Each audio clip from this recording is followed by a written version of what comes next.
Yeah, I hear you fine. Or I hear you fine. Hold on.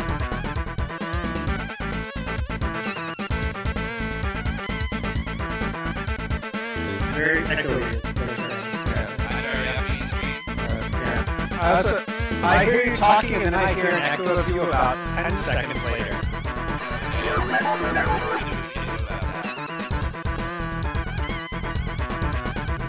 It's more echo than speech.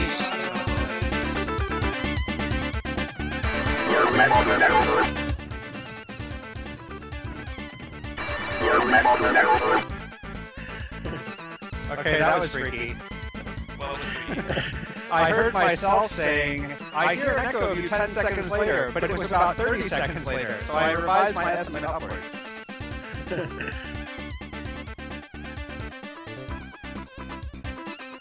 how am I gonna actually manage this?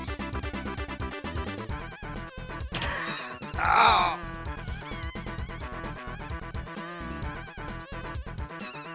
Alright, well, it's a good thing we're testing this.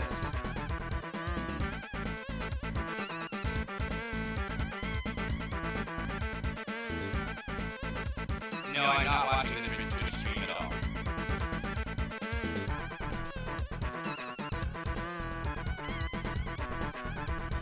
Yeah, the problem is that my mic is picking it up.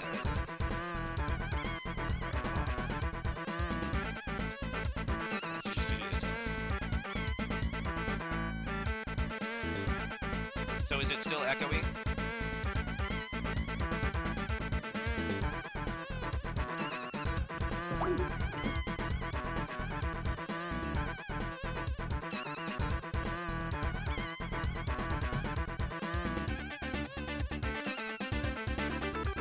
Can you guys hear me?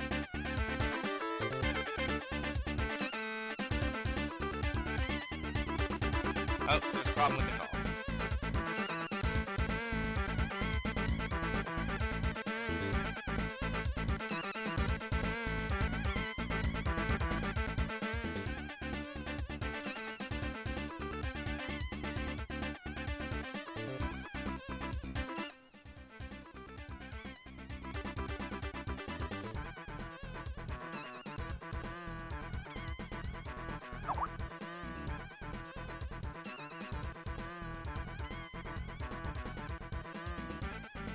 Okay, are you guys back? Oh, yes, there it goes. Okay, can you hear me over Skype? Affirmative. Can you Yes, hear indeed. me in the stream at all? It appears not yet.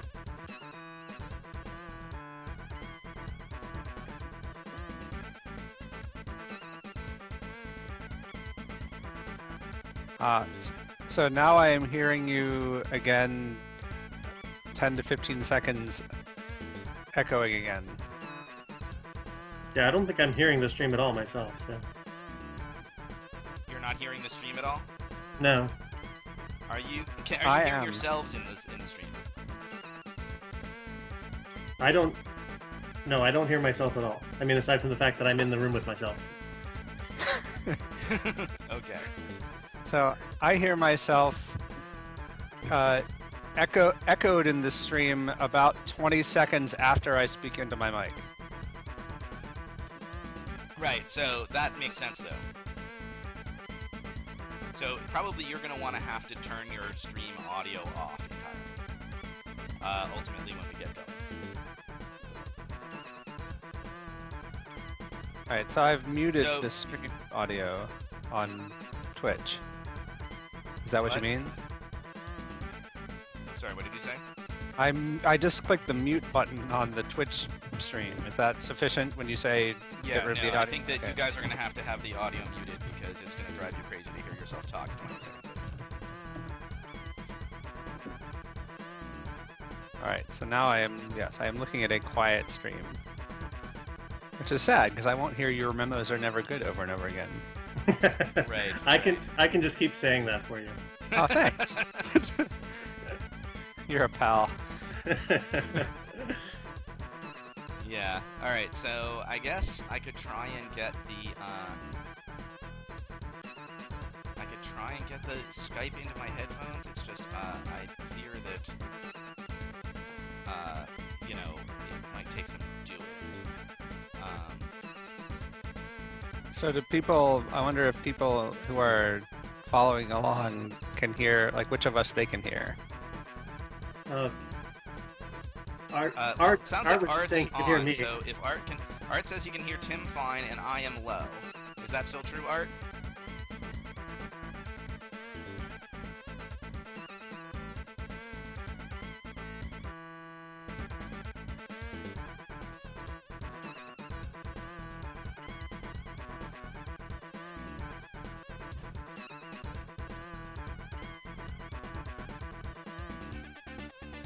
He says yes. He says he can barely hear you, Mark. Okay.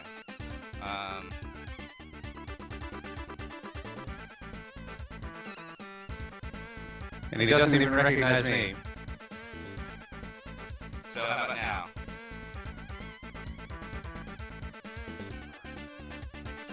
Oh, he hears me just fine.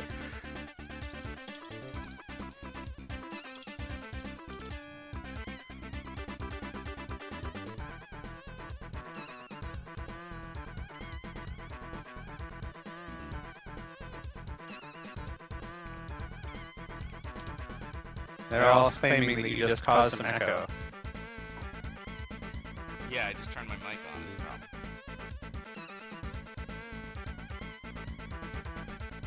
Yes, it's Dorian. Ladies and gentlemen, Dorian Hart. The Dorian Hart. Well, I'm a Dorian Hart. There are several others.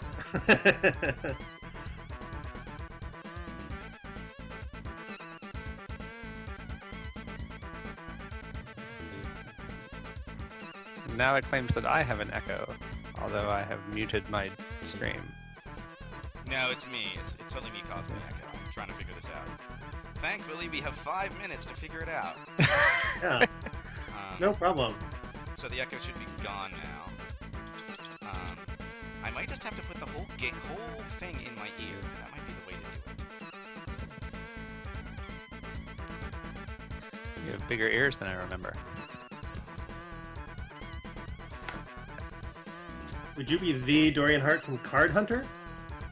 Oh yes, yes I would.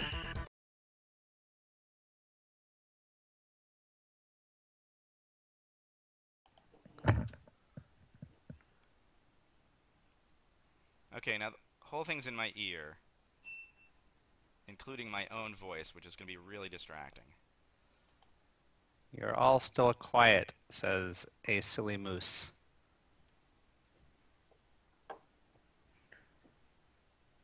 We'll just spend the whole time shouting. It'll solve everything. The question is the stream quiet now? Is there any sound coming through now? I can turn my sound back on and see what I hear. Music stopped, he said. Yeah, so that's a problem.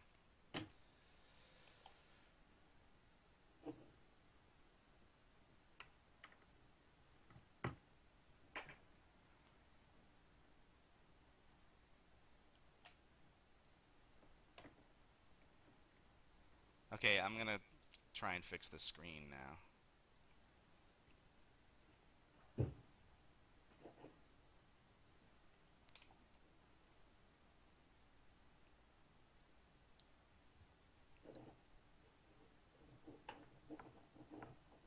Yeah, I don't hear any game sound either. This is a problem. Did people hear me? They're saying that you're much quieter than... Than we are. Yeah. Yeah, I get that. Oh, I hear...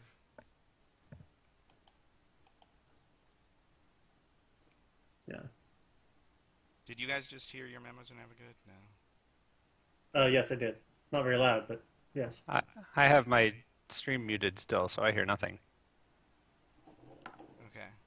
I can unmute it for troubleshooting purposes if that will help Is the you. screen fixed?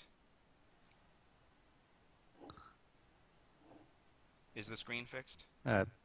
Nah, no. Alright, well let's fix the screen.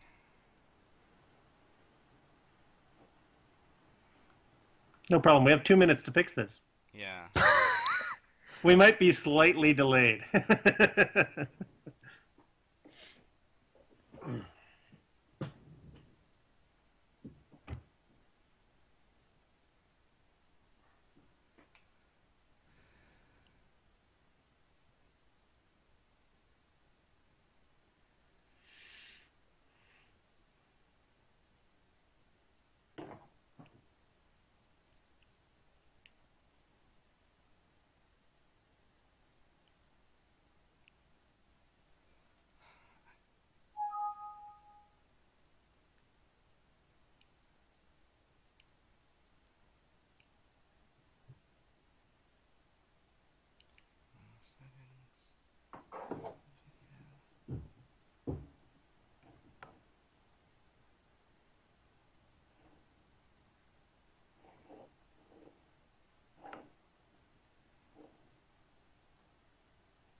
Turn off subregion in the global sources setting.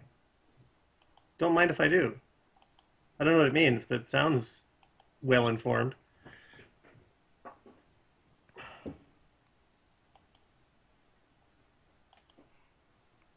Oh, I just turned it on. Hold on. Ha.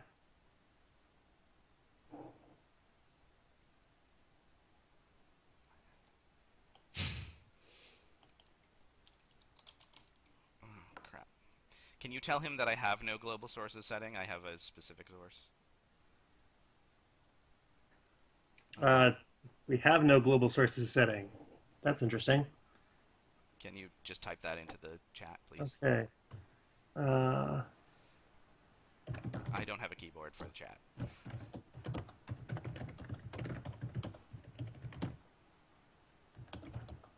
This was just working yesterday. I mean, it's streamed perfectly fine.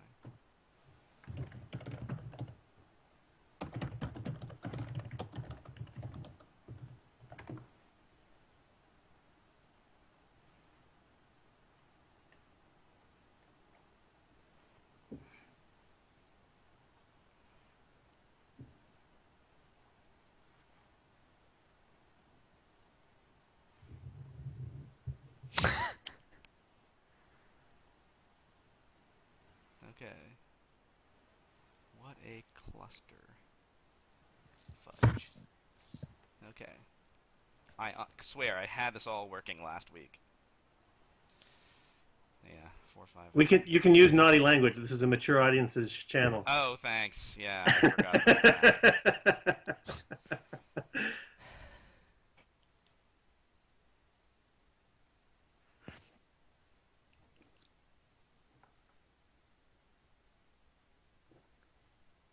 All right. While you're waiting, Dorian will sing a song.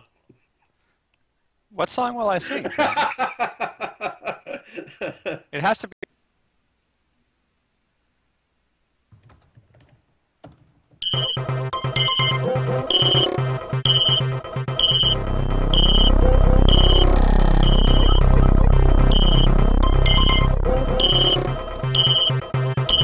Hey, look at that. Someone asked, is that Tim's song? Oh. Kind of suspicious that might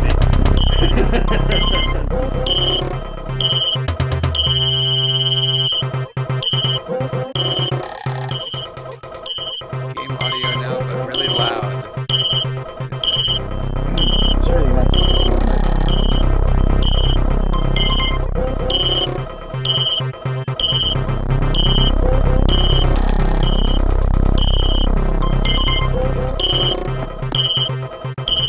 Okay, music's not.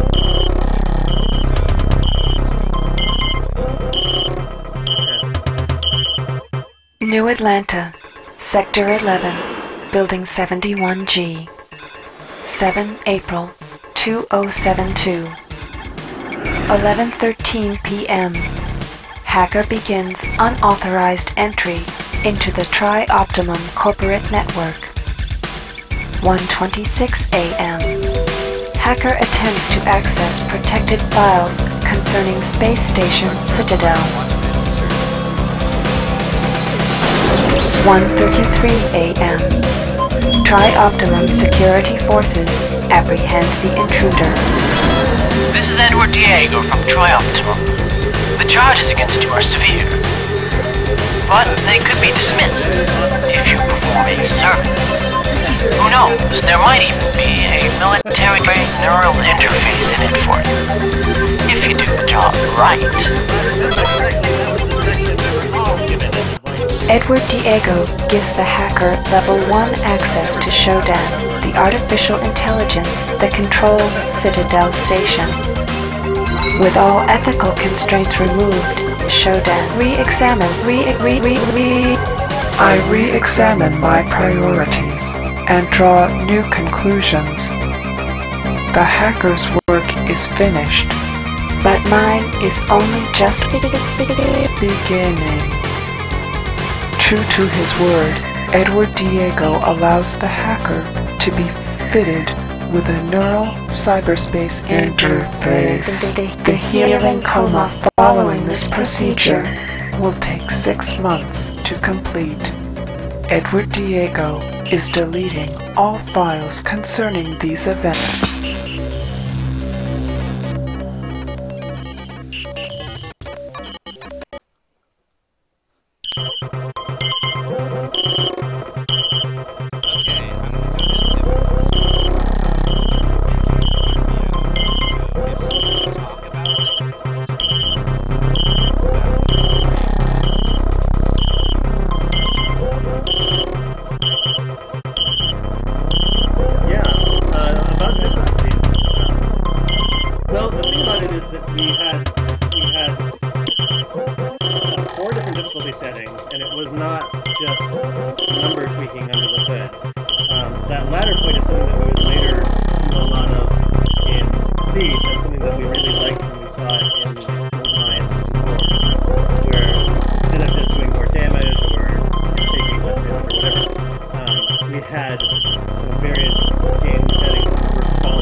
Yeah, if we can, yeah, there we go.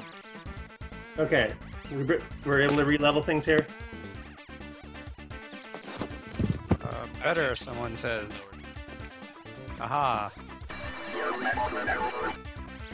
Oh man, I'd forgotten how complicated the HUD was. The HUD was... Well, alright, so at the time, it seemed more reasonable. Honestly, no, there are many reasons for it. I mean, given what we needed to do. Yeah, and also at the time, like, there weren't really standards for how a lot of these things were done. It wasn't as clear, like, what the right interfaces were and what needed to be on screen and what did not need to be on screen. And, you know, our model for a lot of this, honestly, I think, you know, you look at it and you say, that looks like an airplane cockpit. And in fact, you know, there was some background there, like from Paul and Ned having worked on flight simulator games, right? So you have, you know, basically everything in the game could be controlled graphically in that, you know, that cockpit that you saw at first. outside of the full screen view. Employee 2-4601, listen carefully. My name is Rebecca Lansing, and I'm a counter-terrorism consultant to Trioptimum. We're tracking a disruption on Citadel Station, something involving an onboard AI called Shodan. Yep. You are Triop's only contact on station. That's lead Communications Sarah are out, Varelli as and there is the, evidence of biological portrait of contamination. Rebecca Lansing. The mining laser is charging for a possible strike against Earth. Oh, I There's a couldn't man hear. named Nathan Darcy who may know something about taking the laser offline. His office is near the central hub on your level. The AI is on the bridge.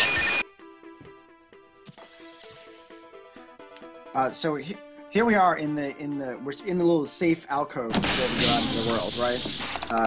Is there anything else we want to cover before we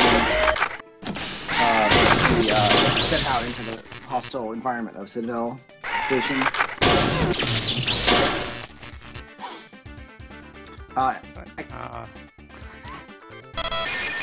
Employee 2-4601, listen carefully. My name is Rebecca Lansing, and I'm a counter-terrorism consultant to Trioptimum. We're tracking a disruption on Citadel Station. Something in... Please turn down special effects. ARG, people are saying. Yeah. Yeah, we're still trying to get the levels right here, so our apologies.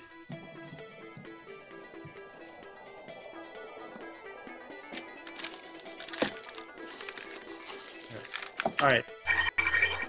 So, wow.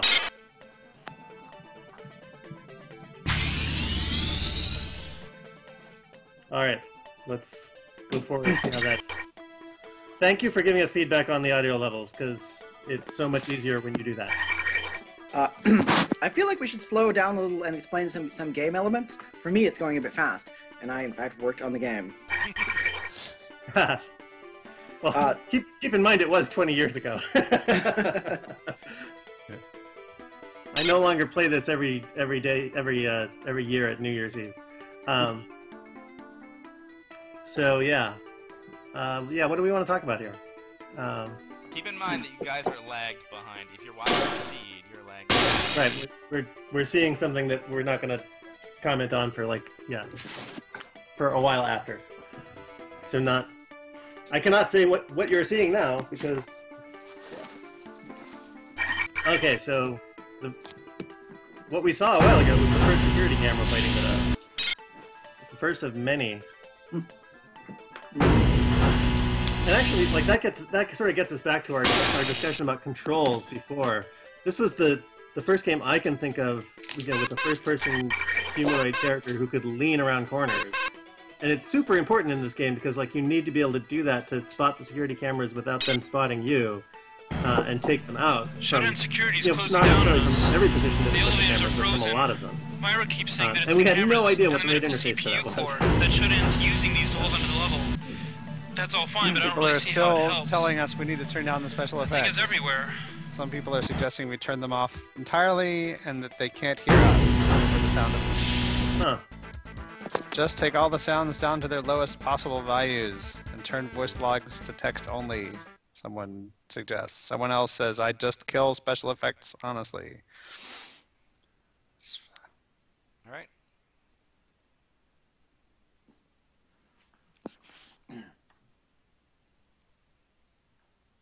I don't know about music. They're just talking about SFX mostly. All right. That is a shame because the audio in this game is just.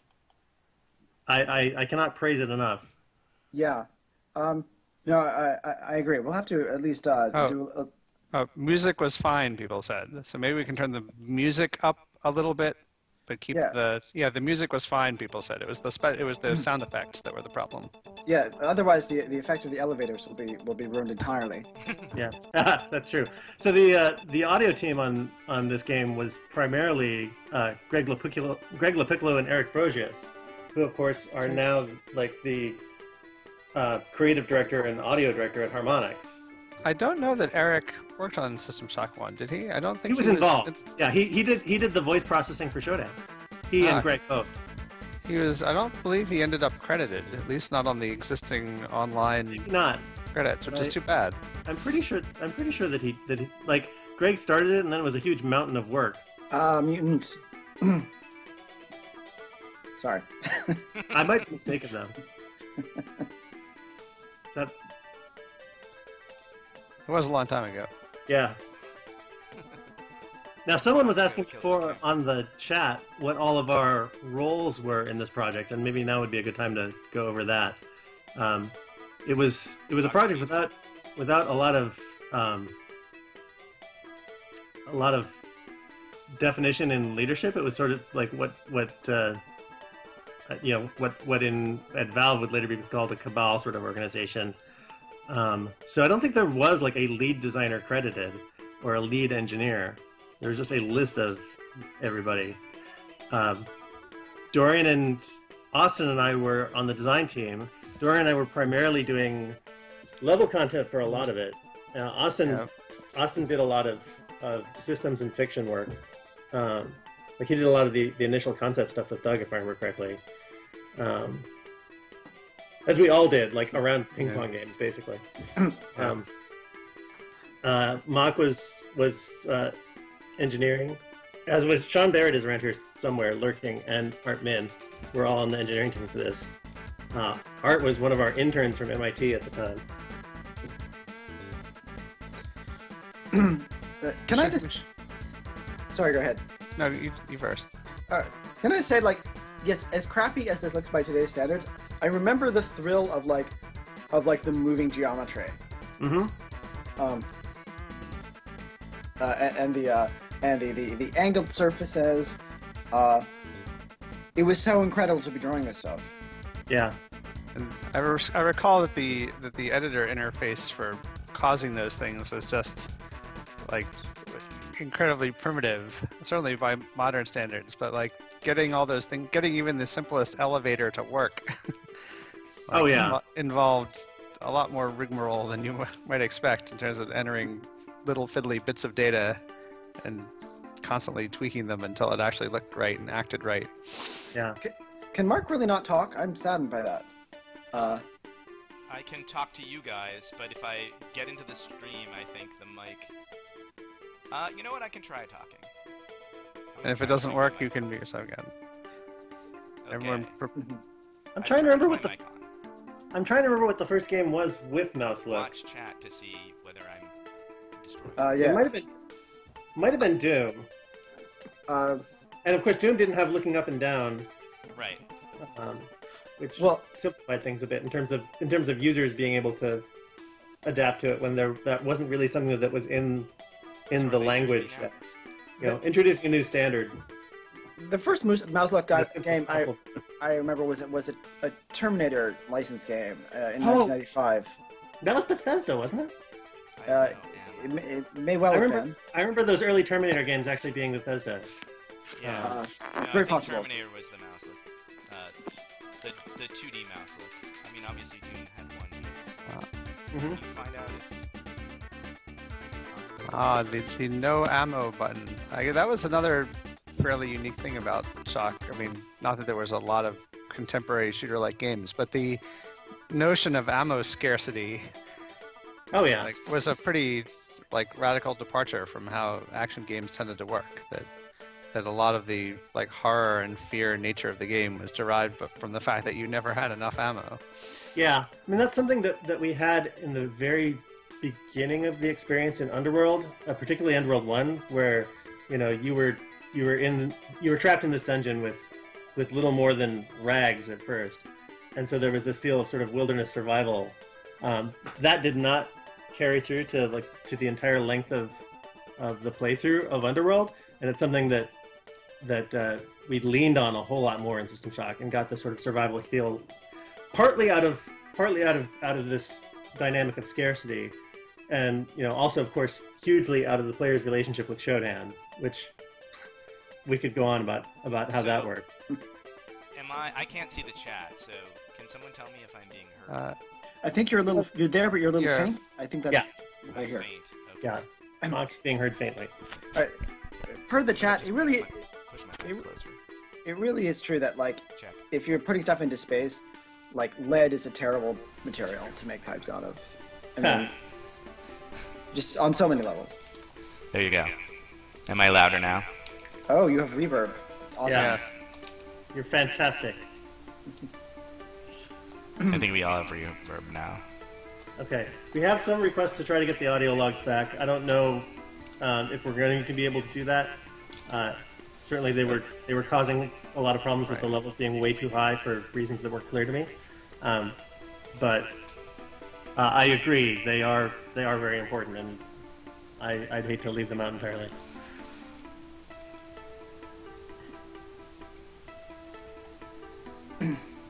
Yeah. All right. So we, And I guess people- yes, increase it the tiniest amount possible. yeah. And People and who are we'll just find trying out. to- Oh yeah, yeah. If I'm right, the original game shipped on floppy disks and did not have audio, right? It did, exactly. The voice logs actually were shipped several months later in the CD version. The timing, I mean, it was a game that really, really, really benefited from the advent of CD-ROM. Yeah. That hop over the line was kind of crucial for when we shipped. Yep. By the way, those of us who are just joining us may not be aware that that actually is what Marc LeBlanc sounds like in real life. It's disconcerting. You get used to it. We increased them too much. The volume of the messages. Wow. I can't hear them at all, But they're but I so can hear weak. myself really loud. I'm sorry. They really trashed this space station. There are like bones everywhere. Yeah. It's sad that we don't have Rob Waters here, or somebody from the art team. That's true. So, do we know if I'm actually heard by the people on the stream? Yes, they they can hear you. Oh, Yeah. okay, great. So I love how we're. Sorry, go ahead. we kind of glossed over the whole 451 thing. Oh, right. People want to tell that story? So yeah, this was like right at the starting area, and sort of. I mean, from a game design point of view, it served as kind of a graduation test that you had actually got your bearings, could move around, and could interact with simple objects. The fact that you had to use a key code to get out of the very first room, but that key, of course, is the now famous 451, which for us was like a reference to Fahrenheit 451 by Ray Bradbury, but also was at the time the actual key code to get into Looking Glass's offices. Yeah. Yeah, that Probably came not later. the best idea in retrospect. Yeah, yeah, really. So I want to have a little story to tell, and hold on, I gotta kill this movie. Oh, where's my dark on? Oh, click to load. Alright. So I have a little story to tell. So I actually did this online help, and it's not online in the sense of using the internet, it's just, sorry, I'm having trouble with my own game. It's online in the sense of being active, right? So you turn it on, and then all of a sudden it's going to point out fun things for you to do, if it works. Maybe it doesn't. Did I turn it on? Online help on. Oop. And am I gonna get? Is it actually gonna work? It's weird. Oh wow, It doesn't work. I don't remember this at all. Yeah, So this I was the have thing no that you memory see of at the this. very beginning. That yeah, here it is. It points at doors and stuff. Oh right. Right. And it turns off the moment you walk through this door into this main level, but you can turn it back on. And if you do, it's yeah. this awesome cheaty-faced power where like it points out secret doors. Yeah, Yeah. sure. And shows you what to target, points out invisible mutants. And so, Hey. yeah, awesome cheaty face hack is to turn the online help back on. I I'm want really low on health, I just noticed. Given that it's a game where we allow you to turn on one-hit kills of everything, like, what is cheating? Right. I'm gonna run I- back and heal. I assume you are saving your game with No, regularity. you guys should remind me to do that. Hey, save your game. Okay. Speaking of 451, it just just this year I saw it in Gone Home, the Fulbright game about. Yeah. That was an awesomely. I mean, obviously, totally in the spirit of Shock, but like fictionally, very much out of context. Yeah. No, they actually the author whose name I'm unfairly forgetting. Steve or someone else. Gosh. I can find out. Ray Bradbury? No, the author of Gone Home. They sent a couple of Okay, codes prepare your ears. I'm going to play an audio log. to Zach McClendon at Harmonix to ask him to give it to the ex-Looking Glass people. Like they really wanted to make sure that that Looking Glass people saw Gone Home. It was really touching.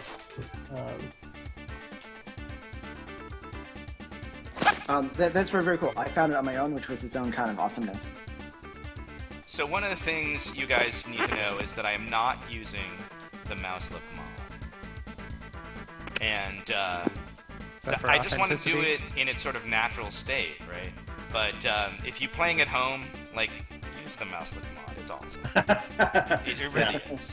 We won't It really is. And I wanted to say one more thing about the fact that this exists at all right now. You know, everyone you're hearing talking, like, stopped working on this game 20 years ago.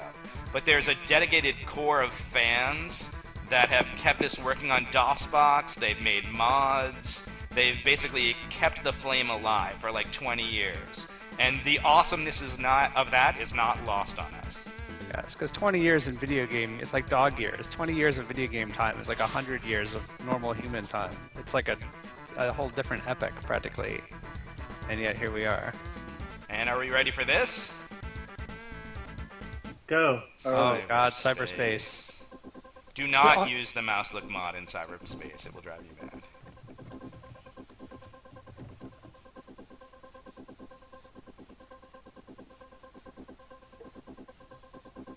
And I believe I turned my cyberspace Look. difficulty down when I played. Oh, it is. Those things are not frame limited in any way, are they? Yeah. It's No, the, not at all.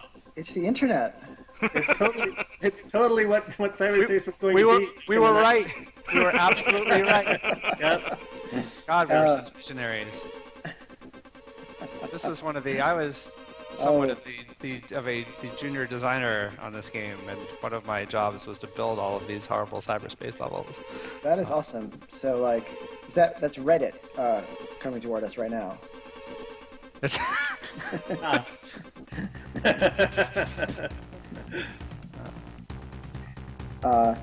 Wow, I love the rainbow neon version of it. This is a Gibson cyberspace. It's not even a Neil Stevenson cyberspace. Oh, and the pig cyberspace monsters. Oh my god.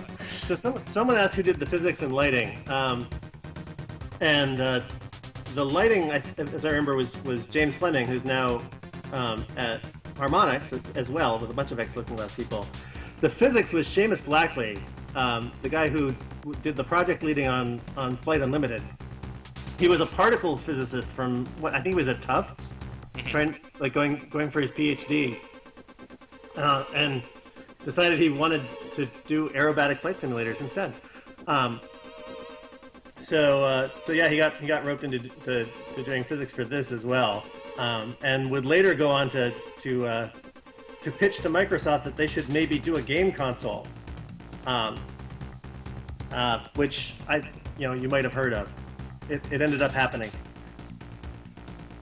So yeah, Seamus was quite a character. Still is. I just haven't seen him in years. No, I saw Seamus last week. I can tell you. Yeah? Yes. And how is he? He's quite well. He is quite well. Doing some secret stuff. It's going to be awesome. Cool. This is totally hacking. I myself use this interface whenever I hack.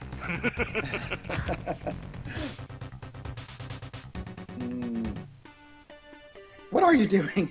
I'm completely lost. I have no idea. Like, how do we get out of here? Can't you tell? Like, I don't remember what that is. Like that thing that you're near. That's the way out, isn't it? Right, there we go. Yeah, you made those levels. You have less excuse than I do. It was 20 years ago. I don't even remember what happened like 20 days ago. So, what did we get out of doing that? I honestly want to know. We got the mag pulse here. Oh, sweet. Hell yes. All right. And we got some info, some hints. That's worth the price of admission. Oh, and we got... Hopefully we got it. Stamina. Oh, man, I forgot this was such a druggy game. Oh gosh, yes. Yes. You guys remember the story about Germany? Well, had trouble shipping it in Germany. Yes. No, I want to get to that story in a second. Okay. All right, I'll back up then, because if you Oh, the minigame! oh yes, yes, naturally, since you had an interface in the fiction, that interface itself had to be able to play video games. Awesome. No, not Pong. Someone said Pong. It's Ping. No, it's Ping, and not just one video game.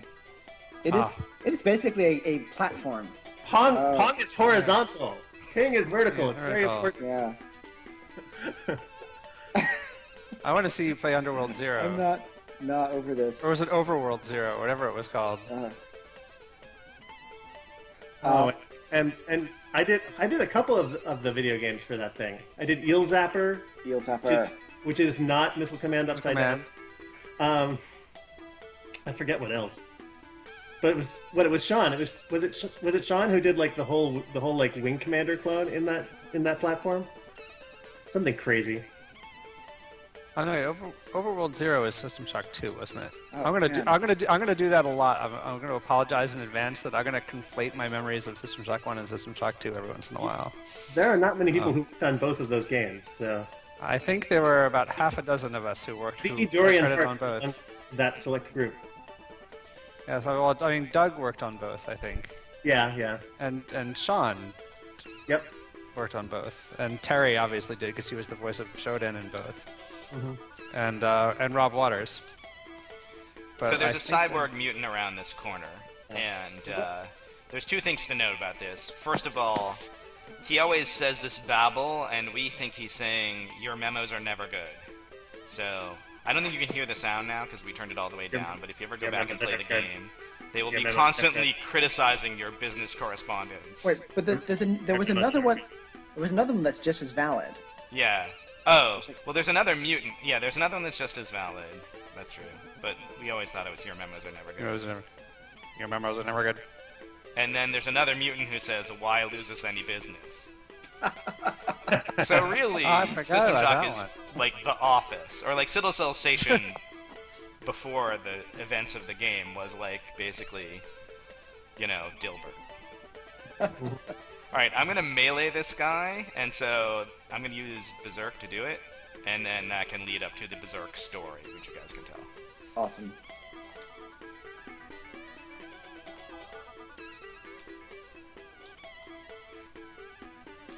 All right. Well, while you're doing that, I saw another question on the chat that was good, which is, given the degree of openness in these games. Oh, that's beautiful. Oh. Like how do we even design levels with the degree of choice that players have? In general, the answer to that is, like, first we thought a lot more about just setting up situations than about trying to script the particulars of the player's experience from moment to moment. And I'll get back to that because it's not. I'm going to contradict myself somewhat. The other thing is we knew what the choke points were in the player's task tree, and this is something that you can look up really good material on this with regards, especially to like graphical puzzle games and stuff, where you design in terms of the task tree. You know that the player has to do this before he has access to that. So wherever else his path might branch out, it's going to collapse down here again at some point. And knowing that, you can then play through and make some predictions about the likely paths the player is going to take, and use that knowledge to play cruel practical jokes on them in the name of Shodan. So, which was a huge part of our technique for drawing that character, actually.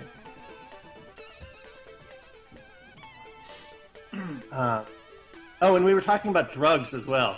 If you think System Shock is a druggy game, play Ultima Underworld, because like in Underworld, whenever we had graphics bugs that we really, really liked, we would save them for later and hit you with them when you ate mushrooms. Try selling that in Germany. Yeah, can you tell the story, Austin, about the German censors? Because you seem to know it. Oh yeah, no, I like this one. What I remembered is just just that we had mushrooms and drugs and whatever, and they messed with the palette and the graphics, and it was fun, and it was kind of fun for that reason. But then when we wanted to sell the localized version in Germany, like there was a big red flag because drugs being fun was a bad thing in in a video game. So we just changed it so that like the drugs had some small beneficial effect on your game. So they weren't drugs anymore; they were medicine. And when they were medicine, there was fun. With side effects. Medicine with side effects. Right. Yeah. So now they were fun and healthy and perfectly fine for the German market. Yeah, specifically Berserk was the drug that makes you powerful in melee and gives you hallucinations. Originally, it just gave you hallucinations, but the German censor said that's not okay.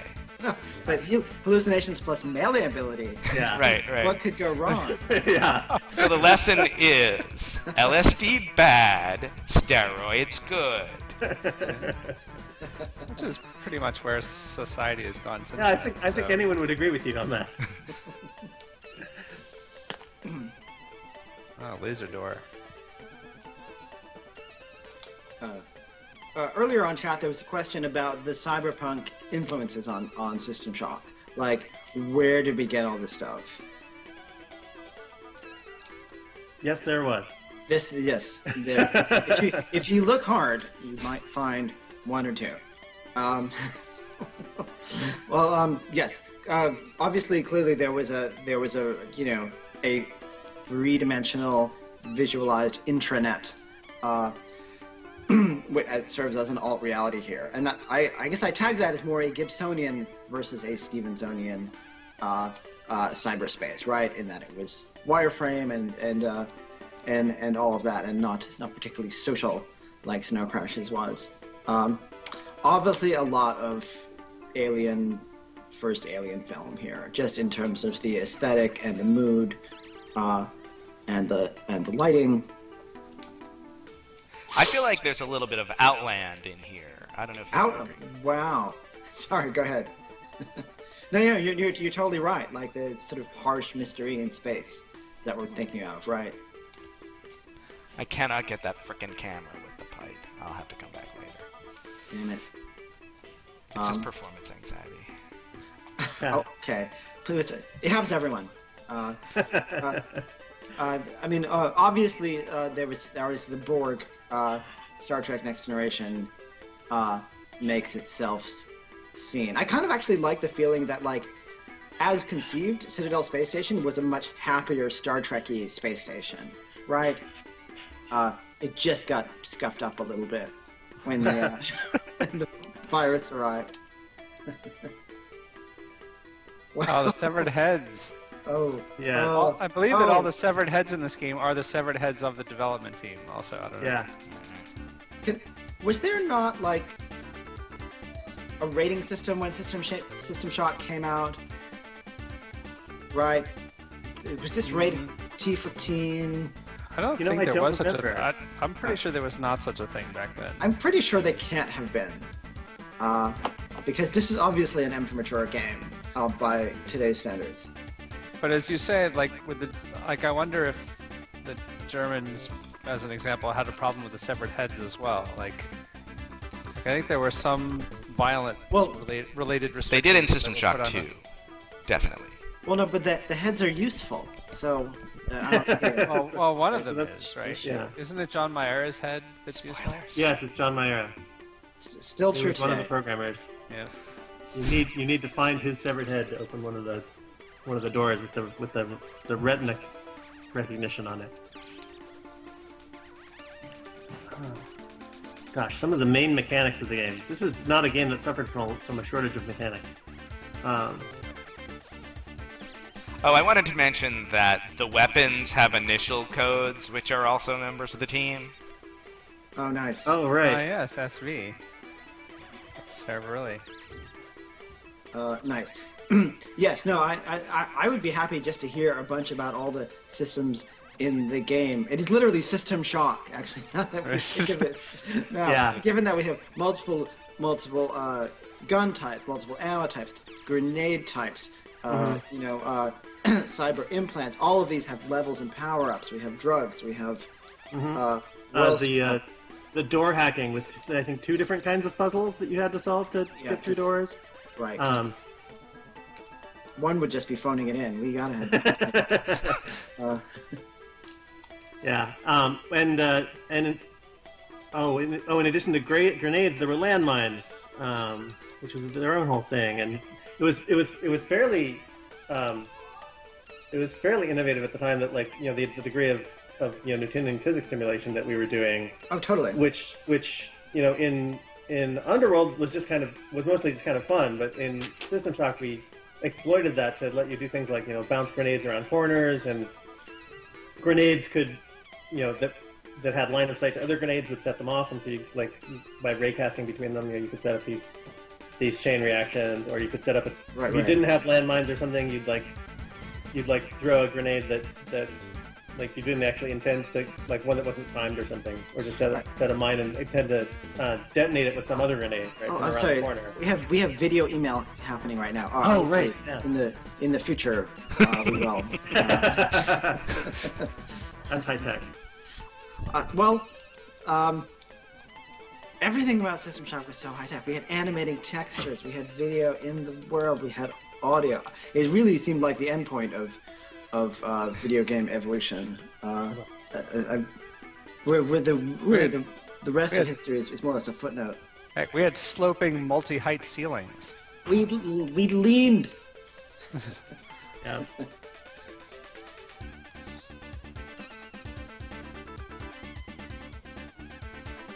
I feel like I should remember who that was. Oh, but that's we just said it. Now I forgot it.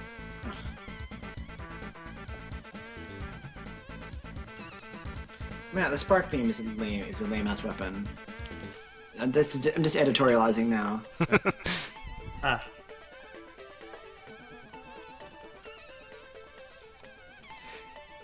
So everyone but me is lagged because they're watching the same feed that you at home are watching. So.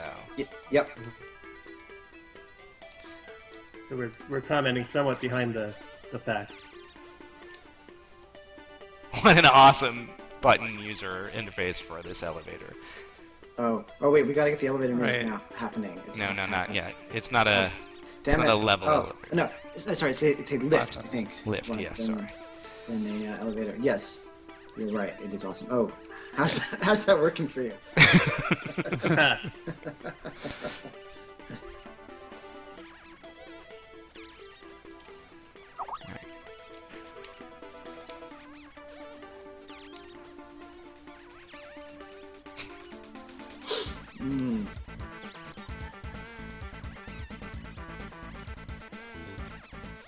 Someone was asking about the programming on the game renderer, which is a good question.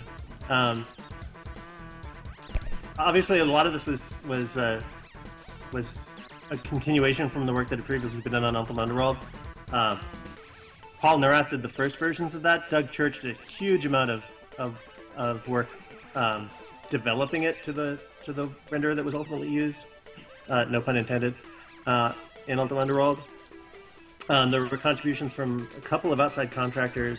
I think Matt Toshlag was one of those. I know he did work primarily on Ned Lerner's side of things, on car and driver and stuff. But I believe his polygon mesh renderer is the one that ended up getting into Underworld and then System Shock. Let's see. So yeah, so mainly Paul and Doug and a little bit of Matt, and someone else did the texture mapper. I don't remember. The lighting, as I mentioned before, was someone yet else, James Fleming.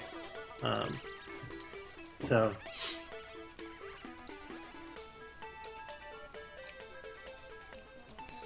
Let's see. I'm trying to watch the feed and also watch the text chat and catch this stuff. So.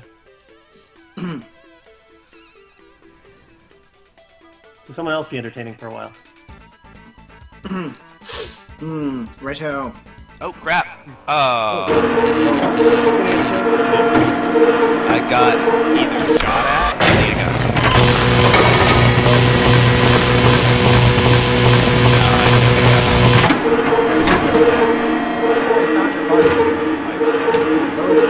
Yeah. Right. The pause that refreshes.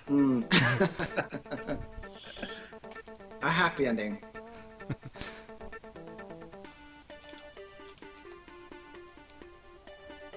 Are they hearing the audio logs at this point?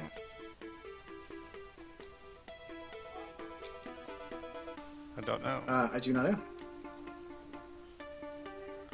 Someone's saying turn it down. Did the levels get reset when you died?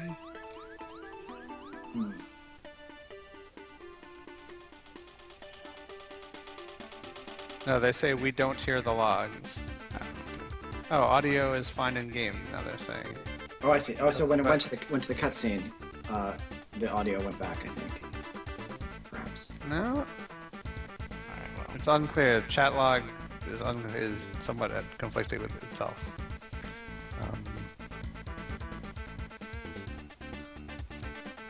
I see. The death cutscene was super loud. So don't die because that really disturbs our viewers.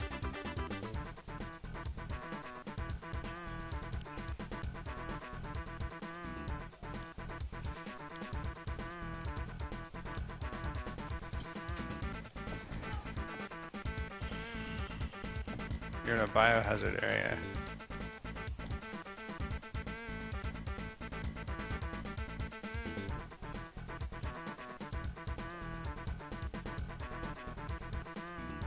There was another good question. What other games were we playing when we were working on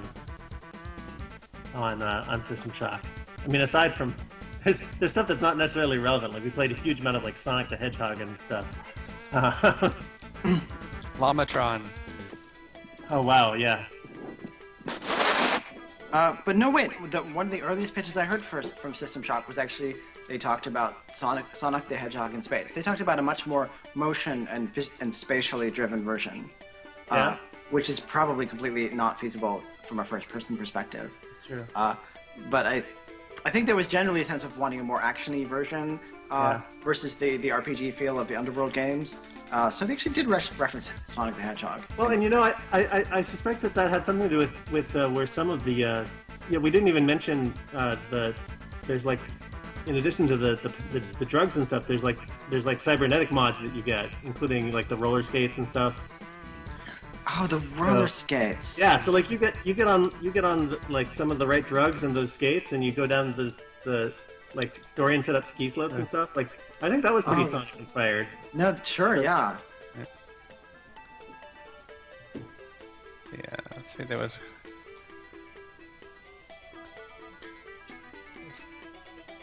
I don't remember what else. I can remember anything except the past. I think, weren't we playing Populous? Oh yeah, during this, and VGA Planets. Mhm. There were these like turn-based space, 4X multiplayer space games we were playing.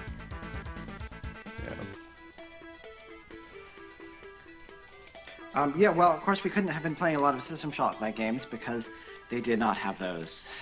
Yeah. Someone said, I thought Shodan was System Shock 2's primary enemy. Which is true, but was also System Shock 1's primary enemy. You just, like any good villain, she survived for the sequel. So this is a case where, and I'm a little bit ahead of what you guys are seeing, but there's an audio log, there's been some audio logs about what's going on in the station. And then you get, eventually, an audio log, and right next to the audio log is the severed head of the person giving the audio log. So you kind of find out what happened that way. Somebody asked who wrote the story for System Shock 1. I think it was Austin. It was you and Doug primarily, wasn't it? Yeah, I mean, it got kicked around for a long time. I know a lot of people contributed, but I mean, I think Doug and I did a lot of the sort of hammering on it. Yes, and it went through a lot of different versions. Someone else was asking about the audio logs and the voice acting, and whether System Shock 1 was the first game to do that.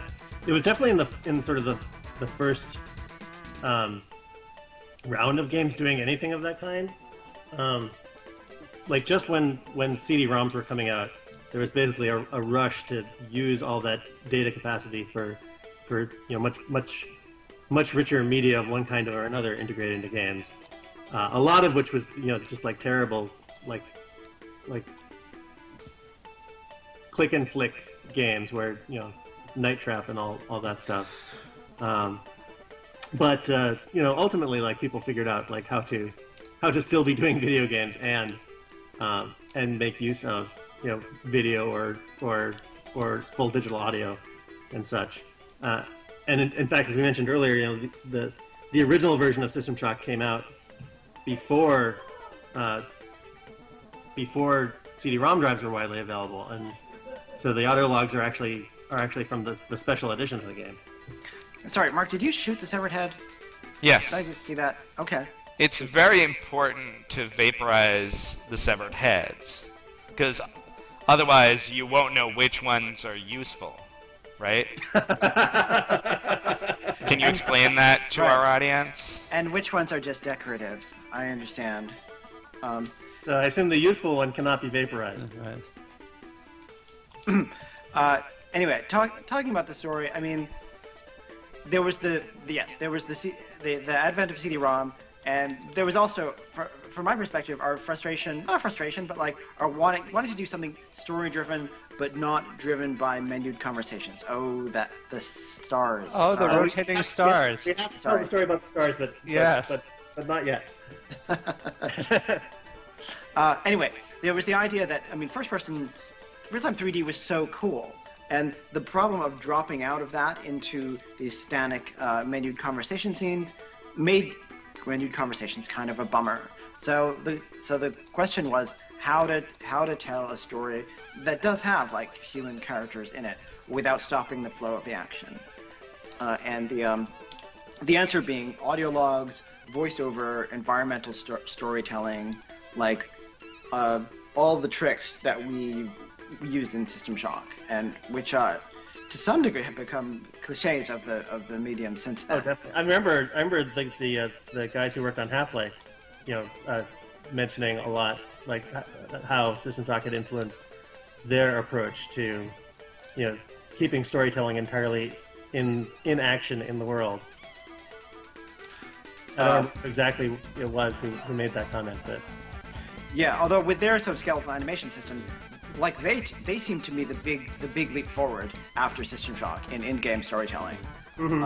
Obviously with the classic credit sequence introduction. Well, it's a very different approach too, right? Where we limited the closely scripted vignettes to very specific plot checkpoints, and they took much more of a sort of theme park approach of like trying to integrate that into the whole experience. Yes. Man, this game is so creepy. Okay, sorry. Can we talk about the stars? Yes. Do you want to tell the story about the stars? Someone should tell it who knows better than I do. I know that James... Okay.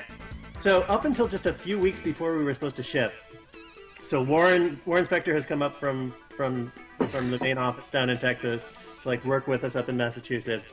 We're in like really serious locking down the game mode. Right. No new features under any circumstance.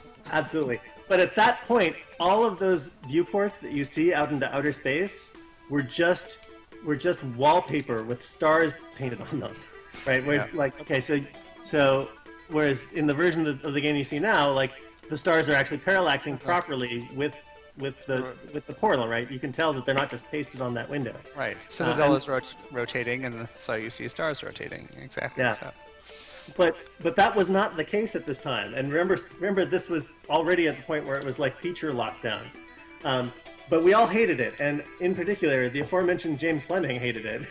And so he pulled late nights for I don't remember how long, like getting like this separate star renderer working on portals through to outer space, right?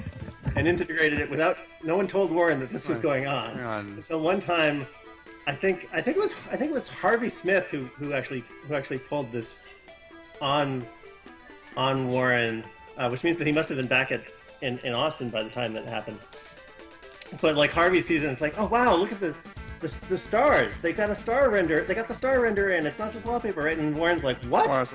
Warren was not pleased with us. And so Harvey said, "Yeah, and look out there. There's a Kilrathi fighter."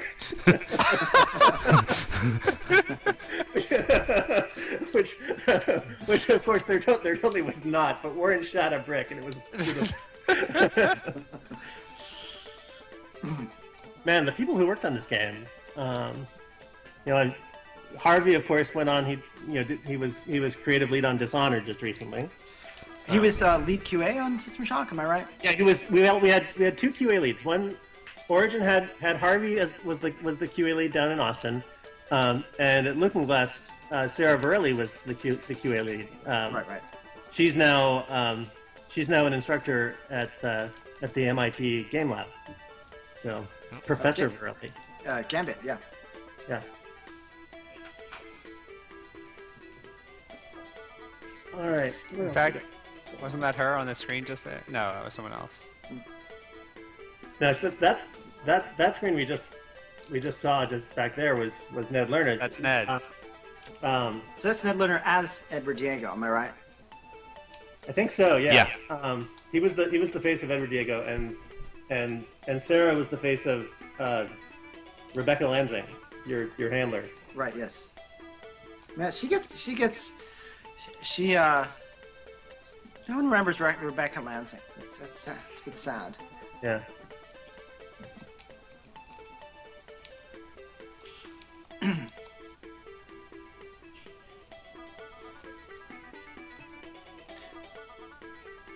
All right, I'm trying to catch up on the text chat now. So. Sure. So are we still in the Delta section? Are we still in the first area section of the game?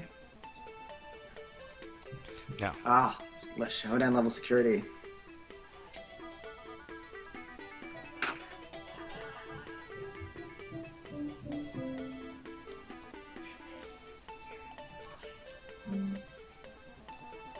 All right, yeah, I have a crushing revelation about this game that I'm going to make when we get to the next section.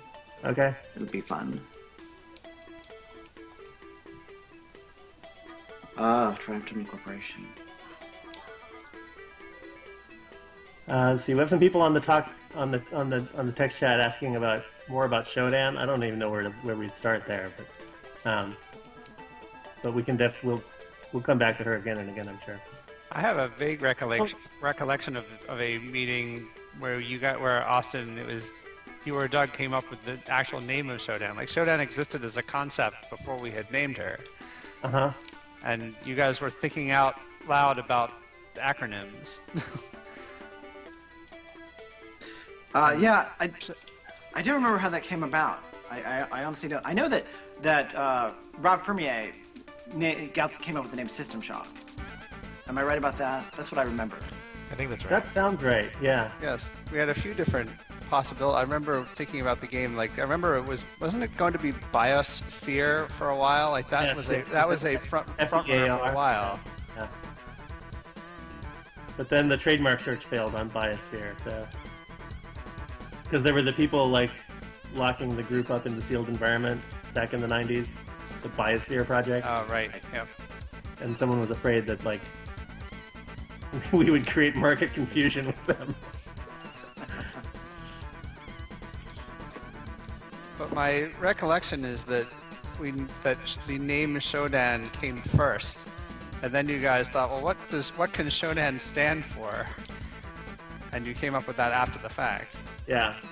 So well, Shodan, of course, is like the I believe the lowest rank of like black belts or go masters. It's literally, the Japanese is first rank. It's the most piss poor level of wicked good. So it's kind of an Atari reference. You know, Yeah. that might actually be like where how the conversation went, right? Because Atari, of course, is another Go term that ended up having much more recognition in the video game world.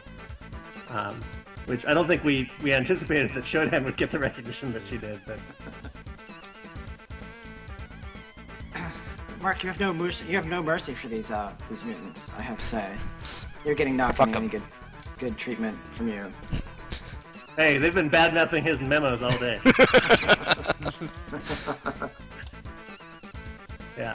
Max headroom, someone mentioned, which actually was definitely something that the audio team had in mind when they were designing Showdown's audio.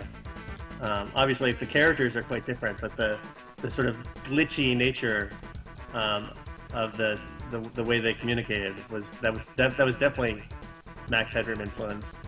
And in particular, there was the whole design where she started off with very human-like audio, right, and deteriorated over time as you got more and more communications from her throughout the game. Teflon rounds. Secret door. Is the spark beam the thing we called the Snoopy nose? Oh yeah, the little round nubbin in front of your eyes. Looks like you're the first-person view of Snoopy. That skull cracks me up every time. Just the way it always faces you. like those creepy portraits in haunted houses. Exactly. And also just that it just landed sitting up when someone's head was cut off. Yeah. It's not capable of doing anything else, right? So. Well, maybe they didn't land face up, but mutants, whenever they come across a skull, just nicely prop it up. Right. the ritual they have. Wow.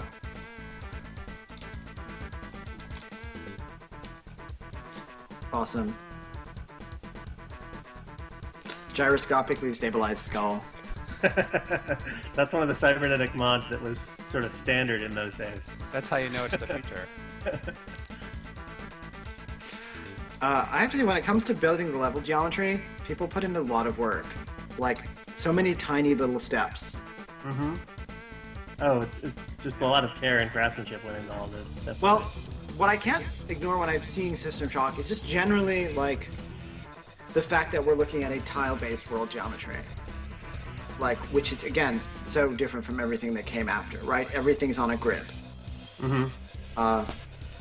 It's making that look not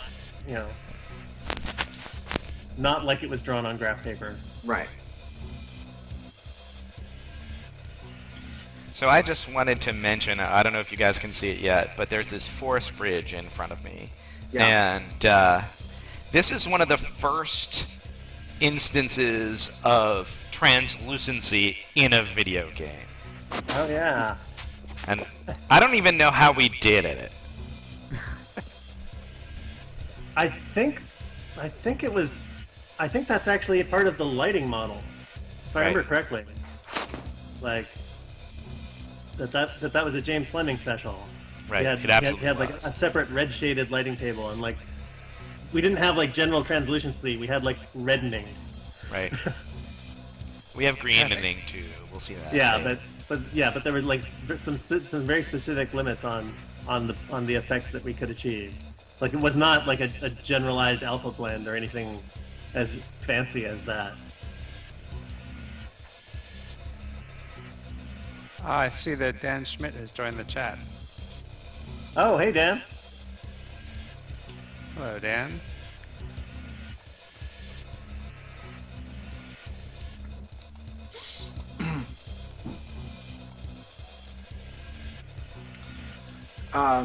Not a lot of...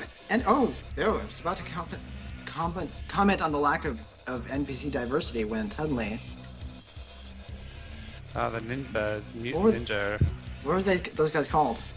Can't Oh, remember. the Assassin Cyborgs. Yeah. I had a blast like hiding Assassin Cyborgs in little crannies where they would completely catch you flat-footed.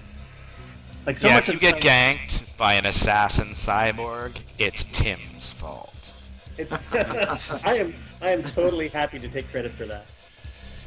Blame. The word you're looking for is blame. I would go through and play the game, and whenever I felt like paranoid and vulnerable, I would try to figure out where's the worst place from which an assassin cyborg could currently shoot me, and then I would put one there. And so much of the interesting thing to me about that is so much of what distinguishes those opponents from the other ones is just this like level design convention about their placement. I mean, part of it is the character design makes it easier to camouflage them in certain environments, right? But part of it is just like if we needed to put a bucket of water on top of a door, that was going to be an assassin cyborg. So, and like I love that fact. Can you guys still hear me? Yep. Yes. Okay, good. I'm no longer talking into my own ear, so I will probably talk less like a drunkard now. Slightly less. All right. Okay. Question on chat. I'll start Speaking of thinking which- to pick up the slack. Fuck. Question on chat: are you pissed at Valve for ripping off Shodan with GLaDOS? Like, obviously not. Obviously, Yeah, we didn't we're invent deeply honored. paranoid, crazy computers, and obviously GLaDOS is an incredibly brilliant creation. Yeah.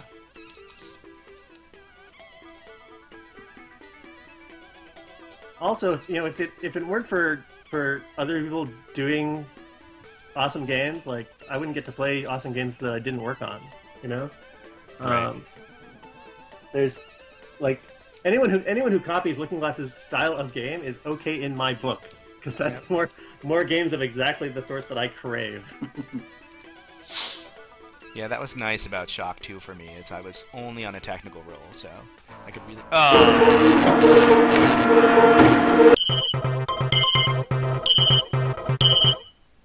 Fortunately, I just saved. A little disoriented, but... Oh, tragedy. New life. I'm trying to think of someone was just asking about cut content, and we weren't really disciplined enough to cut very much content in those days. Right. What? I mean, look at everything that's in System Shock. What Right. is there something that we might have cut? Yeah, no, there is a whole other feature that we were going to have, which is we were going to have terminals in the world. Remember this, where you would, like, sit down at a computer terminal and actually, like, type text commands, right? Like command line interface kind of hacking. Oh wow! In I don't addition to remember that. cyberspace. And Warren was like, that's the most ludicrous thing ever. Why would you take someone out of the world to have them give them a command line interface after they've been playing this 3D game?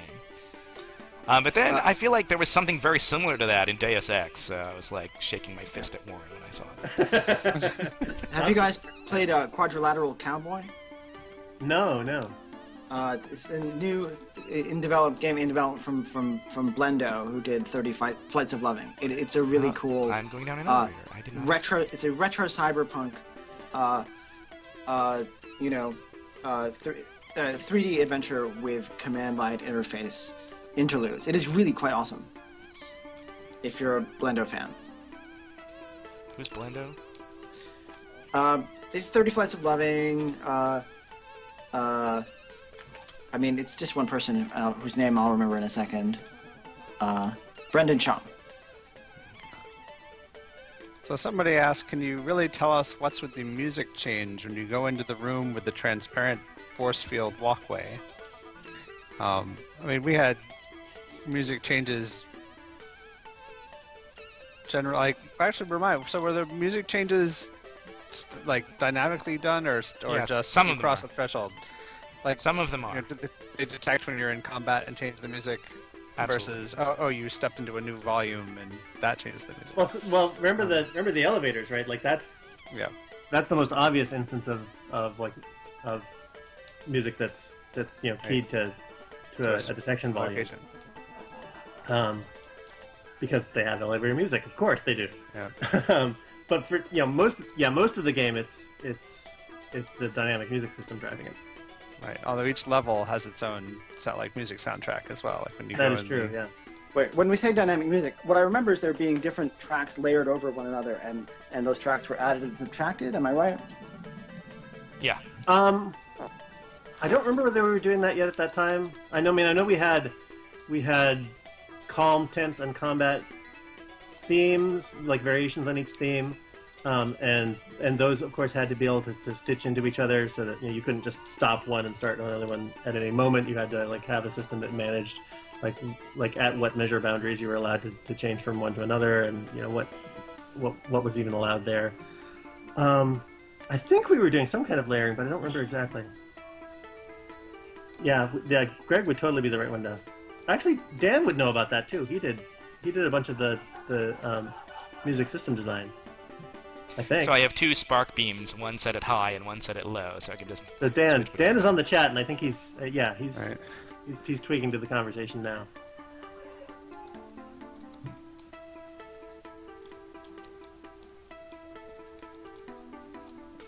Another thing I saw from the chat that's easy to answer. Someone was asking.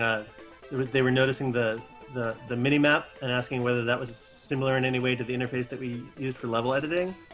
The answer is essentially yes. Because the whole thing was a tile map editor, what you're seeing in the mini map is a fairly close visualization of the tile map, and it's a different visualization than the one that we used in the editor, but the data is the same, and it's such simple data that it's pretty similar to what we were using.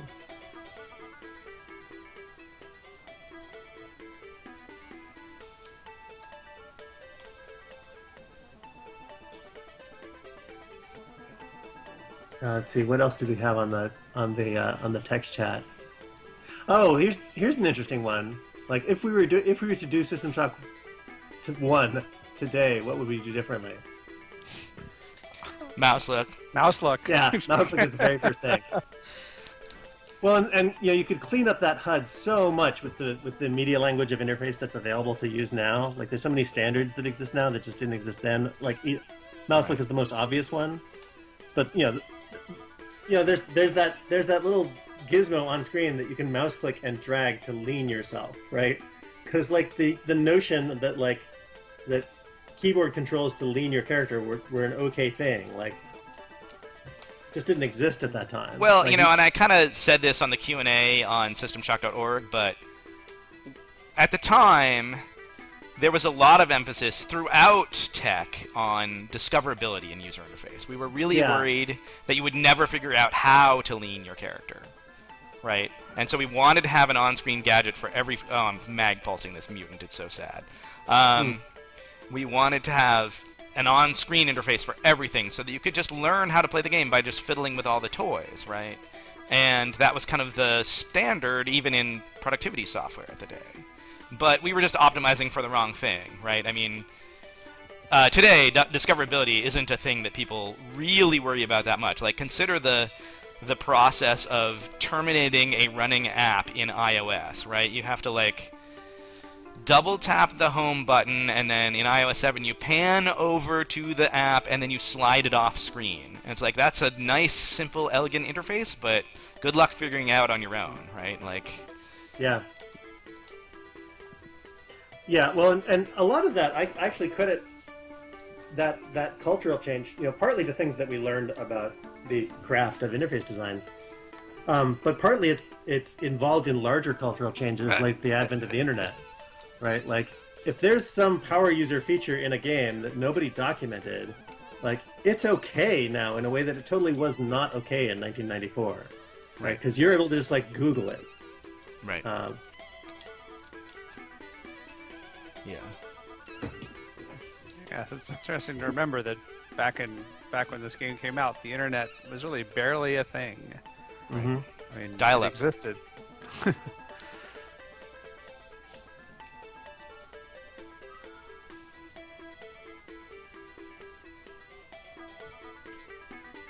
Teach you to say that about my memos. Ha. They're still never good.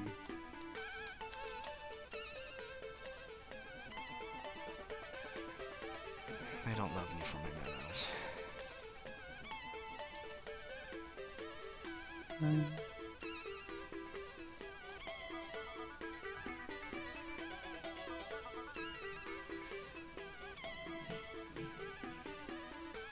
Oh, wow. Yeah, Sense-Around. Someone's asking about that. That's... Man. I love that feature, and yet it's such a frame rate hit, and it's so hard to get away with that kind of stuff these days for that reason. I'm trying to remember, like, where that came from. Yeah, there it is. People kind of accused us of needing this because the rest of our UI was so crappy. Like, you couldn't turn around fast, so we gave this to you as a crutch. And Well, that really and wasn't our motivation. It was really about human augmentation. It's like, what cool mods would we give a human? Oh, how about eyes in the back of your head? Right? I totally forgot the eyes in the back of your head. Sorry. And That's another my own cheaty moment face there. fact Okay. about this thing is that this is a talisman against ambush, because we will happily spawn wandering monsters behind you if But you not if they're on camera. but not if they're on camera. So if you have your camera on, you will not get ambushed by random spawns at least. Yeah. Just like in Descent: Journeys in the Dark. Right, The DM can only exactly. spawn monsters where you can't see. Oh, Which was in fact a sequel to the board game version of Doom. So here we are coming back to something like moving more on topic. That was nicely tied together there. Thank you. Cyberpunk Assassin. I have so much ammo now for the ML41 mini pistol, which I do not have. You spend this whole level like gathering Teflon and standard rounds for the ML41, and you just never see it until the very end. I'm trying to remember, did we ever do the thing that we talked about where, like, you did more damage with the very last piece of ammo for a particular gun? I'm trying to remember. I know we wanted to do that. Yeah, I think Zemo says that we did, and I don't know that we did, but I kind of don't want to know. I kind of like prefer it to be a mystery whether we actually implemented that feature. Yeah. Now every time you actually kill something with your very last shot, it's like confirmation bias is going to tell you that that feature exists, whether it does or not. Right. But we just like the drama of like down to one bullet. Oh my god.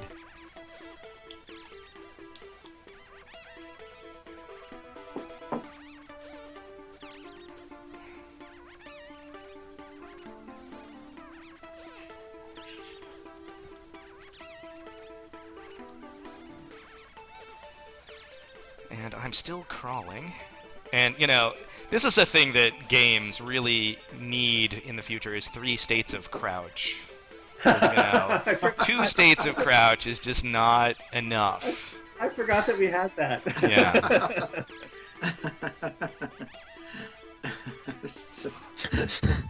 The golden age of Crouch was really in the mid '90s. right. It's been all downhill since then. Oh, the door's locked. Yep, here we go. Okay, so this is still just the first region of the game. First level. Yeah, see, that's what I'm thinking about. We're seeing all the same textures. Well, I keep backtracking, you'll notice. Oh. No, I have a crappy spatial sense when I'm not in control. So pretty much every time I use this med bay that you can't see yet, but I am backtracking. Okay, did we put like a completist in charge of the controls? Maybe. Well, I'm just trying to I'm being super cautious, because, you know. Because it's a survival horror game. Okay, we are in the opening area of the game. Yes, it is a survival horror game. Avant le lettre. Before we had that term. So this door that I just opened is a backtrack path, right? You see it at the very beginning. Right, okay. But we let you open it from the back so that you can get back and get to your original stuff. And here we are at the elevator to the next level, but I think... What clever chap designed the early levels of System Shock? It's blocked by Showdown. So I'm at the point where I just need to lower the security level of the level so that I can get me some elevator. Sweet. You know, I've pretty much done what needs to be done on this level, but I'm missing a few bits. Alright. There's a camera. Now I have to go read DFan's blog about self-modifying code. This is Oh my god. another topic from this. Sorry, Austin? Sorry, Ranovan, or however I say it, posted a map in chat. Posted a map of the medical facilities in System Shock, and they're bigger and more complicated than I had ever supposed. Oh, Great wow. Googly Moogly. The link is in chat. If you Oh check that wow, out, I mean, that is a thing of beauty.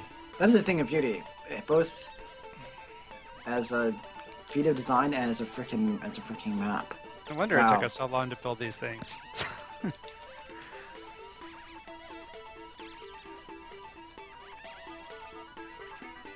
Oh! I'm guessing you just got killed. Sorry, I shouldn't laugh. Yep. Oh, yeah. Forgot to reload my dart gun. Yeah. Oh, Failnor is mentioning the progression system in System Shock. How it's all the character progression is based on inventory, and that's speaking of video game influences on us. Although our treatment of it is very different. Like that approach to character progression is something that we totally swiped from Legend of Zelda, right? It's much less regimented than in Legend of Zelda, where like a particular tool is needed to finish a particular level, and it's all deeply ingrained in the way that everything is tutorialized. But the notion that your character sheet was your inventory, we totally swiped that. You must shoot Edward Diego's face whenever you see him because he got you into this mess.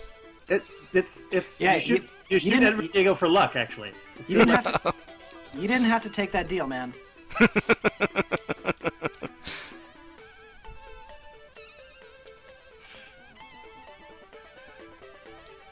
Also, it meant that we got to shoot at the face of the president of our company multiple times. That was good. Oh, hi there.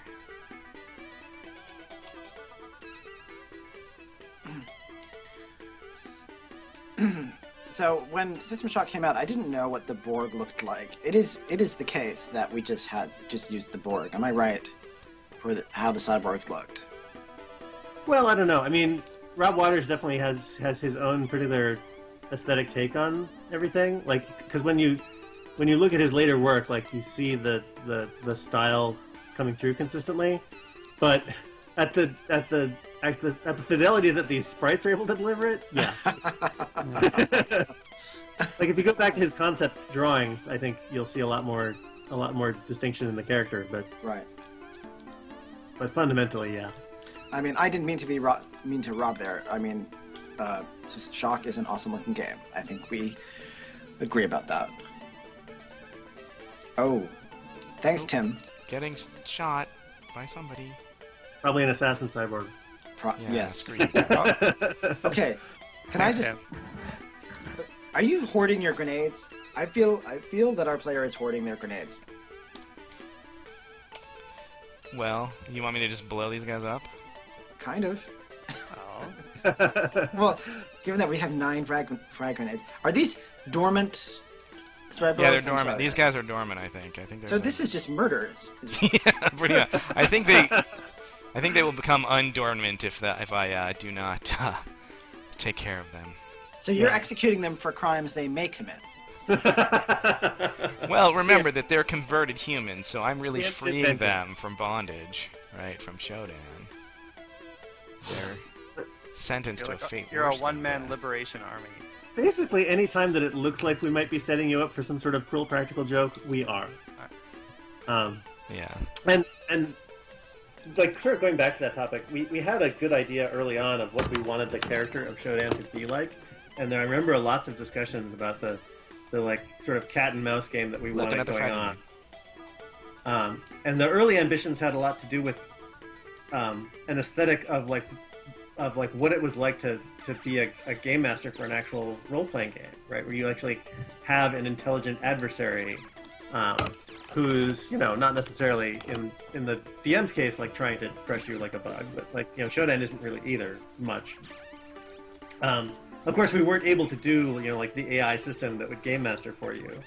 And instead we ended up with this sort of set of design conventions about how we treated Shodan to like make it seem like she was an intelligent opponent. I still find that I don't think I fully understood what we were doing on that level at the time, like I think we all knew how to do it well enough to do it, but like I couldn't articulate it until after the fact.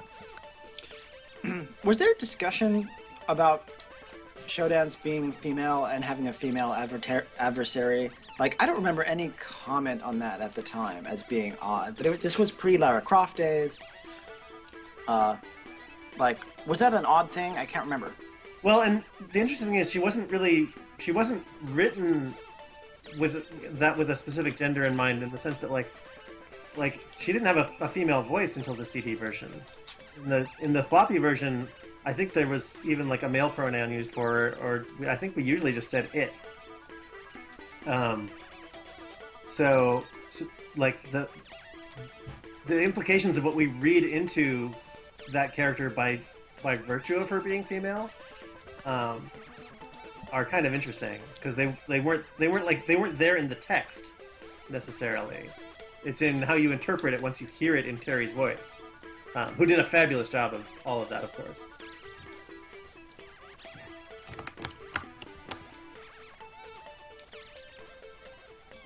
Okay, so what?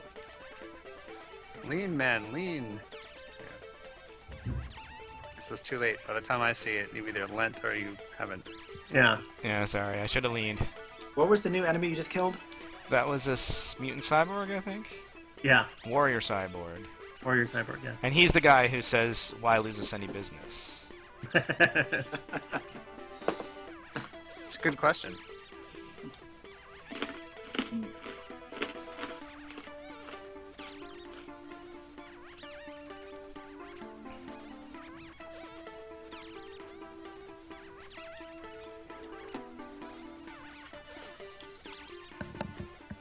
You have such long arms in this game, it's kind of silly. More ammo for a weapon I don't yet have. This was a big tease in this game. Way back in Underworld, we tried realistic reach for the player, and combined with like the weird field of view that is, you know, just standard in these things for other reasons. Like it's just no one really understood what was going on, right? Because it feels like you're a Tyrannosaurus Rex with these like tiny little claw hands in front of your chin. If you have anything like a realistic reach with this FOV.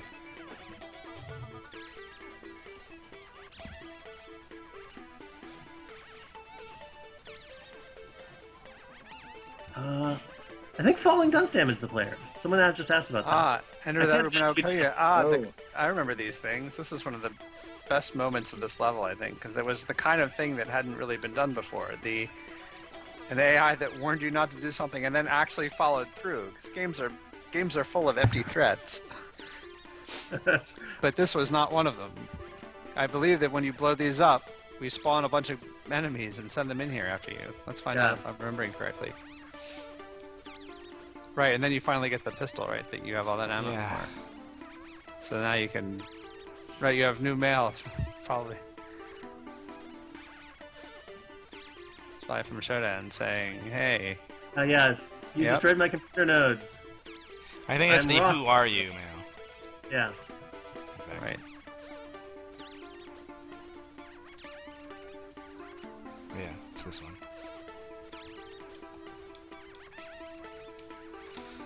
Well, we've sprung the trap. Time to fight our way out of it. Oh, corpse. Yum. Oh, also time to save. You guys should be reminding me to save. You should save. Thanks. Happy to be of service. Much as I love the opening cutscene, like, I could see doing a remake of this where you just wake up cold and the backstory is kind of trickled in as you go. Right. Yeah, where it's more like a you have amnesia kind of thing. Right, I mean, given that we're already giving you amnesia, like that's something that could be taken advantage of. Yeah, by... here comes Shodan's cavalry. Oh, wow. So these are the sleeping guys you didn't kill. Well, these are the guys Shodan sends after you. I believe, for the effrontery of destroying those computer nodes. Right.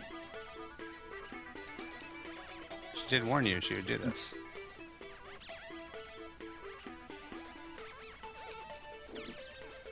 Oh, reload. There are a lot of guys here. Maybe if you approach them peacefully, they'll want to be your friend. Yeah, maybe. Alright, Austin. Ow, that hurt. It's really hard to do. It's a risky, high-risk proposition.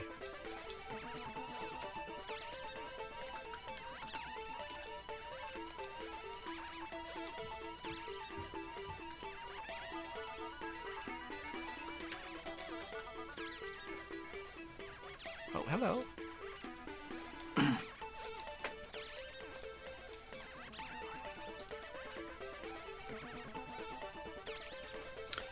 If you haven't healed yourself by the time you hear this, you should heal yourself.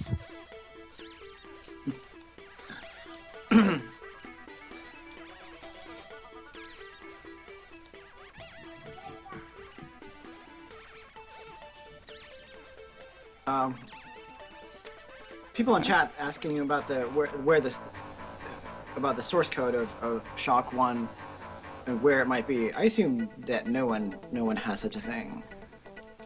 I don't know. I don't know of its whereabouts. It may exist. It may not exist. I'm not trying to be cryptic. I just, you know. Right. Someone also asked about how long Shock took to make. Like, can we pin down Yeah, the I date for that? started basically full-time on Shock at the start of the project, which was February 1993. And it shipped at the end of 1994. It was supposed to be a one-year project, but it turned out to be more like a 1.5 year Right. project. Had one of those interminable endings where we kept thinking we were about to ship it, like sometime in the next 3 days, continuously over the course of about 8 months, is my recollection. Mm-hmm. There was always one more thing Crap. that they wouldn't ship with, or we had to fix. Yeah. Basically, with any of the early Looking Glass action adventure games, you can tell when we started a particular game because it was, 2 months before the ship date of the previous game, right? Like just long enough for things to go to manufacturing. There was very little, You should overlap or. Sorry, you should heal yourself, I think. So as to not die. You're only saying that because Spoiler. he had one life chevron. Mark, you just hate hand grenades, don't you? You just... Well, Or you love them. You love them so much. He You can't part. He can't part couldn't with part them. with one of them, yeah. well, explain to me. I mean, I need area effect, right? I need clusters of dudes to make. There is that. Don't you need to... Can't you lob them around corners, though? And then not get shot? Yeah, Am that's I true. wrong? Did we have No, you're version right. control? That's a good question. Version control. I remember on Underworld at one point during Underworld 1, our version control was literally a rolled up sock that you had to be in physical possession of the sock semaphore to be allowed to touch the code. Yes, we were still using physical semaphores for this game. I'm almost certain that there were objects you had to have on your desk. That was Thief. Thief Oh, had a wow. physical semaphore per level. Well, if we were still using that for Thief, then That's shameful. then that had to do presumably with we- binaries in source safe. This game we used RCS for. Right, source right. control. I couldn't turn down the story about the sock semaphore though. Yeah, that's fair. Yeah, but that was back on Underworld. God damn. Someone is eating your lunch. Yeah. I'm just burning through all of my medi patches. Converting them directly into ammo. Is this not the way out? Oh, it is its own kind of way out. To the grave. Alright, maybe we should look at the map. Because, believe it or not, so if I have any kind of geographical memory of this game, it's going to be because I was playing it earlier this week. Not You don't because, remember like, from 20 years ago. remember the level design from 20 years ago. Where's the map? There, here we go. Alright, where are we going? So this is the whole computer core stuff. trying to remember where the roller skates are. Maybe I should just try and get back to the healing bed. Of course, it's probably swarming with mutants now. We can crowdsource it. Someone out there on the chat, tell Mock where the roller skates are. Alright, there's the regen. Which I have now, so I don't have to worry about that quite so much. I feel like I've been here. I feel like I can go back this way. I think those dead bodies feel like you have been here. Well, you know, it's strewn with I guess if they're mutant bodies, it's probably a good clue. Alright, now I'm back in the main hub. So I can grab some energy. And then grab some... I'm sprinting now. Almost never do that. Does sprinting cause you fatigue? Yeah, it causes you fatigue, which is kind of an ill-posed mechanic in this game. Like, yeah, you have a certain reserve of fatigue, and... Look, if a game does not have a fatigue system and a 3-level crouch, it is a namby-pamby game that I do not wish to play. A primitive, ramshackle construction, indeed. Yeah. Hardly worthy of the word simulation. Well, the other thing that, you know, modern games are severely lacking in is variety of grenade types. So we're on the first level, and I've now acquired 4 out of 7 grenade types. So... I mean, you might think we were playing Grenade the game, but we're not even exploring any of them. So You wouldn't think that because we don't actually see them getting used. Okay. All right. Why don't we just move on? Maybe I'll find some more roller skates later. They're in some irradiated place that I don't remember. Okay, so you won't be able to make the nice jump later without them. I think the elevator is a good place for me to take a bio break, so I'm gonna be right back. Awesome. Right. So this will take us to the next phase of many things. Yes, and while we're waiting, once again, Dorian Hart will sing a song. Ladies and gentlemen, the Ballad of John Henry. Oh goodness, I don't think I know. My 4th grader knows it. I think she sang it in her school chorus. But Okay, can you get her? she is, strangely enough, my entire family has fled the house for this. Huh. How peculiar.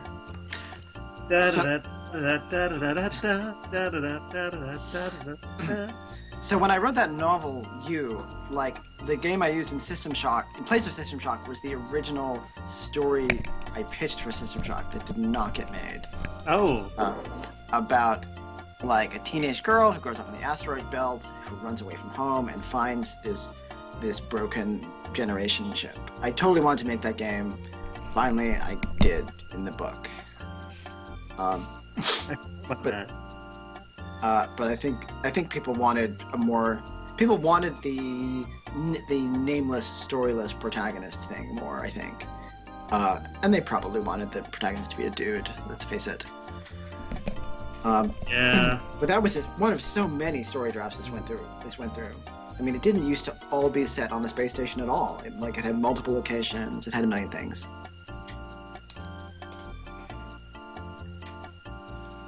Okay, I'm ready for level 2, I think. All right. Oh, is that Sean on the chat there with some Shock source code? Oh. Could be. Wow. Oh, there's a collector's item for you. Yeah. Get that framed. Print it out on your dot matrix printer. Well, speaking of the printer, Greg Travis used to collect random printer output from Looking Glass, and Really? and compile it That sounds like... into a three-volume found novel, which we still possess. So, I'm about to head to level 2. Sorry, guys. And while I do that, I'm gonna just get my gas grenades ready. Right, because I seem to recall that there's some sort of welcoming committee on the other side of this door. What? Who would play a doity trick like that? Not us. Huh. Certainly not us.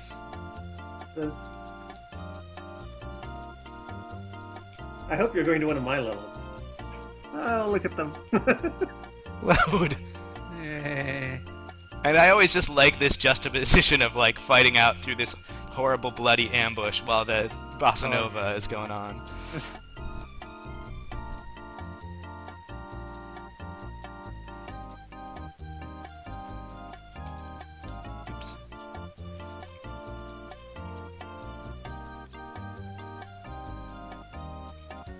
I love that ambush. And some physics weirdness. Okay. I like to consider myself a connoisseur of a good ambush.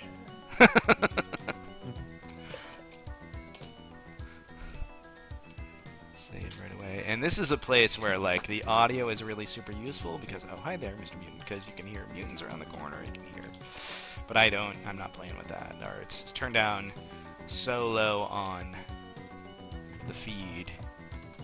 The result is I can't hear it, and I'd rather just not fix anything that ain't too broke at this point, because we had so much technical difficulty getting the game going at all today, which is a shame, because I really thought I had it debugged last week, but what you think you know is often wrong.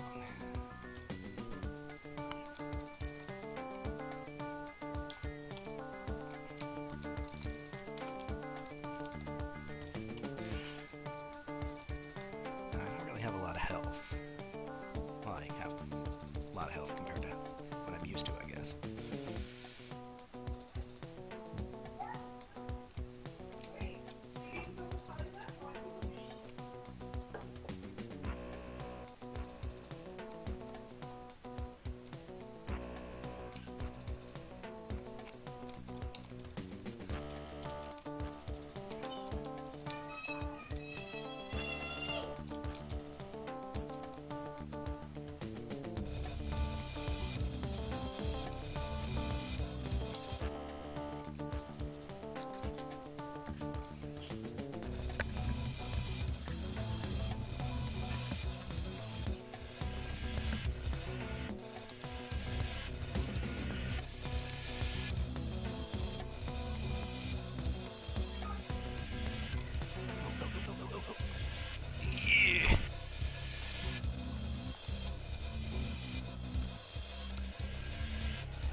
Nice.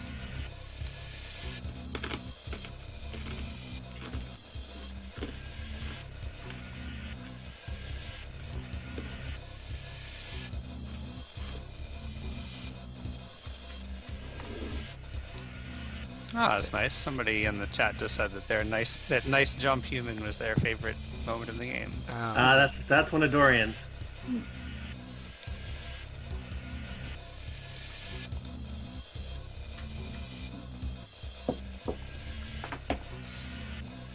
So I'm shredding these maintenance bots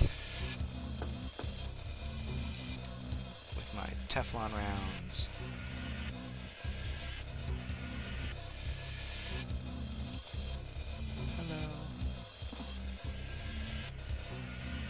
Oh, and yes, Welcome to My Death Machine was one of mine. I remember that. Death Machine. Is that the one in the reactor level? Yeah.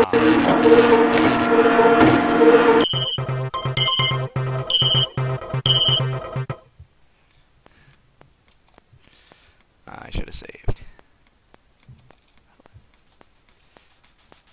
Oh, sorrow.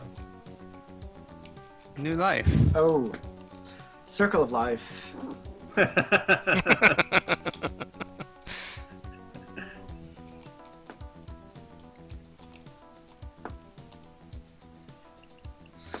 Yeah, see, these big red tiles are what remind me of Star Trek, right? Like the Nostromo, like didn't the Nostromo didn't have like, you know, a big palette like that, right?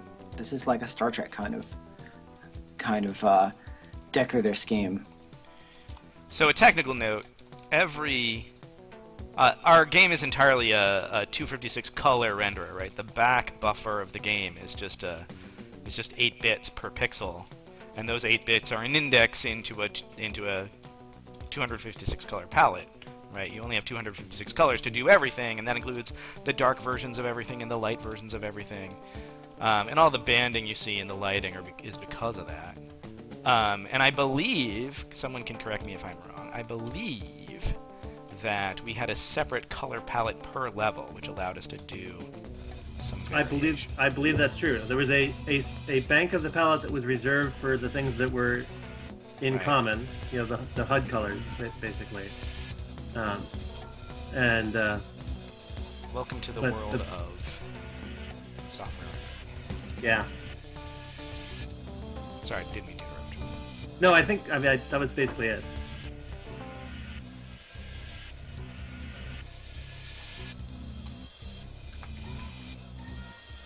Alright, you know what would work well here? There we go.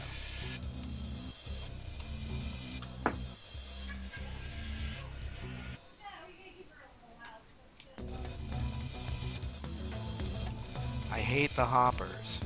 Ha. See, grenades. Well, yes, they're like a small piece of your hatred that you can throw.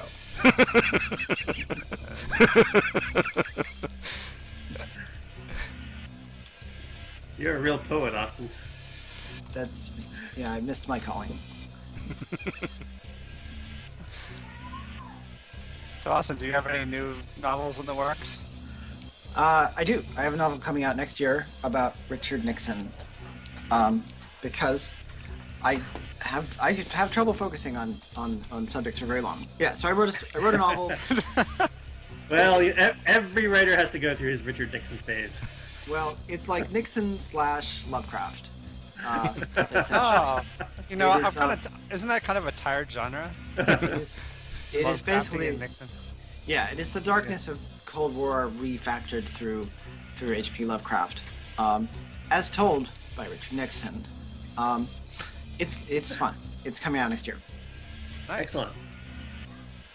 If you remember to ping everyone you know, I'm sure you probably do that as a matter of course. But I'd like to be reminded when it's actually available. Someone's follow up on the Twitters. Yeah, I will probably let that fact drop once or twice on the internet. Yes. as the time goes. So is this a good time for us to collectively talk about where we are now? Anyone want to? Why don't you start? Sure. Okay, I am dying in System Shock right now, but I'm also my main gig is doing research and development for a company that you may have heard of called Riot Games. And no, I can't talk about it. But that's what I'm doing. They have a game. One of the best places to work. Really a game. How about you, Tim? Let's see. There's very little known, even by us, about what I'm doing right now. But the broad strokes are that we have... I'm working with a group called Otherworld Entertainment, and we have the license to Underworld. Not the Ultima license, but Underworld anyway. So we're in concepting phases now on that, and I'm hugely optimistic about it. So yeah, hopefully that's a thing that will happen. And I actually wrangled Mock into putting a link up on the Twitch page. So anyone who wants to find out more can just go there. I see it right there. Other Side Entertainment. Nudge, That's nudge. right. How about you, So Dorian? wish us luck. What was that? How about you, Dorian? Let's see. I guess I have most recently worked on a game called Card Hunter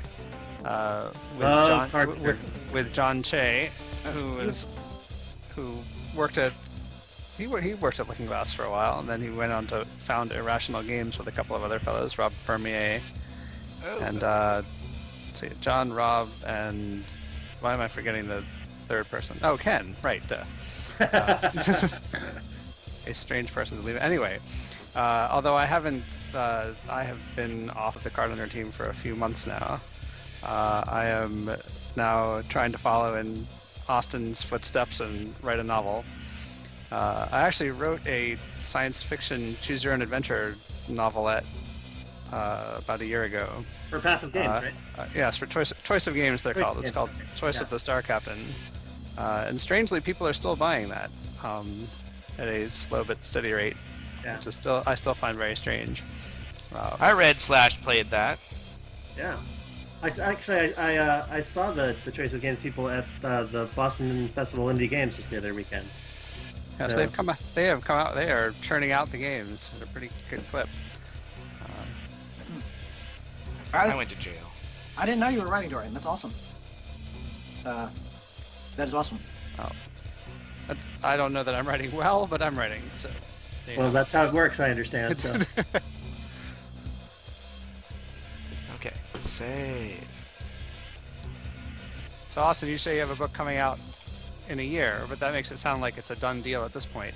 A lot of the time it takes a book a year from final manuscript to retail, to being available at retail, and that is just the picturesque charm of the publishing industry. That it just takes a long time to do that. Right. You don't just press the publish button? Mm-hmm. Right. But assuming that you have substantially finished with the manuscript and now it's kind of out of your hands and in the pipeline. So what are you doing with your days now then? Are you writing yet another one or? Yeah, I'm doing a bunch of things.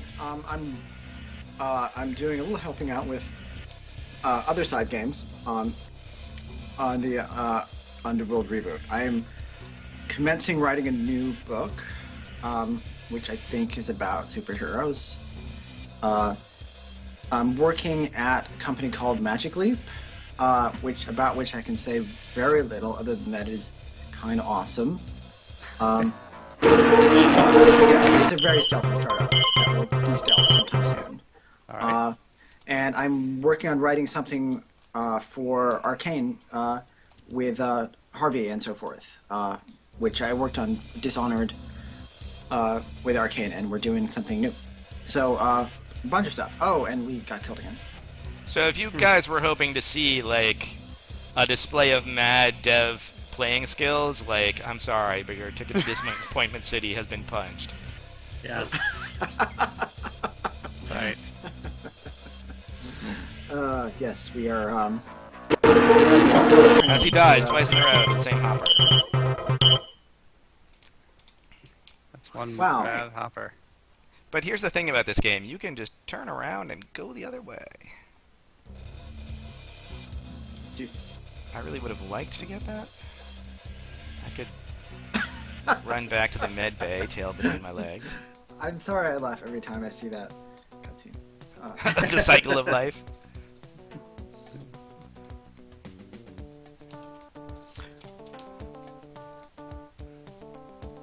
Some questions in the chat on the longevity of System Shock and why people still remember it. Ooh.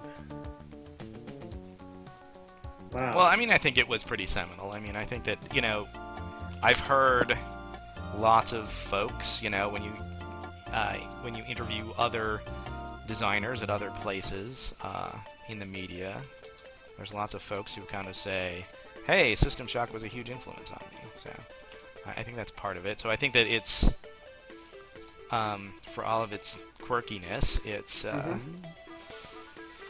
kind of reach can be felt beyond the game itself. And it did have a very, like, for all that it didn't sell outrageously well, had a very hardcore following that has not loosened its grip, and so it is certainly kept in the public consciousness by a lot more people than just the people who worked on it. And also the sequel probably is even more memorable than the original. I mean, surely there are people playing other games with Shock at the end of their names that are reading about people like Ken Levine and reading about their earlier work, and might find they're all the way back to this little chestnut. Am I gonna go back here again now that I'm healed up? Yes. Have I learned my lesson? No.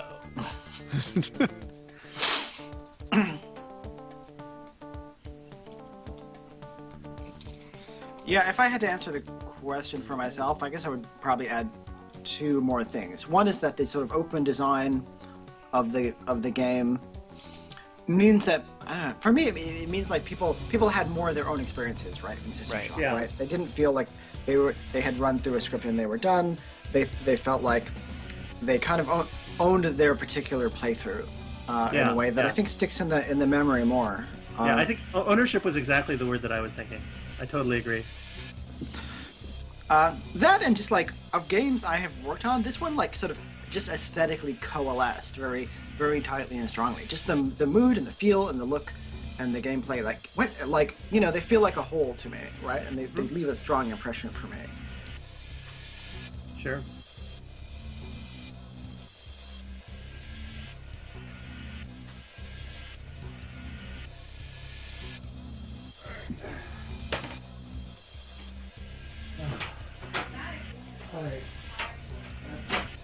Do you want to talk about the combat system at all? Like, what are the tactics of this game? Like, what were we going for? I mean, I sort of pose that as an open question. In the combat system? Yeah. I mean, I feel like a lot of this game is about... It ends up being about resource management, right? Like, if you are slightly more skillful, then that means that you don't run out of ammo, right? Whereas if you are slightly less skillful, you end up being gluttonous of resources and having to, like, run a lot more and things like that. Right. Yeah, so it's a lot about resource optimization. Like, just the whole notion that you have two kinds of bullets, and you should pick one kind to fight the metal enemies and the other Right. kind to fight the flesh enemies. Like, that, just making that choice efficiently really, like, tilts your experience very strongly one way or another. Right. And it means things like, hey, you might want to have two pistols in your inventory just so that you can have them loaded differently so that you can make the switch that much more quickly. Or whatever. Okay, so... Okay, the fact that the hopper overheats and melts as its death animation drives me crazy. Isn't that what happens to you when you get killed? Well, like, there's just a serious design flaw in whoever built the hopper. Well, I mean, it speaks to our technical limitations, right? Like, Yeah, I suspect it was for lack of a better way to show something of that shape falling over. Right. I just love how it slumps into a 2D into a new 2D configuration as a area of floor.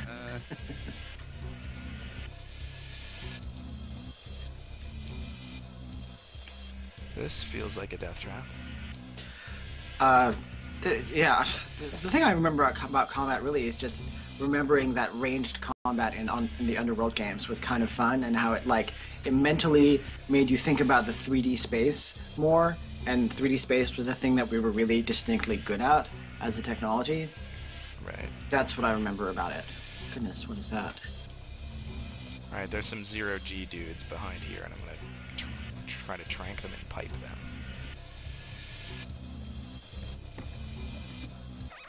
What resolution are you playing at? I think I'm playing at 640 by 480. Man, that is like... That did not work out so well. Oh, and now this guy turns into his own pile of goo. It's like you're playing on a 3G iPhone. Right. Right, yeah, I mean... In many respects, right? The min spec for this had 4 megs of RAM. You know, it took 20 megs of hard drive space to install. That's insane. No one will ever need that much hard drive space. Come on. Yeah, really. When I got my Mac SE30 in college, I really would have bet almost everything I owned that in my entire life I would never be able to fill it all 30 megs of its hard drive. Luckily, you didn't own very much in college. Exactly. So even had I made that bet, my life would not have been much different.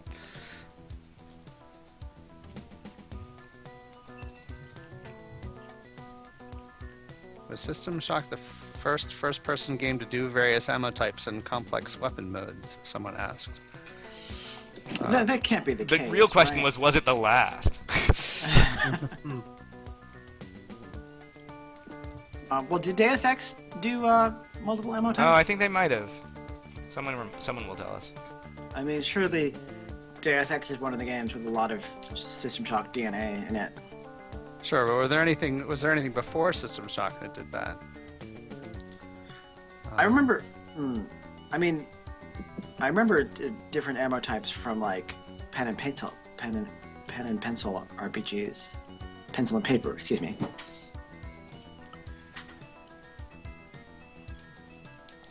But Aha, the 5th grenade type. It's like the Fifth Element, except Yes, it is not the the grenade of love. Time to Question save. on the chat about some of the quirky jogs and turns in the level design, and definitely at least part of that was frame rate limitations on how far we could render. Right. it was a combination of that and wanting to fit everything into a particular footprint. Yes, Right. yes. This level in particular, I- like the way I'm everything is probably all sort of tangled up in a very small space.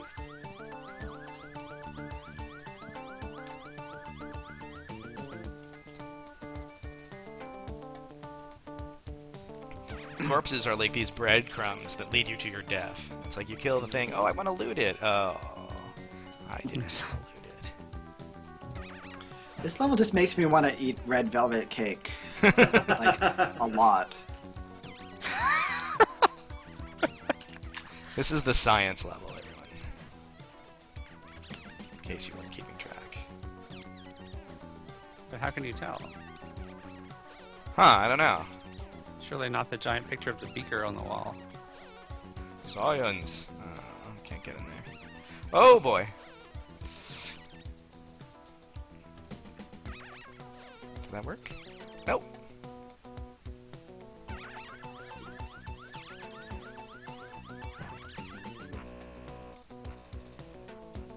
I think I'm damaging myself with those, aren't I? Oh, that is a friendly looking robot. Yeah. Okay. I think we just Teflon him.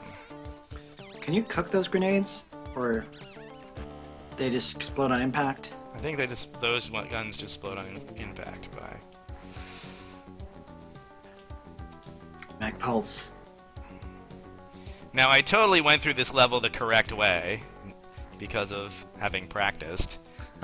This section is normally dark, and the lever I pulled near the energy charge station is what turns the lights on here. If you go around the level the other way, you end up like having to use sight drugs and stuff to try and get through here, and it's not as fun experience. Let me tell you. Okay, so a little respect for Mark's chops as a shot player here. It's important. Well, no, Mark actually practiced earlier this week. That's Eventually, we will get to like level 4, and I will be totally out of my depth. So we had both fragmentation and concussion grenades. Yes. Because those are different. Because those are different. And we have nitro packs. So basically we Which have are the what? explodey thing, the explodey thing, the explodey thing, the gas Alright. thing, I'm and having the... a time remembering the difference between them, yeah.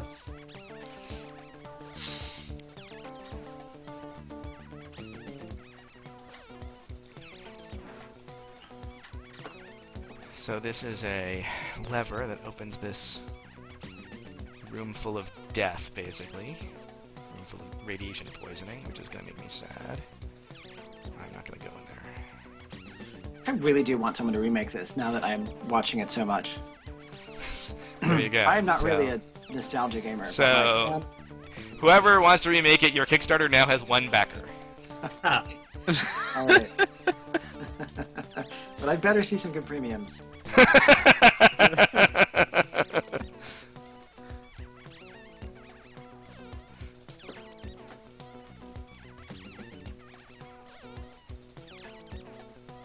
So I don't know if you guys are hearing the audio logs. I know that I'm pretty sure that the the other commentators are not hearing the audio logs. In my talons I shaped clay, crafting life forms as I please. So do we know if they're actually hearing the audio logs, or should I, like, try to give a little plot summary to date? I guess you guys, you commentators would benefit from a little plot summary to date. There we go. You may recall that Nathan Darcy has discovered that Shodan is going to use the laser to do badness upon the Earth. The mining laser to do badness upon the Earth. And he has figured out a plan to thwart this, which involves basically raising up the station's shields, overriding the locks that prevent you from firing the laser while the shields are up, and then firing the laser into the shields, thus destroying that. To do that, we're going to have to get Isotope X-22 from this level, and we're going to have to bring it to the reactor, and then we're going to have to do some other stuff to actually get the shields up and the laser unlocked. Was that helpful? Absolutely. To me, Dorian. I didn't remember the plot of our own game. Dorian, you wrote the Shodan monologues there. Is that right? Or I don't think so. well, I didn't. Who did? Maybe. Is it possible that Eric Ray again, wrote remember, my memory only goes back about 6 months, so it's certainly possible I wrote them, but I don't. I know also that assumed it was you, Boston. If it wasn't you, I guess I probably would have been the second person tagged for it. So sure, I'll take credit for it until someone else specifically remembers they did it. Well, it could be. All right, so this is the cyberspace terminal, which I don't have science access to yet. So I'm going to do a crazy thing.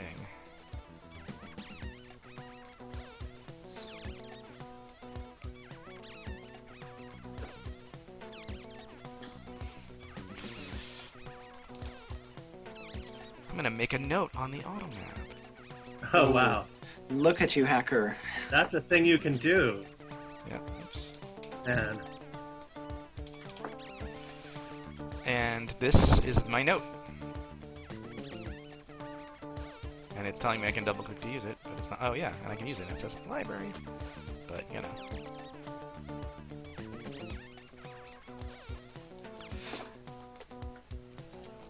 Yeah, is it possible that Terry did some writing on Shodan? It's very possible.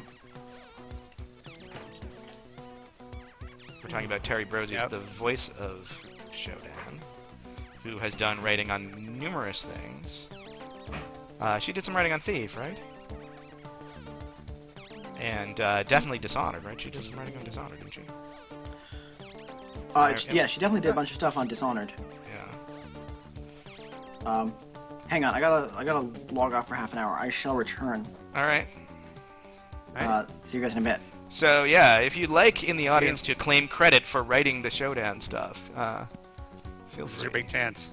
This is your big chance. Oh, there's another cyberspace terminal. You know what? I missed this in my previous playthrough. All right, let's go check it out. Whoa! Shoot the crazy dogs! Shoot the crazy dogs!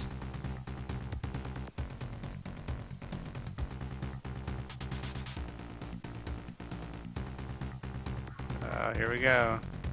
Cyberspace. Cyber pigs. Is that all that was? I didn't even see what I got.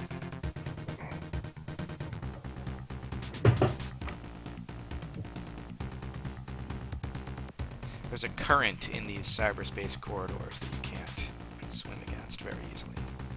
Like if you're super dedicated and really got a lot of coordination, you might be able to do it. Okay, I wonder what I got. Let's see. Let's go look and see. Let's see. Did I get any more games? No, I still just got ping. I didn't get any pulsar. Maybe I got some data. I don't know what I got. Anyone see? Nope. Are you my friend?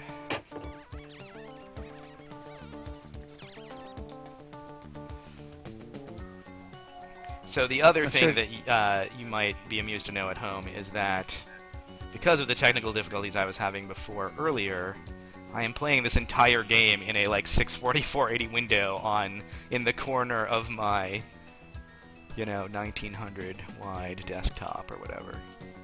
Oh, and this is biocontamination, and this is like a cruel practical joke, right? Because you go over here and it's like, oh, it's broken and it's full of poison, and you're sad.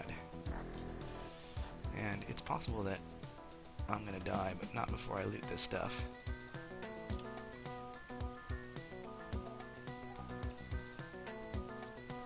Haha. Let's hit ourselves some... Oh, we don't have any detox. Crap. And then Soon you will detox with death. Yeah. I really want to grab those... Oh, that's some detox right there, I bet. Yep.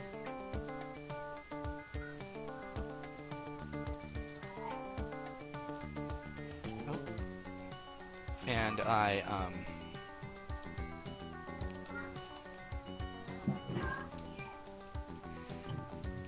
so biological contamination is measured in LBP. And so, what does LBP stand for? I guess there was in Wing Commander, there was like a schematic for the ships that had the damage on or the firepower listed on them in EKB, which is supposedly stood for Earth-Shattering Kabooms. And I thought that was really kind of corny and stupid, and so I wanted to do something like corny and stupid and also mocking Origin. And so this is like my LBP is like my really lame joke. I just want to set it up properly. It stands for Lord British Penises. Because it was just, that was my joke. That was what I could come up with. It's like we're 14. Well, weren't we 14 when we made this game? yeah, pretty much. So yeah, it was just a Closer to stupid piece of 14. sophomoric Than we are now humor. to the age we were then. Yeah. Travis Baerga. I think I gave him that name. And Could the reason be. that I'm fairly well confident that I did give him that name is that when I was put in charge of names for really any character in a game, a habit I continue to this day, I mine the rich field of last names of professional baseball players, There you go. which sound a lot like decent, fantasy or science fiction names. There you go. I mean, often they are actual, they sound more like names as well. But Baerga was named after Carlos Baerga, who was an infielder for the Cleveland Indians back in the 90s. So it's funny, when I want to name stuff, what I do now is I just go look at my spam folder, because like the senders of your email are just all randomly named people. So I just pick someone who's, someone I don't recognize who spammed me. So this is interesting. I went a different way through the level this time, and over where? Somewhere in this room, somewhere adjacent to this room is, I think there's a murder hole. Yeah, it's right here. See, this is a little window. You can actually get on the other side of this, and you can kill these mutants through the murder hole and never have to deal with them. Although,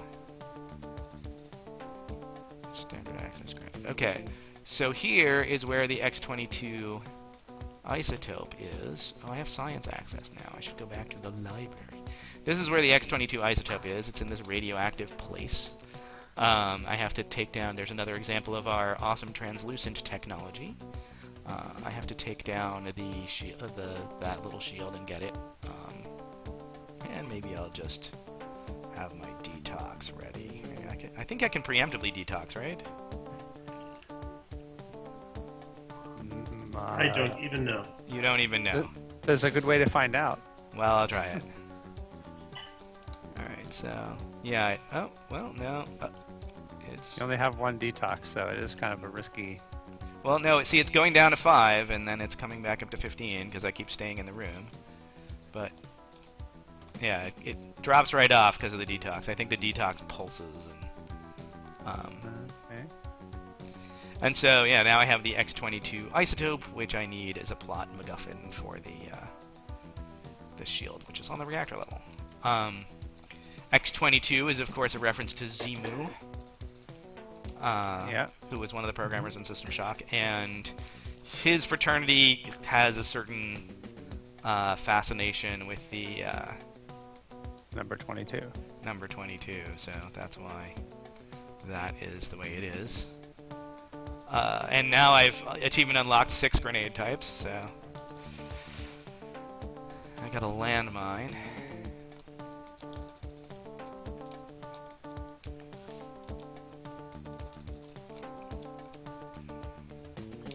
I think we actually do mark things.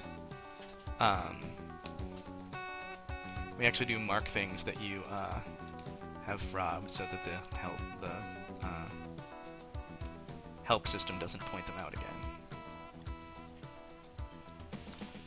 Alright, so I have science access now. I don't remember where precisely I got it, but oh, and there's this elevator. I can go to the reactor level now, I think. Can I go to the reactor level? Let's see. Far away.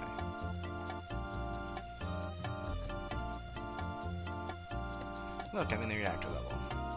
And there used to be a huge disk load between those two things. Like going between, you know, pushing the button. Like, if you were playing in 1994, it would be like, the elevator starts to move. Load, load, load, load, load, load, load, load, load, load, load. Here you are. But now it's like the elevator starts to move, and it goes right away. Because, you know, hey, we got faster computers. So, I have a story about elevators. Elevators are basically teleporters, right? We have discrete levels of the game, and each one is a separate level file, and the elevator teleports you between the level files, right? And so there's always a level load in between the elevators. So we have this, you know, and so basically there's another copy of this elevator on the reactor level, and we're just teleporting you. We're just unloading your level, loading you, and putting you in the other copy of that elevator. So because elevators were basically teleporters under the hood, we had this bug where if you dropped an item, you know, on the floor of the elevator and then sent the elevator to another floor, you were like, hey, how come that thing on the floor didn't, I mean, if the elevator moved, like, how come that thing on the floor didn't come? It would be with the elevator on one floor and not with it on the other. Yes. Yeah, so we had this bug. And so we needed to fix this bug, right? And we sort of came up with a system to, like, find all the things in the elevator and marshal them and, you know, and serialize them and bring them along with you to the next level. But the trick was, this, you know, is part of a tile map, right?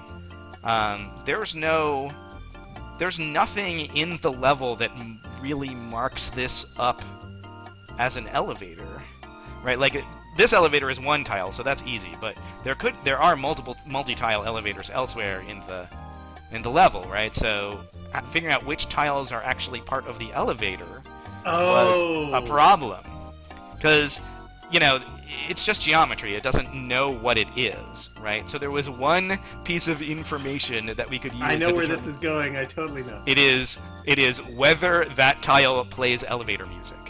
Yes. Right? So, and I'm on level 2. Do I want to go to the reactor level? Sure, let's go to the reactor level. Alright, did I save? I did save. Alright. The reactor level, if my memory serves, was the one with the best music. The really driving, thumping music, which I can't hear because I have the game muted, so I don't screw everything up. But yeah. So someone will have to, who's hearing it can tell me if I'm remembering right. I knew that hopper was there. I guess I could have thrown a grenade at him, but...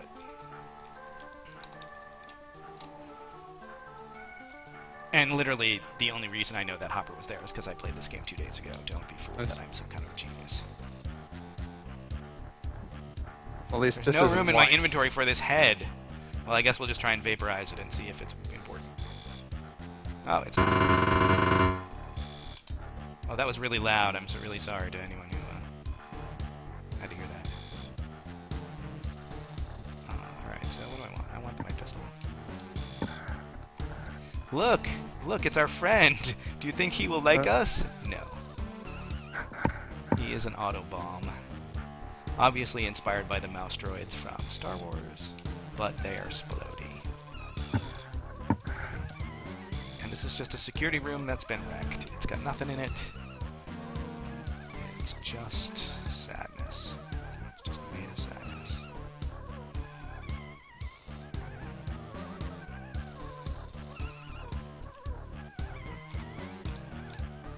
And over here...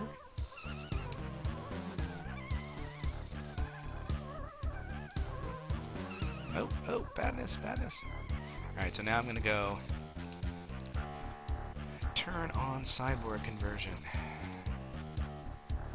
Anne Rains, I see, is the sender of that one. Named after Tim Raines, longtime outfielder for the Montreal Expos. Ought to be in the Hall of Fame. There you go. Oh, in fact, alright, so this game, we did not get to my voice acting. We actually bypassed it. We'll have to go back to level 2 at some point. But this game includes my voice acting debut, but my... oh, here we go. Oh, we have to do this wiring puzzle, maybe. My other video game voice acting appearance is in a baseball game.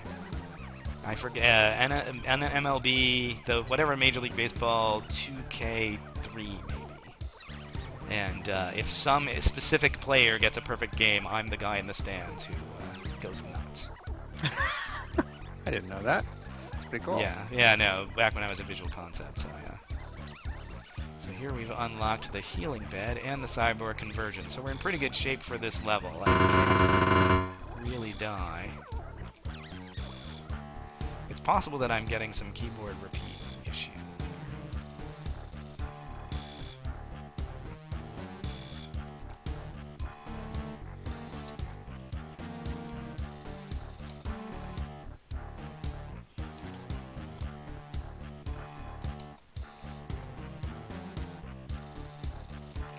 Yes, 15 grenades, they are my precious. I will never part with them. Even if it kills you. Yes.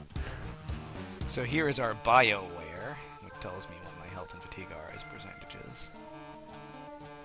And this button is the radiation treatment button. So if you're in the reactor level, you can run back here and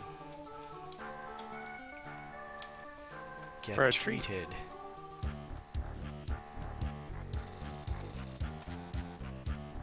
Oh, hello. Oh, and I'm wearing... I got totally wrong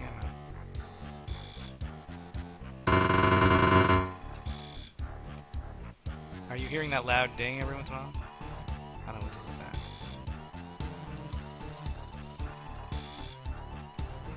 I was about to use a med patch.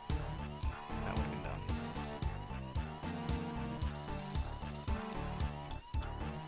Oh look, more detox. See, this is the reason why you keep the auto help on. So you can find... to point that stuff out for you. Yeah. Yeah. Having the auto help on is totally cheaty faced, but it's super fun. Oh, hello, Mr. Bomb. Hey, you went to a lot of work to implement that cheat, so... Yeah, no, I mean, it actually does a second render of the screen in, like, paint by numbers version so that it can scan it. It's a low-res render, so it can scan it for interesting objects near the center of the screen. So here we have cameras pointing at the radiation treatment area. This is security.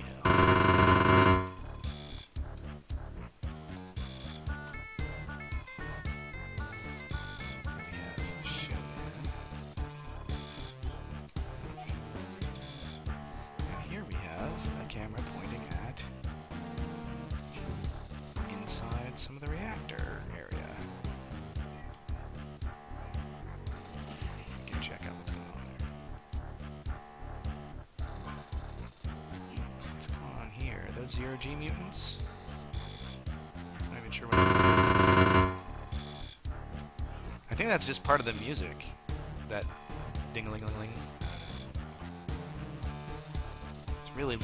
I assume it must be really loud on the feed because it's actually audible to me.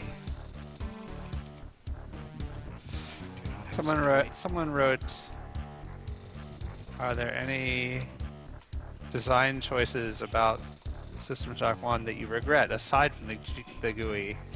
Do you regret any writing, puzzles, NPC designs, levels, aesthetics?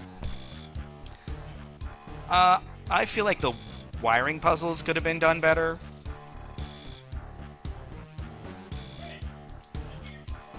I think at least in one case, a level that I was working on is less space stationy than it ought to be, and more dungeony than it ought to be, given that I had just come off of Underworld 2, which was the first game I'd ever worked on, and I don't know, was still kind of junior and dumb and wasn't really thinking properly about how the space was formed.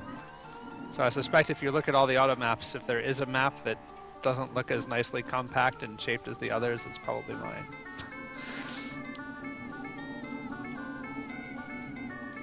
But I had Tim to set me straight eventually. Ha! I'll take credit. I don't know what I did, but... So we haven't really seen many wiring puzzles yet. There was just the one that was kind of an intro one that was super easy. So we have two varieties of puzzle. One was like the switch puzzle, and one was the wire puzzle. And the switch puzzle was just sort of like you have to connect all the circuits. I think both of the... Well, I think the switch puzzle was designed by you, Tim, right? Yeah. And you have to the wiring disconnect one the was circuit, Doug, and it's I think? toggling one thing toggles another thing, and so you have to sort of work at it until you get it into the right state. And I think those were fine. I think it's the other ones with the wires where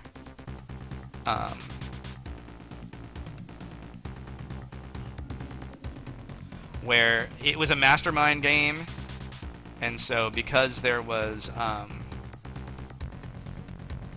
there's a mastermind game, and so that like you have this little indicator for how well you're doing, but it's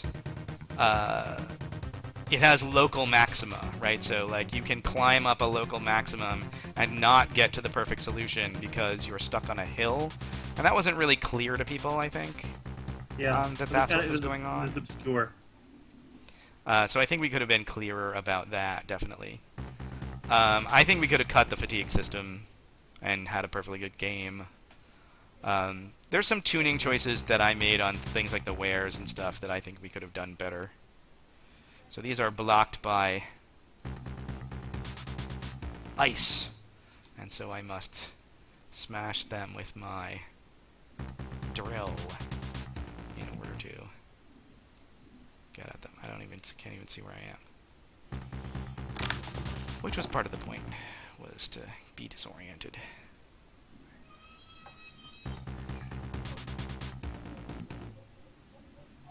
Yeah, so I think some of the tuning details of the game certainly could have been better thought out.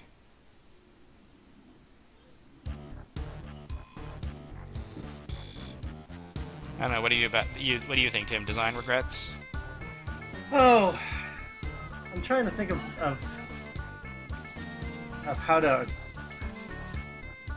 articulate. I think there's just like there's a certain degree of overall focus that I wish that like I'm not quite seeing like what I would like to. Right.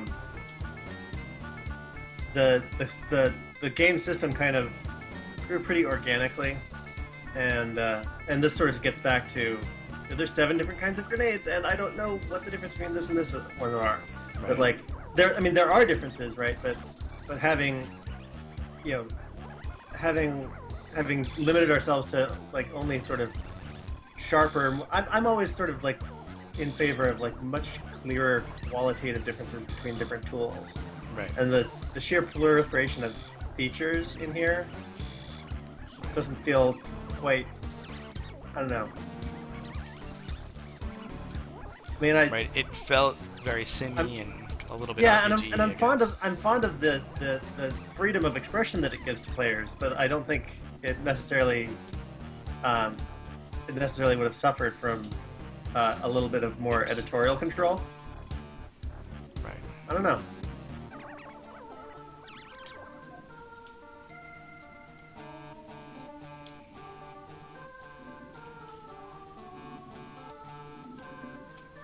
so this is a jump. Alright, so I suck at doing jumps. The trick is to sprint. And the trick to sprinting is to push the correct button. Oh! So those of you may recall that the shock movement keys are, instead of WASD, it's ASDX. So S is forward and X is backward. Which, if you're used to modern games, is completely maddening.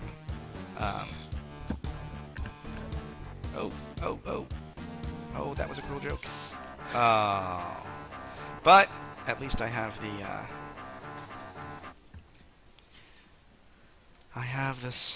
the Resurrection Bay in play. I'm gonna save, because the worst part is you have the Resurrection Bay and so you forget to save, and then you go to another level where you don't have the Resurrection Bay, and then you lose a lot of progress. You're shocking betrayal. Yeah. So yes, not having autosave, in fact, you know, that would be an opportunity for the mod community. I feel like if we have DOSBox, we probably have some way to, like, just peel off core dumps every once in a while. Alright, there's that.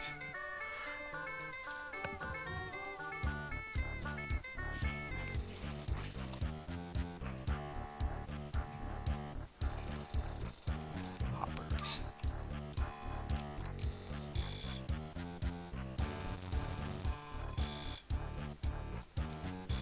I got energy. Maybe I should do some more spark moving.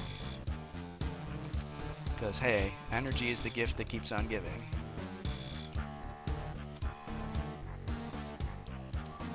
I think this area has mutants behind it. Yes, 0G mutants.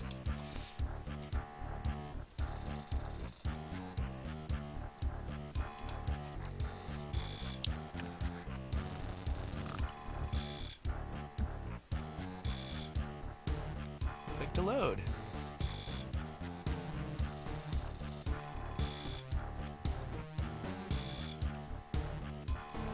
And the door keeps closing on me.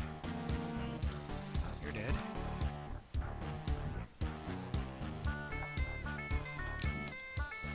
So did I tell you that the help instructed me to pick up a live landmine at one point? Oh, really?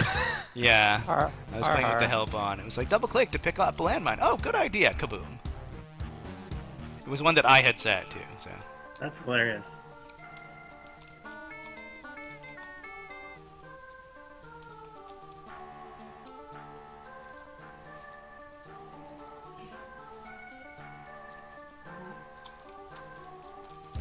So this room is a 50% gravity room, where I'm still getting shot because there's more mutants somewhere. There you are. Click to load. Right. Is there anything we didn't do in this game? Yeah. Yeah, exactly. There's no bowling simulator in it. I don't think. I'm trying to think if there's a mini game.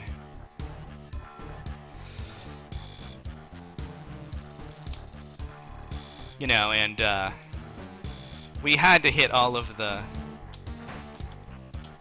I don't feel like gravity's 50% of standard. I feel like it should be easier to. Oh, this is gonna go forever, so don't wait for it to be done. Let me know when. You know, it's funny. I don't think gravity feels 50% of standard. There might be some bug. I'm gonna walk out of the room and walk back in. See if I can. Oh, I think I have the shift key stuck down. Because now I'm sprinting all the time. Which is a little bit exciting. Yeah.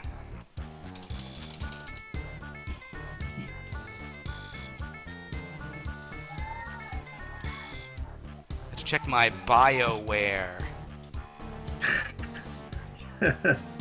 Yes, you're Yeah. BioWare. Fatigued.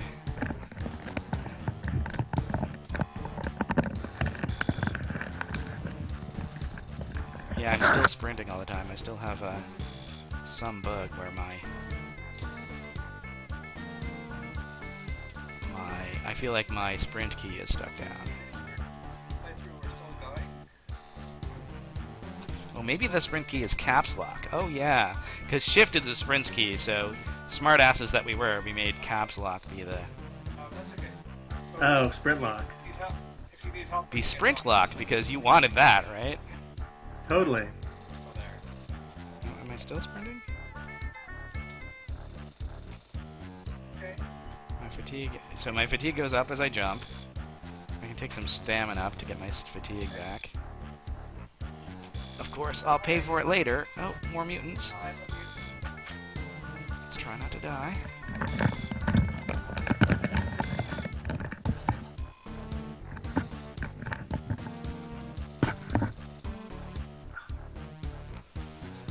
Oh, look, there's a first aid kit.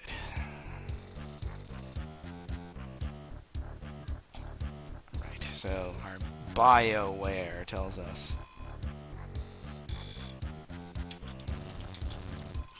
Alright, and I'm just bristling with battery packs.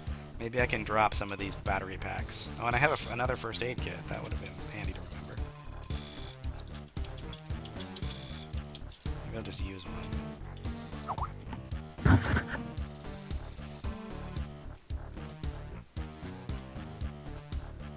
That was a stun gun, right? No, that is the AM-27 flechette gun. Which, you know, it is really useful in zero-gravity mutants. That's right.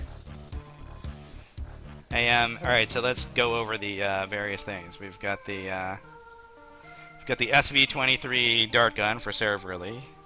We've got the SB-20 mag pulse for Sean Barrett. On Barrett, yeah. We've got the DH-07 stun gun for I forget who. Hey. And we got the Spark Beam. We've got the ML41 mini pistol for yours truly. We've got the AM-27 flechette for Artmin. I only have one kind of rounds for this. Oh, and I'm sprinting again.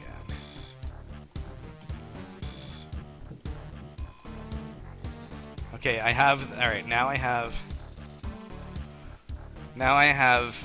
the shift key stuck down, and I'm hitting caps lock to counteract the fact that I have the shift key stuck down, so... this is just extreme gaming, folks. That's high-tech right there. Yeah, yeah. And I need to wait for my fatigue to come back down so I can make this jump, I think. No?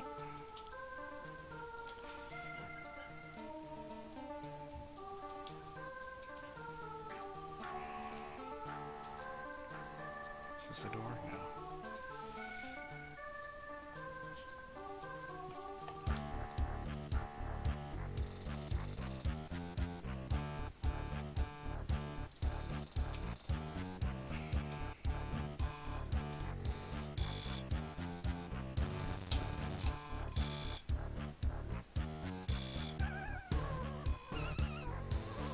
It's interesting though, the shift key does counteract the caps lock. Something weird is going on in the UI. Who wrote the UI? Goddamn. Ha. Yes, yes indeed. Who was that? Who was that terrible novice programmer? Alright, this is here. We're in kind of like the access tunnels of the... Oh, and being shot by, no doubt, an assassin cyborg. Screw you, Tim. Where are you? Where are you? Oh. Can you hear the cockles of my heart being warmed? Is the mic picking that up? Yes, I surely can. It is possible that some of these assassin cyborgs I placed, but anyone that I placed, you can still blame Tim. Right. Because I only learned my assassin placing skills from him, so... Right. I love those guys. I'm a little bit lost here. Use the map, Luke. Yes. Alright, where haven't we been? So it looks like there's a way out behind me. Looks like you might have to loop around.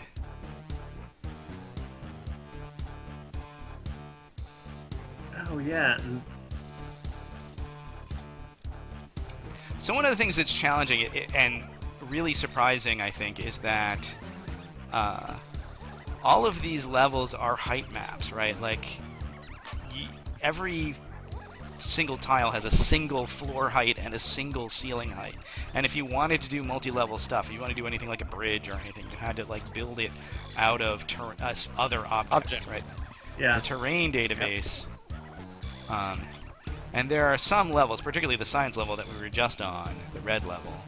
Oh, there was a huge amount of that stuff going on there. Yeah, there's a huge, it, like, took perverse glee in. And so the auto map, which is all procedurally drawn, really had a hard time with some of this stuff because of all the multi-level. It's trying to draw a 2D map of all this multi-level stuff.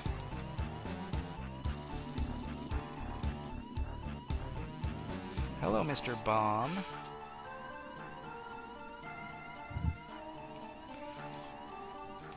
I should really heal up. Oh, look. Thank you, Mr. Help System. You're welcome, says the Help Systems programmer. Ha.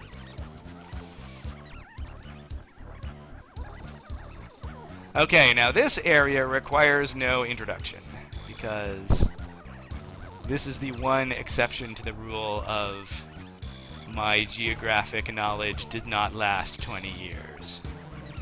This is a trap. I think this is your trap, Tim. Is this your trap? This is in fact my trap. I am totally responsible for this trap. I'm gonna go. I remember this trap. I'm not. Oh. And is I've been like- shot at this- by a this is cyborg like- assassin.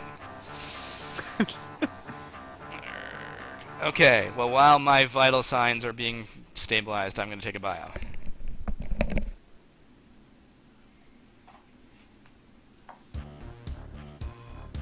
Oh dear. Yeah, I remember playing the game a lot, just like testing my own stuff and just like trying to be really super conscious of my own mental state while doing so. And anytime that I felt really safe and comfortable, that was something I really decided I wanted to screw up for the person who came after me. That's very thoughtful of you. Yeah, thank you.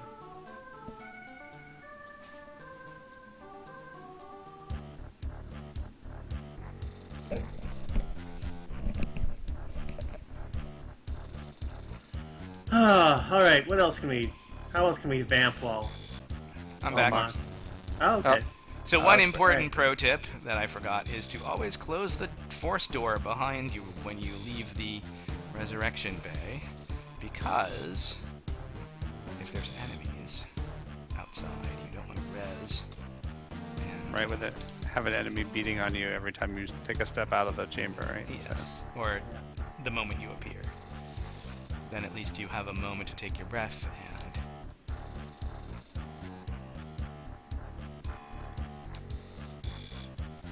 That was actually a fairly radical experiment, wasn't it? I mean, the notion of resurrection chambers in the game, where if you set them, then you couldn't die.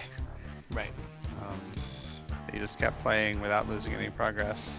Mm-hmm. Right. I mean, you lose No, some- geographic progress, obviously, but Right, but you wouldn't lose inventory progress. yeah. I don't know. I really like the effect that it had of like the tension of like trying to get to the resurrection chamber on each new level.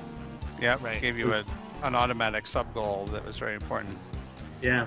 And it just minimized the kind of immersion breaking routine of, oh, you died, here's a cutscene, here's a load screen, Yeah. here, go do some stuff again. It made the game feel much more fluid. And I think it was Here's a well wiring worth puzzle that's hopefully going to help me with this death trap. So the wiring puzzles are basically mastermind. And so you can get partial credit for right wire, wrong color. Right, and so when I swapped the colors of the wires and then... Oh, and that turns on a light so that when when the death trap springs, I'm not totally blind.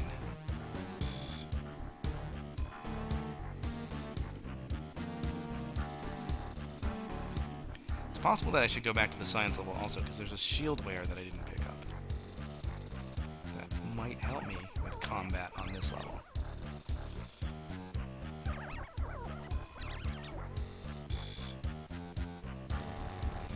Oh, being shot at by Tim's friend. I prefer to think of them as minions. Tim's avatar. Huh.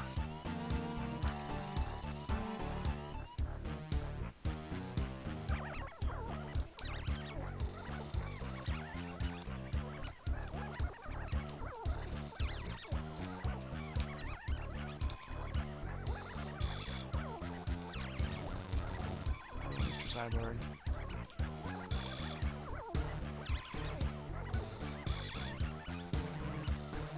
Who needs batteries?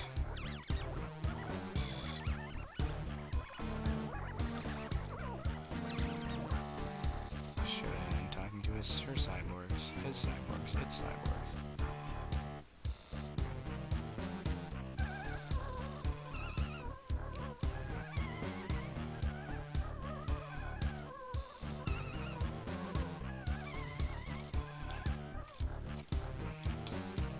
This is a climbable surface.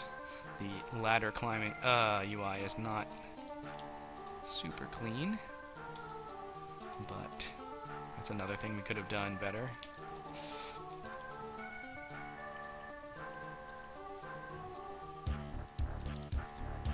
And I keep, the geometry of the thing keeps pushing me off the Oh yeah, the overhang. crouch. Arr. But apparently the middle state of crouch is sufficient for that. Look. I bet whatever's behind there is going to be really poisonous and dangerous.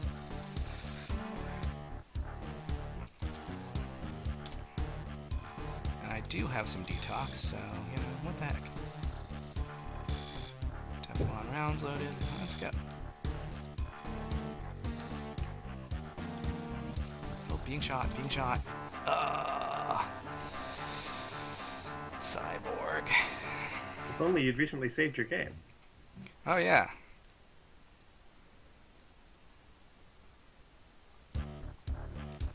Alright. So, Tim and I played in a, oh, and all three of us played in a role-playing game that Zemu ran. A Champions game. Yep. Where Laura Baldwin also played in that. She was the author of the Bear Pitts monologue, or dialogue, rather, in Thief. She did a lot of writing in Thief. She did a lot of things, Oh, yeah. but, you know, that's kind of... That's her most famous That's work. the that's fan probably favorite. the most famous work. And so in this role-playing game, she had the special power of... she had precognitions with the special effect of she could save her game. So she would say, I saved my game, and then I see what's through the door. And that would Yep. take it. Yep. I'm sure you guys all wanted to hear about our role-playing characters. Let's see if our number of watching now. Yeah, I people mean, plummets it's probably by just the 50%. three of us at this point, but, you know. Alright, let me tell you about my character. Yeah, I played Disappearing Man. yeah. Yeah, let me tell you about my paladin. Okay. Oh dear God. So how am I going to deal with this jerk? It'd be nice to have more health, that's for sure. Maybe I'll just throw some more patches on.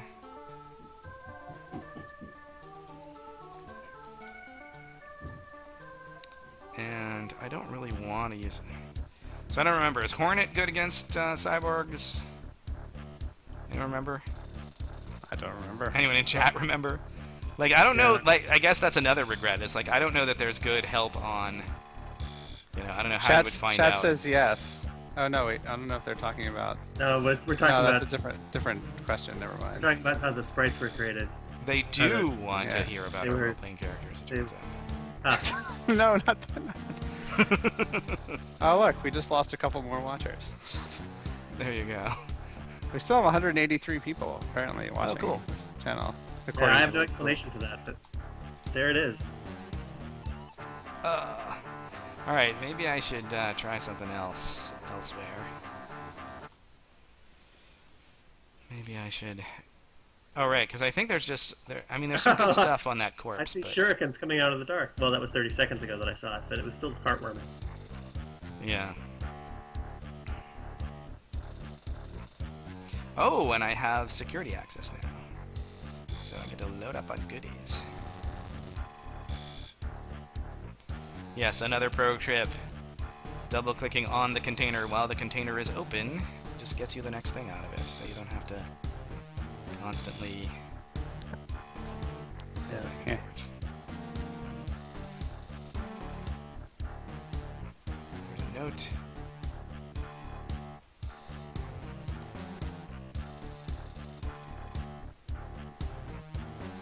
Hey, a targeting wear. I'm trying to... Someone's asking about the design of the laser rapier, and I'm trying to remember who that was. Well, again, we must have all the tropes, right? So we've got our Yeah. phaser, the spark beam, we've got our lightsaber, the transparently named laser rapier. Yeah. We've got, like, if it has ever occurred in space, in any fictionalized form, it is in this game. Alright, let's look at our map. See where we haven't been yet. I guess we can just keep wending our way around.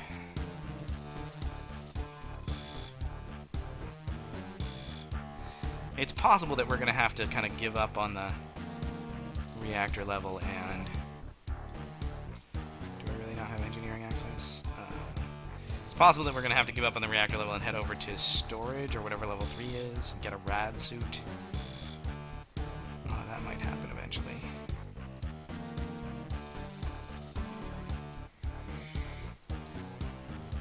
Or we can spring the trap. We can always spring the trap. Because that'll go well for us. Why wouldn't you spring the trap?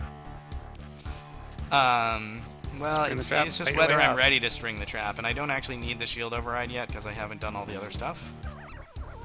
But, yeah. Yeah. And I also don't have the shield wear. Maybe I should actually go back to their science level and get the shield wear. Right, that was the home of a lovely bomb. And here's the trap. Hey guys, it's Austin. I have returned. Hooray! Welcome. Huzzah! Where have we gotten to? We've gotten to the trap. We're in the reactor level. Haven't made a ton of plot progress yet. I've got the isotope X-22, and I'm looking for the shield thing to drop it off into. I suspect that eventually I'm going to have to head back up to level 3, which I think is storage, to get a rad suit, or maybe it's engineering. And then... I'm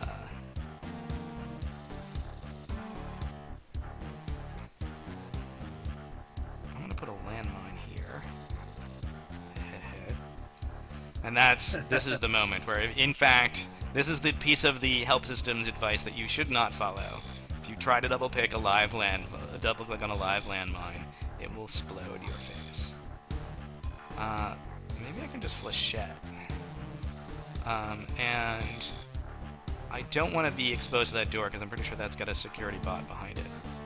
Again, not a naive playthrough. If you were expecting a blind shock playthrough, it's more like a 20 years nearsighted shock playthrough. So. No, but it shows off some of the thinking and planning you can do around Right. the game systems. Right, so maybe I will try and sprint and then whip around and see if I can... Well, I don't want to hit my own landmine, that's the problem. Alright, here I go. Leroy! Nice.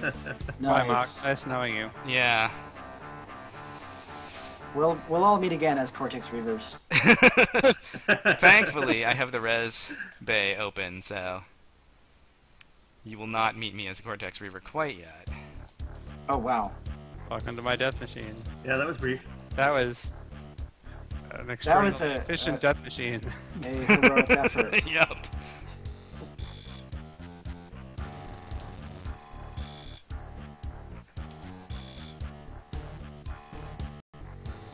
How long do speedruns go? Like, how fast can people speedrun Shock? Oh wow. That is a question I have. Well, alright, so when the game launched, we had a launch party where we did a playthrough, and we did it in about 5 hours. We're like coming up on that already, I feel like. Ha- We're at about 3. have we discussed the VR support for Shock 1? I mentioned it on the Oh, wow. System Shock forums, but yeah, we did actually have this working on the headsets of the day, which was the Forte headset, I think, was the main one, and what was the other one? The eyeglasses. I forget what the company name was called. Eye-glasses. That was before eye-things were owned by Apple, or eye-things were owned by Apple. Hello, Cyborg Assassin. Hello. Say hello to my little flechette friend. Sadly, I'm going to run out of that stuff pretty quick if I keep persisting with it.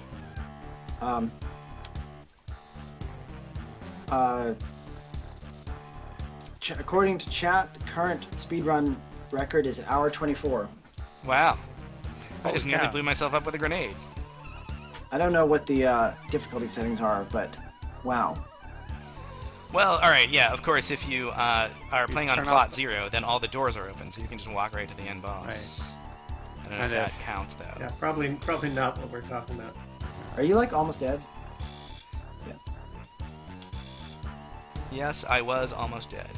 Anyway, I remember the VR hardware on Shock and how awesome it was, I have to say. It was pretty cool. I think that compared to what you can do with an Oculus now, Yeah. one of the things is, we got sprites, right? So, it does come across as slightly Viewmastery, right?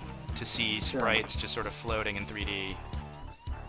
Although I have to say, at some point that will return as an aesthetic, like kind of as a deliberate thing. Like, Oh yeah, totally. Oh yeah, like 8-bit. right. Totally. Yes. 8-bit. Who needs visual language?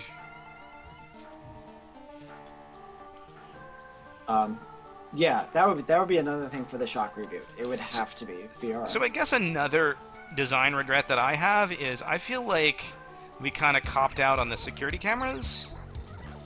They're just Sure.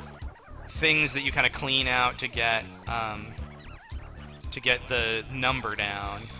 And I think Shock 2 and games since have done a much better job of, hey, the camera can see you and you can react to it, and Right. it actually feels like a camera as opposed to just a Yeah. MacGuffin like, that you- the cameras in System Shock are basically just feeding into sort of an overall overall security level that you're trying to wear away Hey, at. Mr. Security Bot, did I already kill you? I didn't. Please don't die. Alright. Top up. I guess my point about 1994 VR which was that it was kind of I'll let you sort this guy out. Nice. It was kind of a joke, but like not. Even in '94, you could see that it was like the forerunner of something really compelling. Yeah, it was clearly gonna happen. Yeah. I really liked the we had a Flight Unlimited one. Oh yeah, was that was pretty- fantastic. Yeah.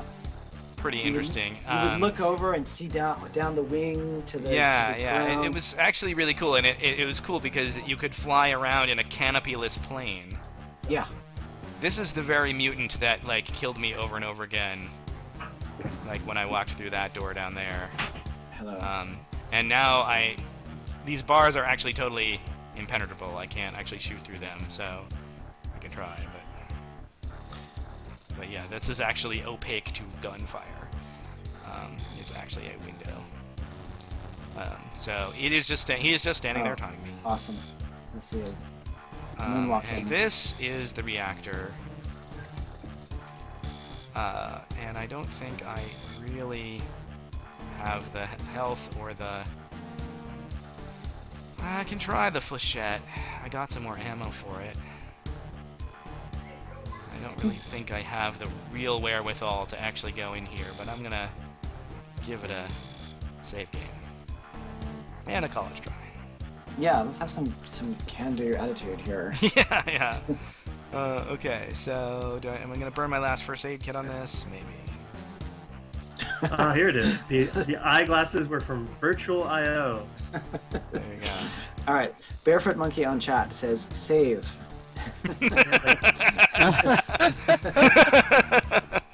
Thank you, Barefoot Monkey. You rock.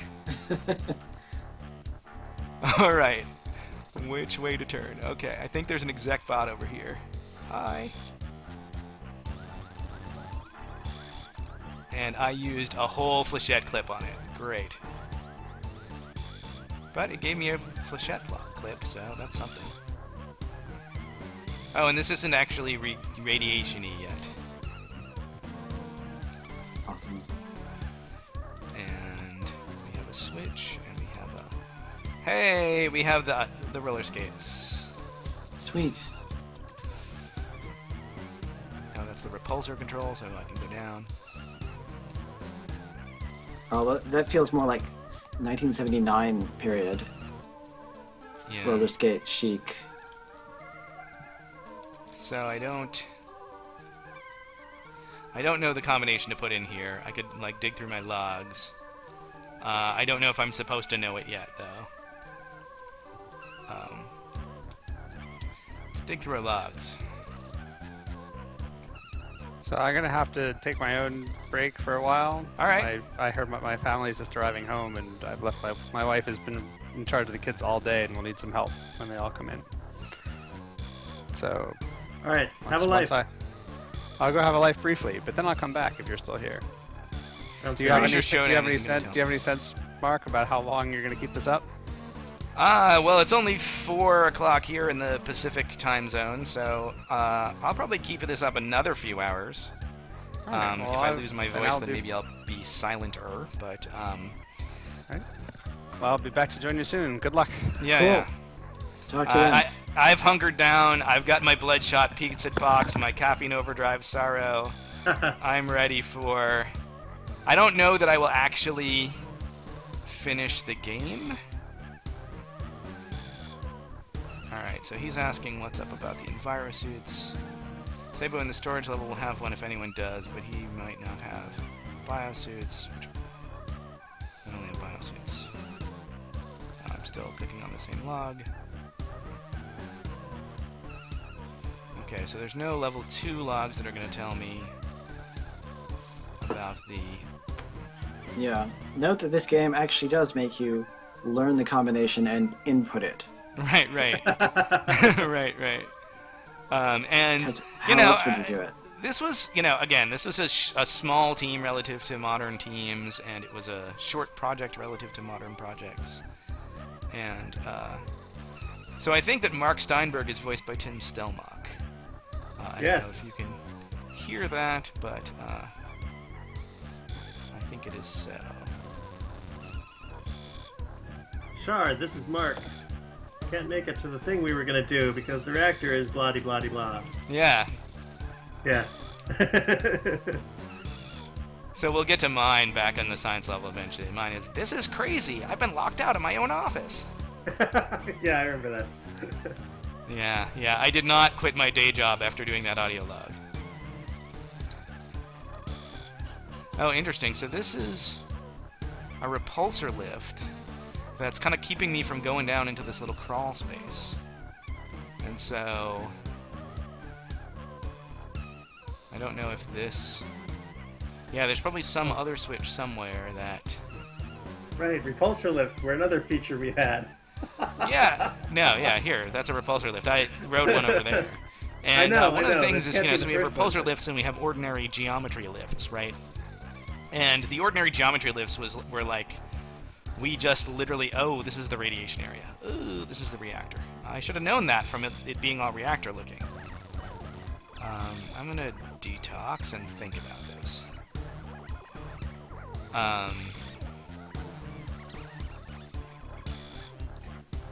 Oh, there's a zero G mutant. Do you want me to tell you the combination code? Well, you know, can you tell me where to find it? That's the better information. Because no. I want to know if I'm like totally circumventing the plot by, like, if it's found on some level I don't even have access to yet, then that seems like Dirty Pool. Is that Dirty Pool? Why don't we take a vote on the chat? Is that Dirty Pool? Yeah, I'm not gonna vote. What? I'm not gonna vote. Oh wait, here are the logs in German. That'll help. There you go. So I feel like in any case I need to get a radiation suit before I really get further along with the plot. The text chat is taking you to task here. For what? Just look in your data folder, damn it. Oh, is it in there? Oh, data. Oh, it's under data rather than logs. Okay. Hospital armory code. So data object on level 2. Okay. Data object on level 2? Okay. Data, okay. Cyber 2. Cyber 1. Hospital armory code. That's the Yeah, which code are we looking for? we're looking for like the shield override control code. Okay. So this is actually there's a sign here that says safety override access. Yeah, we're looking for the safety override code. So it's possible that I didn't pack that up. I think this is a good time to sweep back through science and finish the cyberspace on the library, which we may be in. And that's also, what they're saying now, in fact. It says here at the library cyberjack. Yeah, I didn't Thank you, actually use the Cybersource. library cyberjack because I'm dumb. No, because I didn't have access at the time. And where am I going? Okay, the chat is mercilessly spamming you with the code. Oh yeah, alright. Okay, so it sounds like We're such a like noob. the consensus is that we should go and just do this. Well, Alright. my only point here is that there is a lot more of the game. There's a lot more of the game, sure. We don't have to Let we no don't one have to say like we delivered some geometry yeah. for your money. We don't have to actually do every single thing. So yeah, alright, so we have repulsor lifts and we have regular lifts. And repulsor lifts are these things that we had to actually write special physics code to support. Regular lifts are just like we mutated the geometry as as the lift goes up and down. And Right. and I guess that's code too, but alright, hit me with it. What's the number? Oh, it's 199. You know, I feel like I knew that once. Almost certainly you did. But honestly, it's fine that your brain space was given up to other things. There you go. So one of the consequences of the difference between repulsor lifts and regular lifts, nobody cares that I'm saying this, but I'm going to say it anyway. One of the consequences is that there's not a really lot of fidelity in terrain height. So we're kind of like, the regular guy lifts are kind of teleporting from height to height to height to height. You know, it's like the lift is literally like going up a foot at a time. Whereas the repulsor lift is this special physics hack that like kind of puts a floor under you and pushes you very smoothly. And so I feel like that just as a technical point, this isn't really a design point, I feel like the physical lifts are very clunky feeling, that like to have a lift that goes up a foot at a time, teleporting each time, would make you vomit in real life. I have several questions here. One is, okay, but like, why did we put a separate, when we already had physical lifts, why did we put repulsor lifts? Just because we were well, more repulsor awesome? lifts actually are good design space. Because you saw that we have that puzzle where it's like, oh, the repulsor lift is pushing me up, so I can't. Right. It's actually a blocker in a way that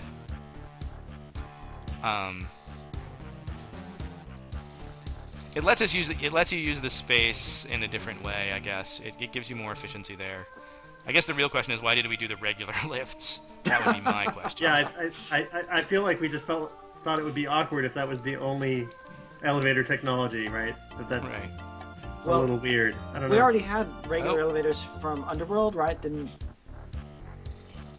Yeah, I mean, basically, we had changing floor heights in Underworld and stuff. Although this is an entirely new engine, right? Like there's no shared code between I didn't know Underworld and System Shock because System Shock was our first game on a true 32-bit memory model. Yes. Which may not mean anything to the non-programmers there. But back in the day, there was this thing called the IBM PC, and it only could access a meg of memory. And so to do more than a meg of memory, when machines started to get more than a meg of memory, you had to do all these shenanigans to only look at a meg of memory at a time and swap them out and stuff. And I'm seeing hit reticles now because I have the level 1 targeting layer. And I forgot to come here and do this, do these CPU cores, so... Grenade. Uh-oh! Oh. So I see another really good question in the chat, which was like, why was the reactor level designed so that most of it could be skipped? That reminds me of the discussion about the speed run, because I mean in that sense, like Ultima Underworld was designed so that most of it could be skipped. Like the fastest speed run of that, even before we shipped, was like 45 minutes. Like beginning to end, you could play the whole game. And I think that record has since been broken. And so I mean, in that sense, like there's very little in the sense of hard blockers in these games. Right. And that was kind of okay in that, like, you know, we talked about that a lot, and honestly, like, it's not like it's more about like what are the scenarios you actually expect players to do in like an actual playthrough. Like, yeah, I can get a guide that will show me how to go through this level really, really quickly. But if I choose to do that, you know, that's you know, you already paid your nickel for the game, and you can play it any way you want, as far as we were concerned. Right. And in the process of exploring the game, you were extremely unlikely to just sort of like chance across the speed run.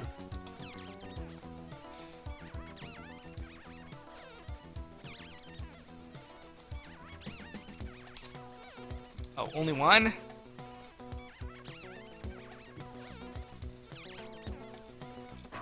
Ah.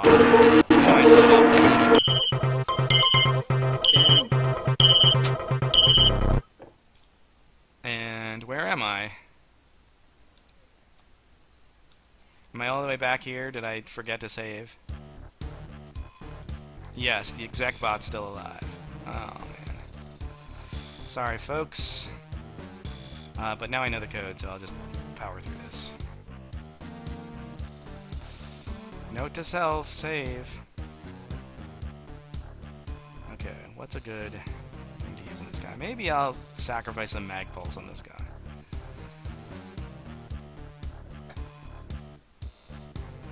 Sean has a story about how, in the README of System Shock, there's a thing at the very, very end that says, "Oh, by the way, save up your mag pulse ammo."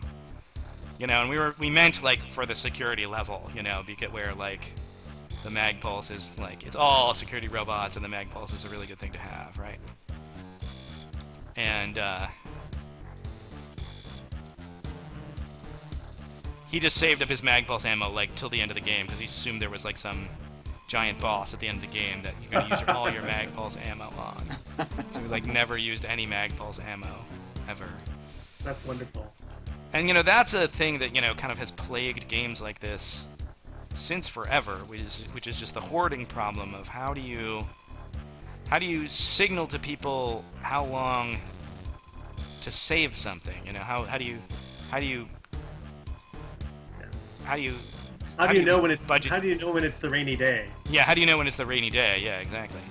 And we tried to solve that in Thief by just not having stuff carry over from one level to another. It's like every level's the rainy day.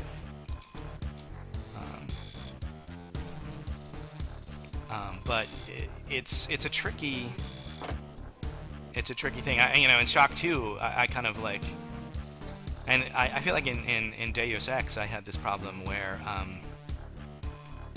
I saved all my stuff, or you accumulate ammo throughout the game, right? And so you learn to play with one set of weapons, and then by the end of the game you just sort of throw your hands up and say. You just throw your hands up and switch weapons because you've stockpiled all this. You've inadvertently stockpiled all this ammo for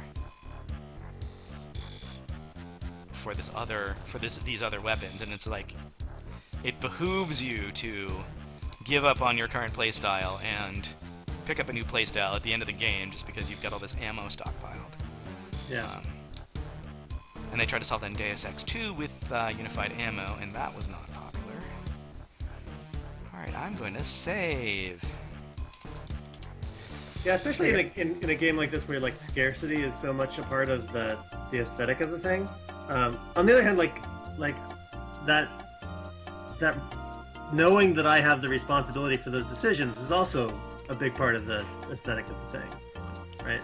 Like it is the game on some level like trusts me more than a game that is not as resource bound. Right. I think there may be some hack where you can pull out the save game from your last elevator trip, but I don't know, maybe someone on the internet knows how to do that. Okay, well, there's a text note that says the elevator begins to move, so it's like a text adventure. Yeah. Like that is no, so yeah, odd. absolutely. Absolutely. That is so odd. Yeah, we had moments like that where it's like There's a narrator. We Yeah, just like who's saying that? send you a message that's Yeah. like the dungeon master is telling you, okay, you got in the elevator and it starts to move, and you can imagine the dungeon master doing his little elevator.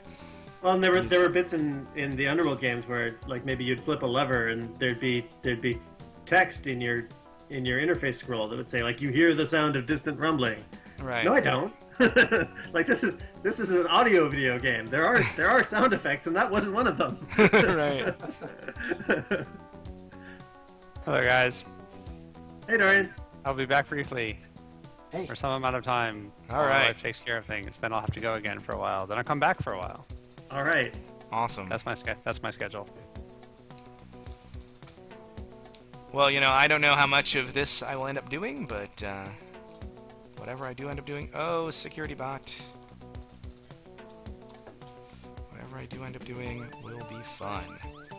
Yeah, unlikely to make it to the final boss, but... Given that the final boss is... Am I remembering correctly that the final boss is in cyberspace? Or am I conflating? Final this boss is in again? cyberspace, yes. Okay, alright. Yeah. And is hilariously enough frame rate dependent. It is harder if you have more CPU. Ah. Wow, how did we let that one by? We let a lot of things by that we shouldn't have. Let's put it that way.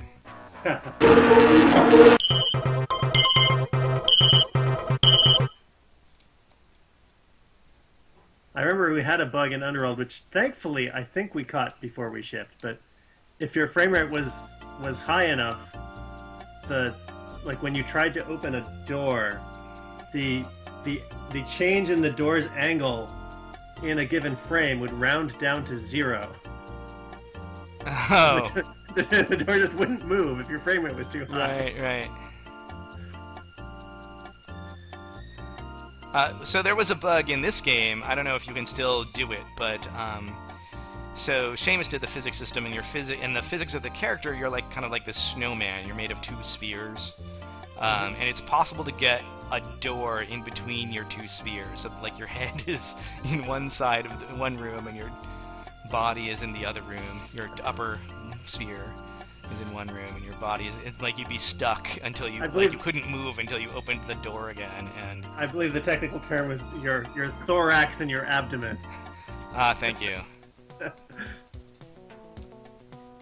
Okay, how many times I'm gonna do this part before I clue in?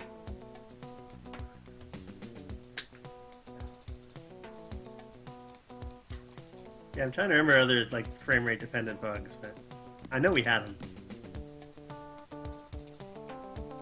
Well, I'm sure we'll like the head bobbing in Ultima Underworld Oh right. was frame rate dependent. So if you play the game on too fast a machine, you basically it's a recipe for motion sickness. Oh, they really did not appreciate that. Get the logic probe. Are those computer nodes built to look like the MCP in Tron? Is that meant to be? Yeah, maybe. Oh, I'm being shot at. Oh, kill it. Good use of a grenade there, though.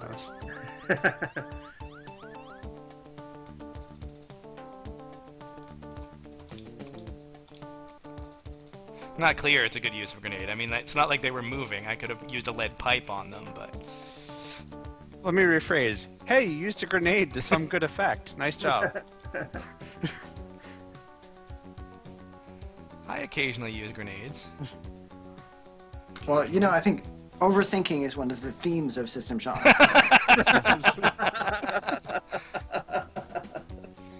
As our followers are witnessing.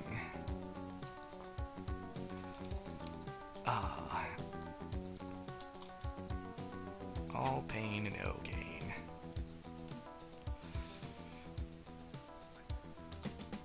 Alright, so maybe concussion... Alright, let's do some experiments. Maybe concussion goes around walls? Oh, I should have saved. Oh well. Nope.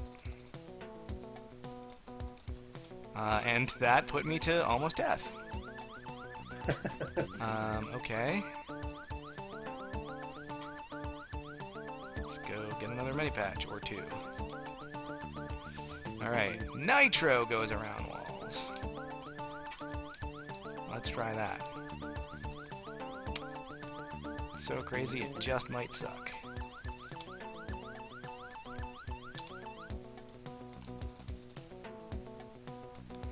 Yes, nitro packs go around walls. They're on a timer. And look, I made my life easier with grenades. Better living through grenades. Better living through not dying.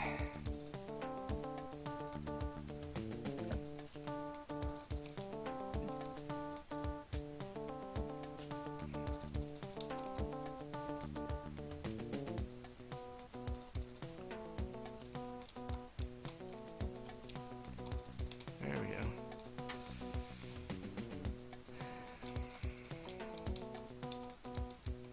Who's shooting me? I think these rooms are connected. Through this little spot here.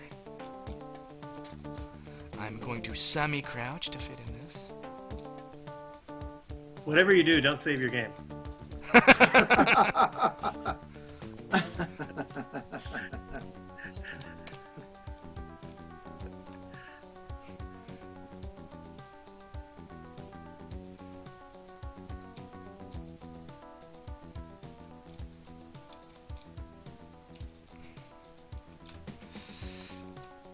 Alright, so here we have... Something's going on in here. What's going on in here? This is, got some hopper love and some maintenance bot love. Oh, and I think this is where you turn off robots. I think there's, like, you can turn off robot conversion here, or robot production here, if I recall correctly.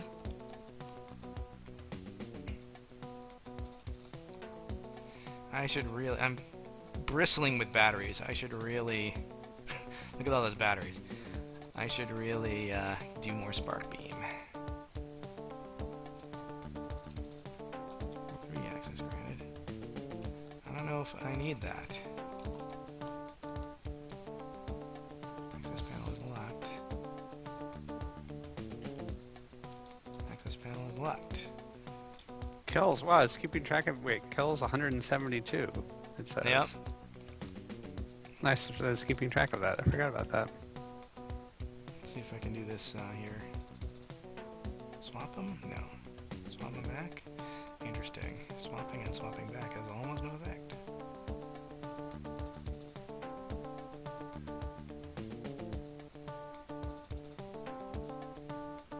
Okay. There we go. Perfect resolution. It's still locked. Oh, I need the keypad. Someone want to give me the code? Which one is it? I think it is. It's in the. I'll read. There's a sign here somewhere. Hold on. Robot maintenance room. Science level robot maintenance room.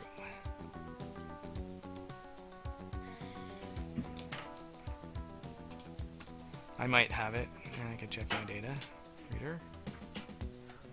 I bet the chat crowd is much more up on these things than I am. I bet. Yeah. No, I'm just waiting for someone to tell me what it is in chat, because I can't read the chat. Sorry, guys. My chat computer is borked. Oh, no, it unborked. 251. Thank you. Really? Where was that? That was not very inventive of us. Access denied. No. Oh, okay. On a paper in the room. Oh, it's on a paper in the room. Right. No, it is. It's right here. 623. Thank you.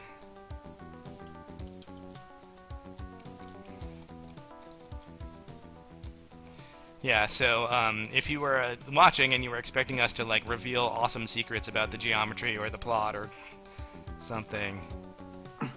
Well, there's a lot of discussion about how the physics system works with the terrain and how that's... How collision works, it looks like.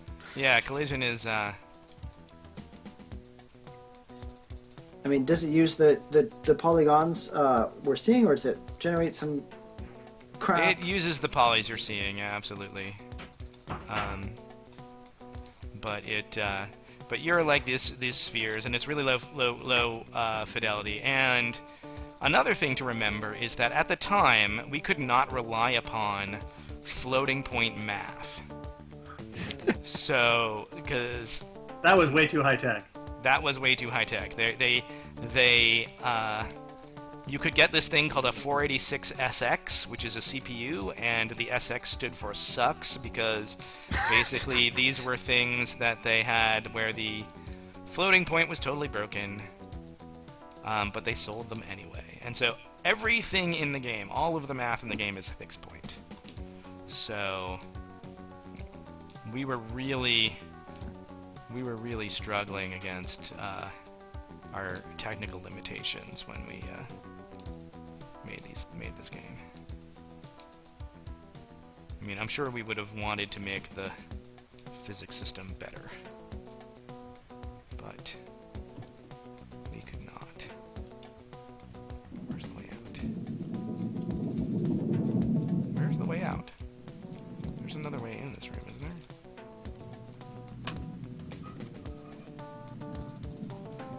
Oh, I think it's this one. I guess I could look at my map.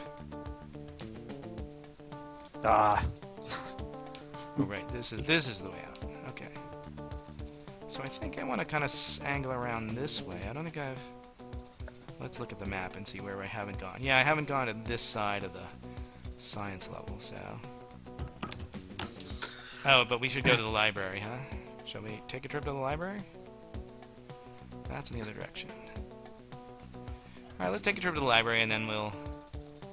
Oh, let's put on our roller skates and skate on over to the library. Really fast. Yeehaw! Does anyone feel like recapping for me what the icons down each side of the screen are? Yeah, like, sure. I'll mouse over them for you. The top left one is the BioWare, which gives you information about your health, and also I think is the when you're not in full screen, it gives you the crazy ticker thing, which shows you actual stuff about you, your energy usage, your fatigue, and your... I think that's like your mental activity, which has Sakai waves, which has something to do with cyberspace or something. Sense around, which is your rear view mirror. Right. Over here, we get the mapper, which also can be turned on for a handy-dandy compass, if you're into that. I suppose I should be using that more. The data reader, which is just how you read your email. And then the roller skates. All right. It comes back to me now. Yeah. I kind of liked having him there. Oh, hello, Mr. Robot. Meet my spark beam. Oh, Mr. Other Robot, though, has something to say about me.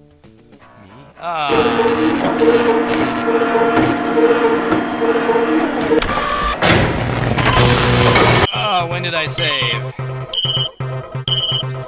Probably back around when Tim told you not to. Yes. Right, so we can quick run through here, do this, and then we'll run back. And I'm still squatting. Oh, I thought you were dead. You were so not dead. Oh, you're still not dead. Oh, I'm not doing any damage to it, because I don't have my Teflon loaded. Oh, brief. Alright, try again. Stand up. Shoot you, please. Shoot. Don't save your game at low health. Alright, so first thing we do is... Are you out of med packs? No, I'm just out of brains. See. Well, that That's the problem. explain- Yeah. that- Yeah. Well, there's your trouble right there. So whoever it was that, like... Whoever it was on the forums who said that you were going to take a drink every time I make a mistake, I hope you are well and truly hammered by now. they're dead. Yeah, possibly. Passed out. Alright, I'm going to save. What? And then I'm going to get my Teflon on. And you know what? I'm going to save right over that. Because that's just another thing that I might forget to do if I reload. Come at me, bro. Brobot.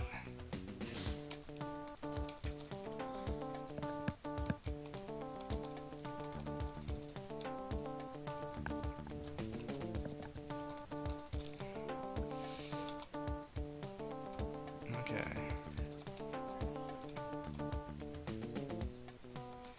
Human corpse has a soda can. Someone I remember back in the day saying that they used to use soda cans for grenade practice. That they would like just toss soda cans to try and bounce them off walls and get a feel for the physics. Just kind of amusing. Clever thing to do. Yeah. 623.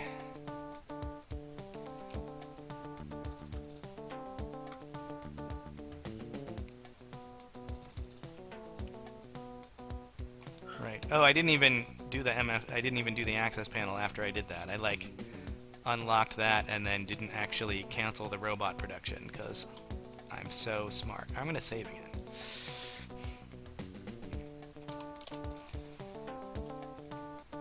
So yeah, one of the things you may or may not know about the UI, or the throwing UI, is that you can actually impart lateral velocity by dragging. Like if you drag that way, you throw way off to the side. Where's that soda can? If you drag up, well, that's a bad example because I just smacked the ceiling. But if you drag up, you like can add extra height, and if you drag down, you can lower your height. All that stuff. Why was that important? Not really, wasn't really. But it's a sort of better alternative to, you know, some kind of swing meter or something. It did give you a little bit more control over your throwing without being totally dorky about it. Look, a meta patch. I sure could use that. Right, Alright, and this is the room of the X-22 that I don't actually need to visit. And now we're gonna say, yeah, why not? And throw on our roller skates and head over to the library.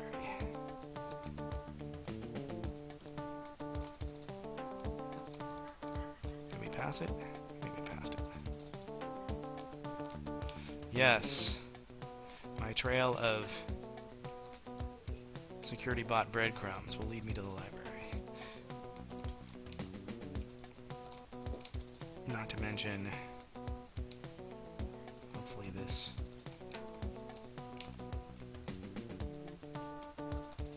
Alright, so last time we were here, we got our butts killed.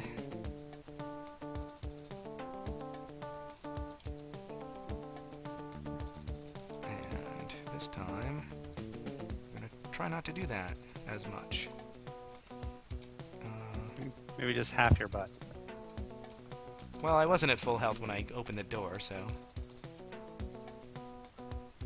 Well, you're not at full health now either, so... There you go.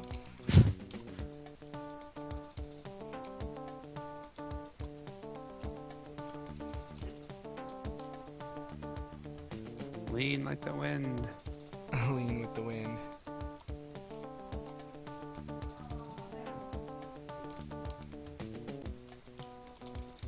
Is there another guy in here? No. Alright, so we got the bunch of toys. We got the we got the email reader. Great, thanks. We got the mapper again. And we got the targeting ware again. We already had all that. And here's another example of help system giving you bad advice. Let's try this guy. Alright, so this is a wiring puzzle. Ooh, that one's better.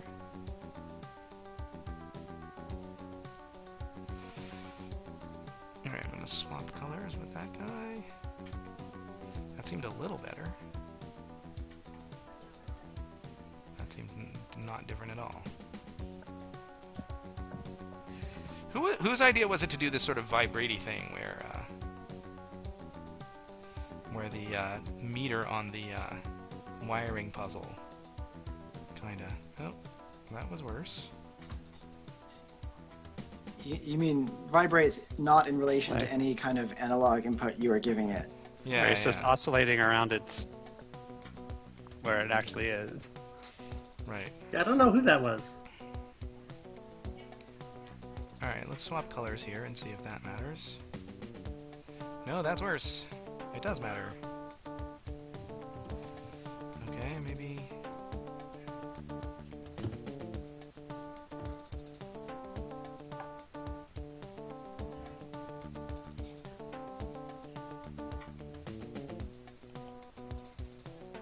Screw it. Wow. The puzzle is too hard. There you go, that was the solution. Oh, look! Hey, the laser security override code is 199! There you go.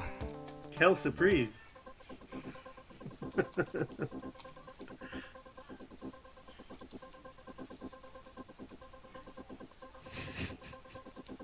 Oh, I'm using my drill on these guys. That's not gonna work. That's much better. What is that? Isn't it obvious? Yeah.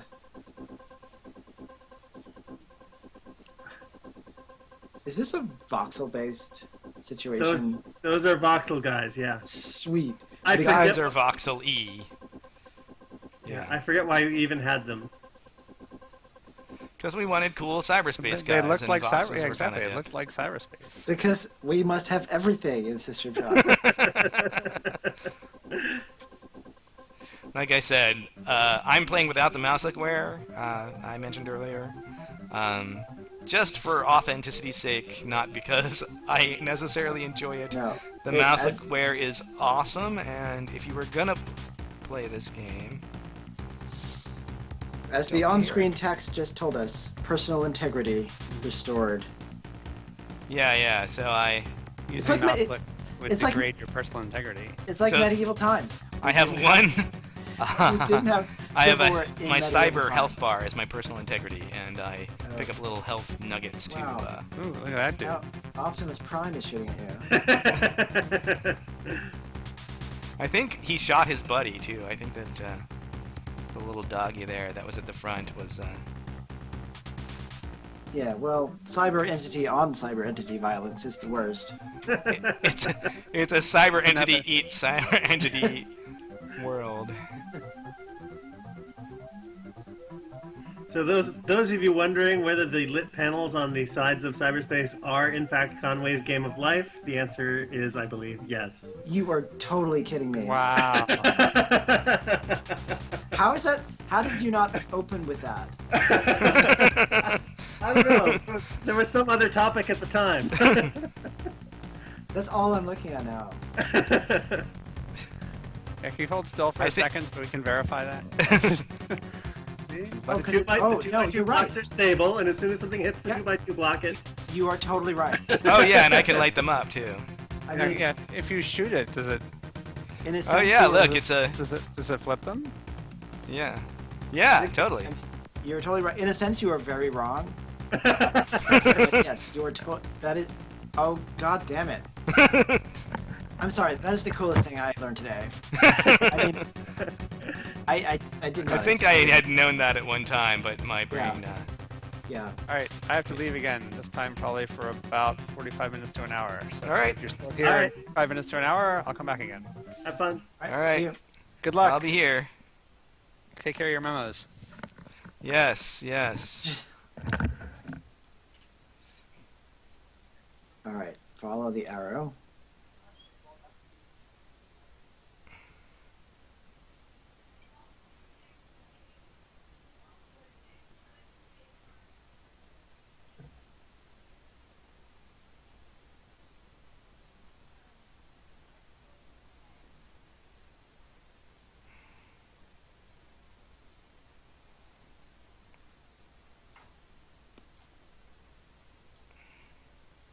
Where is that?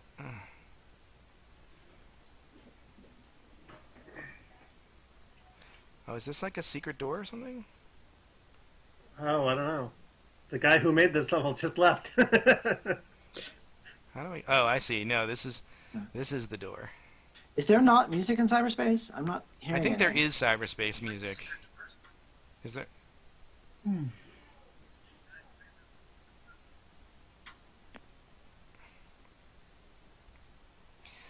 Yeah, someone couldn't hear what was. Yeah, it's Conway's Game of Life. Is the flashing of the tiles. Oh, I'm getting shot at by something, by several somethings. I may not have the cyber.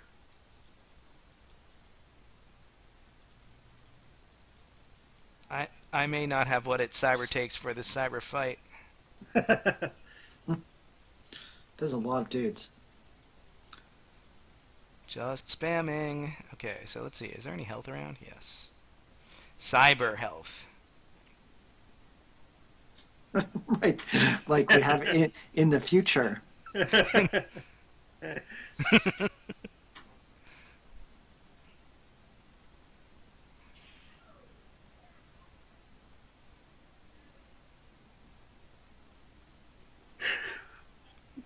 Ooh, I got a Obsolete. security card. Nice. Obsolete.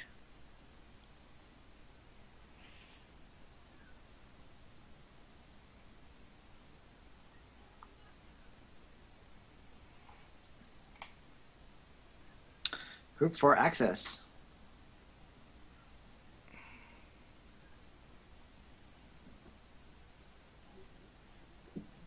All right.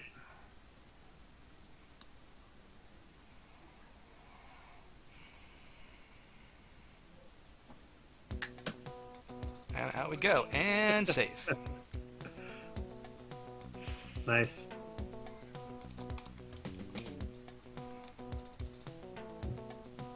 Oh, I almost tried to play the game with the mouse there. That was a mistake.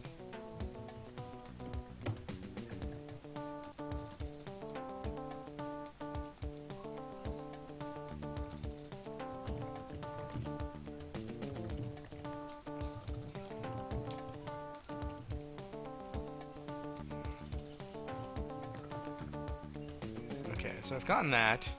I think I'd like to swing around the other side of the science level and get the shield and some other stuff. I think I have access to here. Okay, this will be comical.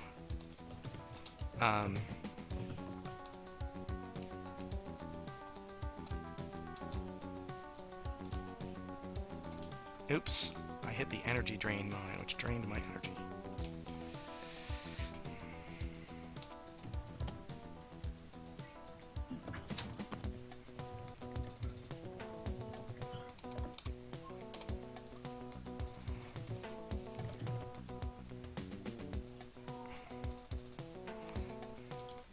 I believe the shield is down, so I believe that, in fact, if I push this button here, I will lose the game. Who wants me to push the button and lose the game? Yay!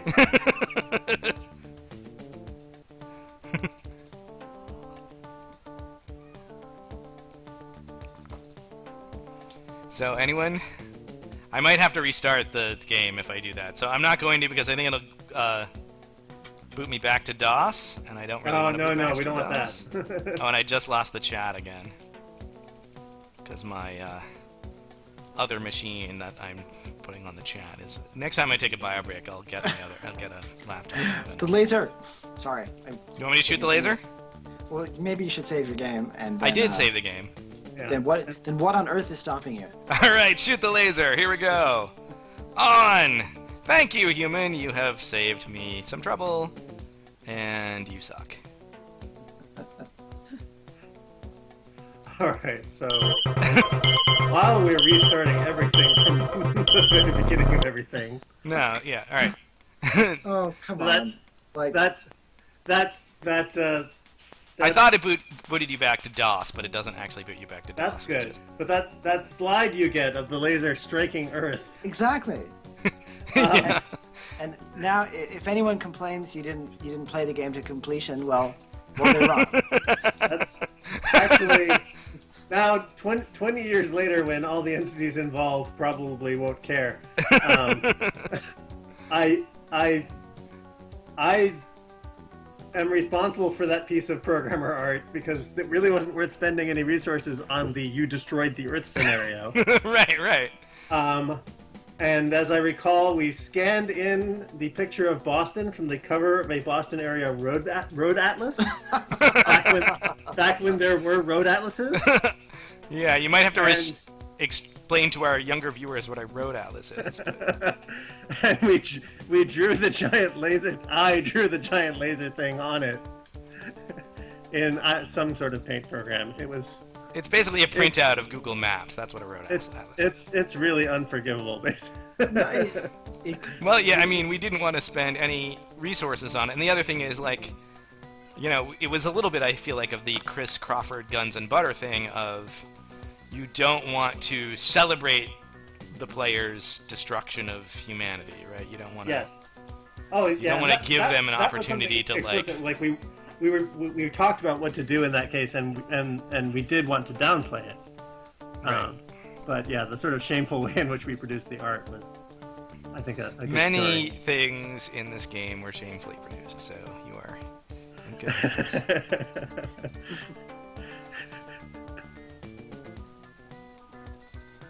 Bruford Endicott.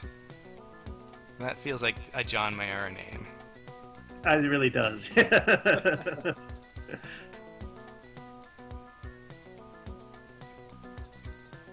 Severed head. Don't need it. It's not special. Vaporize it.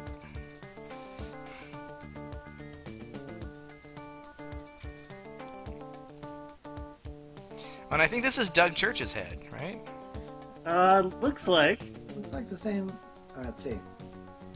The one you might not be there yet. Yeah, it's not there yet. Oh, nothing yet. From back when it had hair.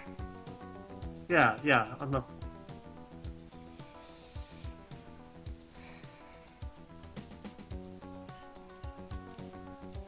Doug is at a place you may have heard of these days called Valve Software. I think he's still there. I'm not sure what he's working on. He was doing some VR stuff with Abrash, I think, wasn't he? Last I heard. Yeah, I mean, Abrash is left, of course, but I think he's still on that. I'm not sure though. And there's Yes, Art Min stars. depicted. All of the real-life faces do not match the real-life voices. That was pretty easy. Oh, I don't need a spark beam. There's Art Min in the face of that last log, by the way. Yes, I mentioned it already. Oh, I missed it.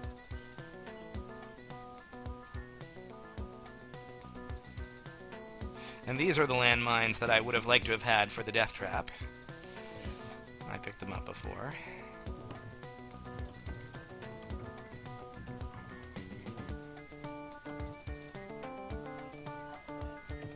And there's another ML41 and another spark beam. If you want to be super meticulous, you pick those up and make sure they're not loaded, and you can unload the ammo.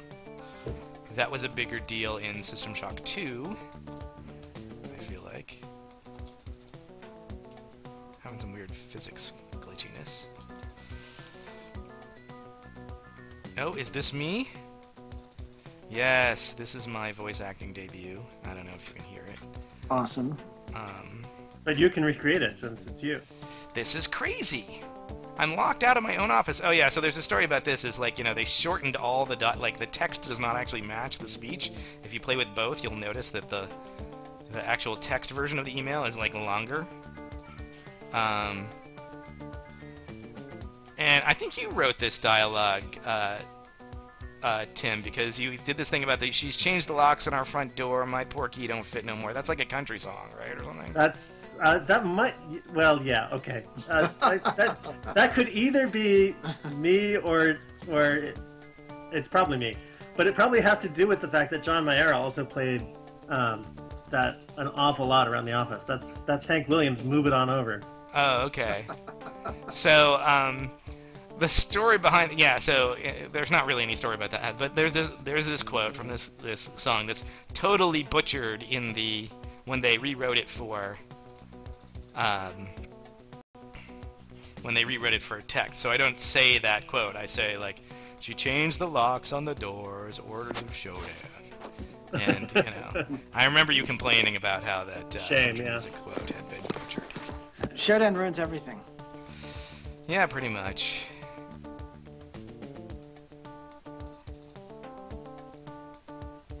Trying to figure out where to go here.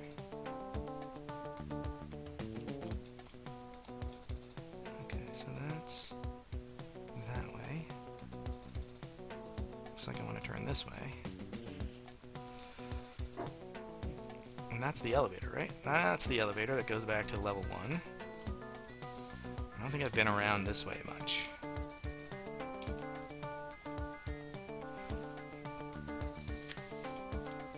As evidenced by the live mutants.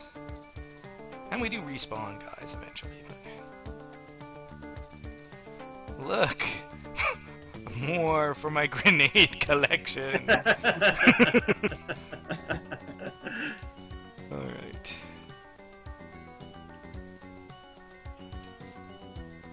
I seem to recall these are 0G mutants, and they're just gonna get pistoled to death.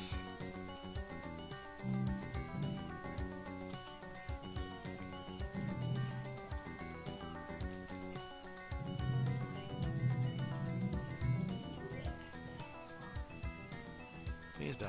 Alright, thank you. All pain, no gain is what corpses are about.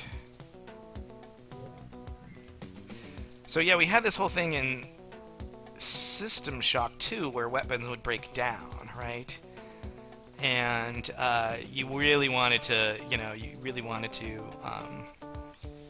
keep your weapons in repair, and then you would end up finding broken weapons and harvesting the ammo out of them. And then there was like this fictional disconnect where there was this one mutant who would have in his possession, he would attack you with a shotgun. Here, I'm going to use a battery because I'm bristling with them. He would attack you with a shotgun. I'm getting into Shock 2, but when you would kill him, he wouldn't have the shotgun. It's like, dude, WTF, where's his shotgun, right? And so we ended up putting in like a, you know, almost broken, jammed shotgun with one bullet in all of those mutants for verisimilitude. And then the problem became what? Oh yeah, where's his shotgun? Screw you. Here's his shotgun. Here's a shotgun. So then So much. then the problem became, because it had one bullet, you would take it out of its you take it out of the inventory, and then you'd take the one bullet, and then you'd like drop the stupid broken shotgun on the floor. And so, in an early version of the game, like you'd go back to level 1, and it would be like just the wasteland of shotguns, just like littering because the mutants would respawn, right? And it would just be shotgun wasteland. And so we actually had to like write code to, when you arrived on the level in the elevator, to like scour the world for nearly broken, jammed shotguns and assume that you didn't want them and destroy them, so that it wasn't weird. How that is you that weren't- the easiest fix for this whole situation? yeah. So we really cared about the fiction, I guess, is the. That's like, yeah, like, so that's our version of the infield fly rule. It's like, you know. Right. Well, the virus fed on crappy shotguns. Crappy shotguns. Yeah. Or like crappy shotguns were some kind of waste product in the virus's life cycle. Well, clearly you are the virus in that case, because clearly crappy shotguns were your waste product. And this is a teleporter. It's going to take me somewhere else. Which I've already been, I think. Wow, a lot of chat on the proper name for shotgun ammunition. Wait, we had teleporters? What did I say shotgun ammunition was? You said bullet. Oh, sorry. They were not slugs. They were almost certainly shells. Yes. Pardon my firearm French. Alright, so I think I missed a part here. I want to go back through the teleporter, I think. I think I'm regretting this teleportation decision. I will probably have to take off soon, which is sad because I was going to rant about how so much of this game was inspired by Expedition to the Barrier Peaks. Oh, Dungeon right. Module S3. But I was saving that for the Groves. Yeah. I mean, You're saving that for when? The Groves? the Oh, yeah, sure. Groves. Sure. I mean, the That's where mutant that animals. Yeah. I mean, the Cortex Reaver is just an intellect devourer. Right. I just looked for synonyms. All right. Well, I'm glad you actually gave us that rant Yeah. on your way out. No better way to sign off. Yeah, but I guess the whole sort of crashed or ruined space station aesthetic was kind of seared into my brain by that module. Sure. Yeah. This crate is really annoying. You bump into it, you have to push it out of the way, or you just have to vaporize it. It's I wonder if anyone ever found the froggy map. But the crate has physics, so you can bump it out of the way. That's the important part. right. Expedition to the Barrier Peaks. Totally forgotten about that. Like, that was like the module written by Monty Hall himself, right? I mean, If you could possibly survive. all right. Here's the shieldware. I think I can get this and move on. Oh. Well, okay. Whether you can move on depends a lot on your DM, right? Hence. Yes, yes. All right. Right, but yes, the entire rest of your D&D campaign would be contaminated by those. right, by those the powered artifacts. battle armor that you got. Yeah. Expedition to the fucking barrier peaks.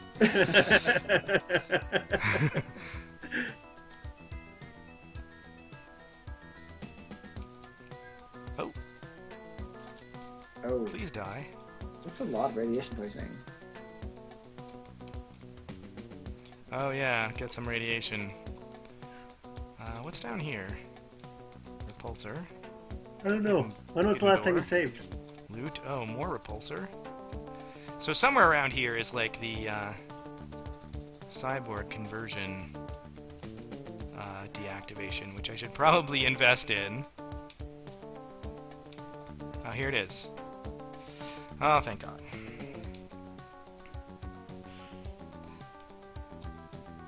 Oh, let's see where this goes.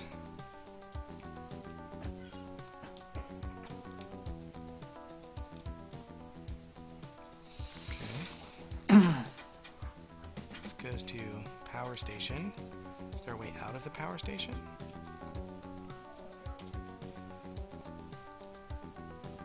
Do we just climb out?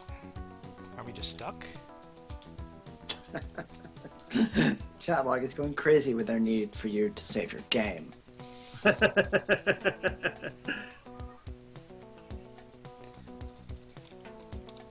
Well, I hope I'm not stuck here. we all hope.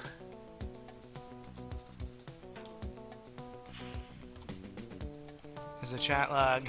Oh. Ah, switch. Oh. But that's gonna be the way out. Hey, look. Alright, so this is bonus power station and bonus. Alright, so I have gotten my shield. I'm saving my game. I can power up my shield. What the heck? And...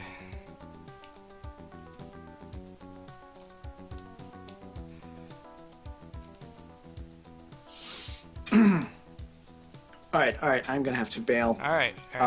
This was hugely fun, though. Yeah, I mean, it's possible that, you know, if we get to a certain point, maybe we'll just pick it up again, but... I would totally attend a round 2 of this, if that's how it goes. Right. If anyone's interested, that is. Honestly, I just want to see the rest of the game again. I know. Alright, I will talk to you guys later. Yep. And thanks again. Thanks to everyone who showed up on chat. And good luck. Yeah, I'm gonna need it. Alright, so I think I really want to head up to level 3 and get me some, see if there's a radiation suit. Does anyone remember whether there's a radiation suit on level 3 that I can get? I feel like there is. I think it goes here, doesn't it? No. Gotta go the other elevator. Where's the other elevator? And we have this awesome, super derpy scrolling API, scrolling UI, because actually, you know, dragging the map around would be too fun. Okay, the elevator's here, and I just need to get there, so maybe I can kind of head around this way. Okay. And maybe we'll do some roller skating. Oops. Maybe I'll save. Maybe that was a hint that I should save.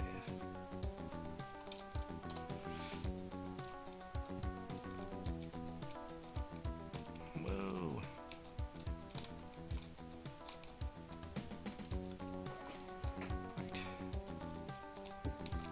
Right, and here's the access to the murder hole where you can kill some dudes. And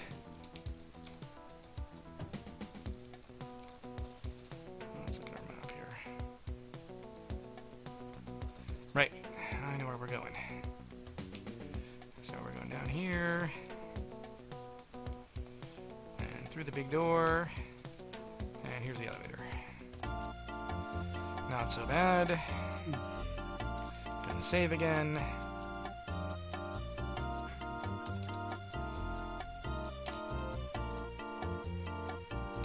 And we go to 3.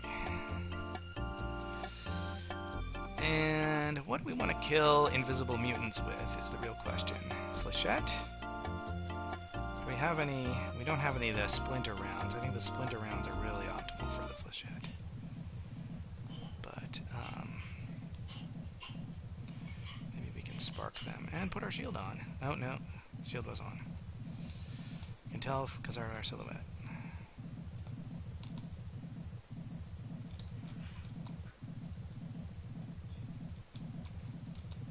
Whoa! Pesky thing about invisible mutants. Is there invisible? Yeah.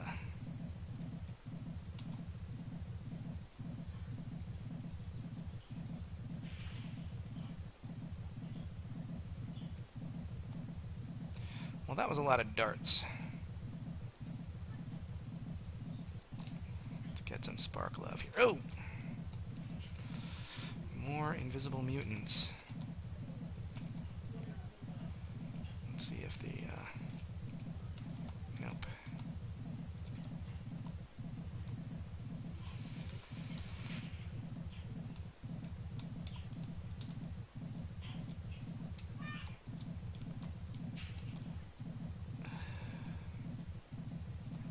Still not dead.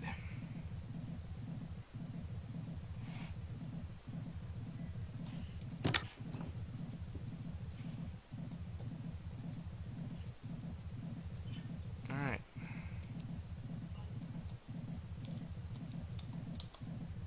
You're still there? Alright.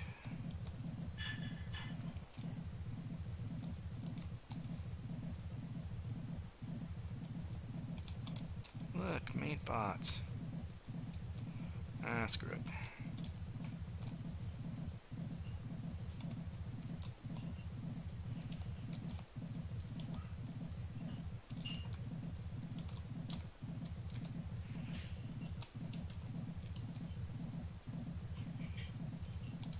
Huh.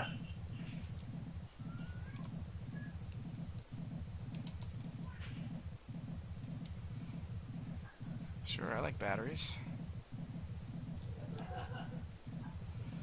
Now that I have shields.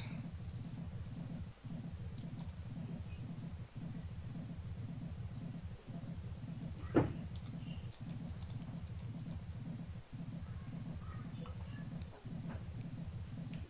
let's hit up another one. Oh yeah, where is the cyber conversion chamber on this level? Good question. I'm not sure. I didn't get this far in my, I mean, I did get this far, but I didn't get all the way through this level when I played through last. Okay, so...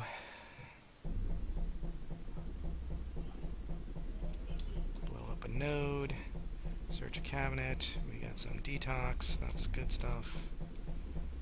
We got some that stuff.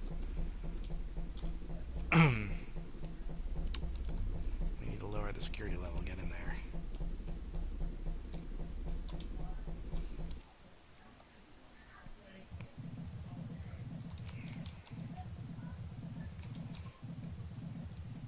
So, who did this level, do you know? I want to say this was one of Dorian's, but I could be wrong.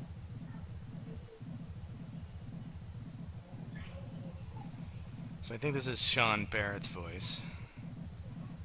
I can't hear it. I don't know if you guys can.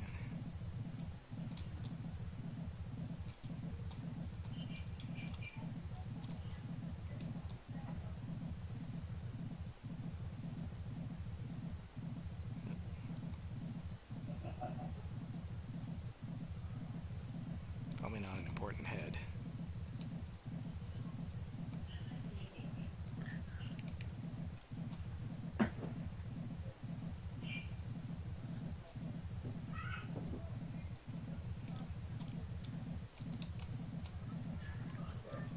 So you're being exhorted to get the laser rapier. Yeah, isn't the laser rapier in the maintenance closet? I don't know if I have security level low enough for that yet. Not sure.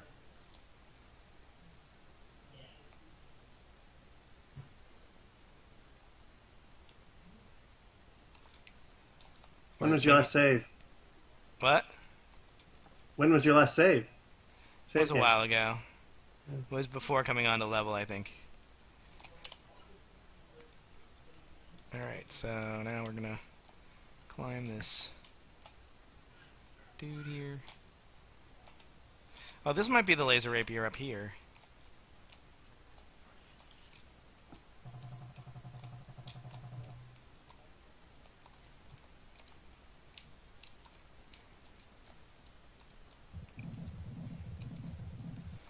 I feel like there are cyborg assassins somewhere around here. Oh, this might be the back way into maintenance. If only I could see. It feels like the back way into something. I think this is the back way into the maintenance office.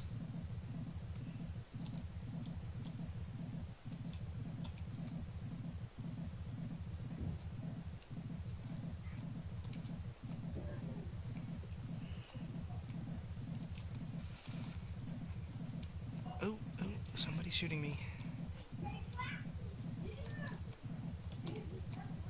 I'm gonna die. Run. I'm out of medikits. Alright, it's probably time to spare no expense on the flechette rounds here. Oh!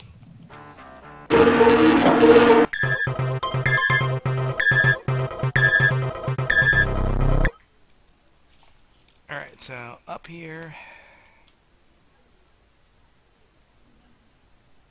Wow, that guy wrecked me. Those invisible mutants are pretty nasty. Especially if you have no sound, because I'm not playing with sound effects because we had a mixing level problem, so I think you guys can hear the sound effects, but I cannot. Alright, I think it's time to... Yeah, if we do end up picking this up again at some point, like maybe we can actually solve that, which would be nice. Yeah, wouldn't that be nice? Is that an invisible mutant right there? Oh, look, it is. I don't know, is it invisible?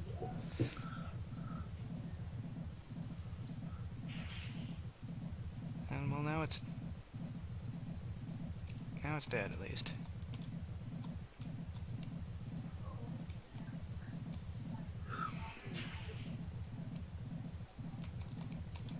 Hey guys, is my audio working this time? I don't know. Oh yeah, your Oh. audio is working. Yeah, I don't know if the world can hear you, but I can hear you. All right. And well, that was you. I think that was your voice that we Yeah. just your audio. Yeah, that was this one right here. Yeah.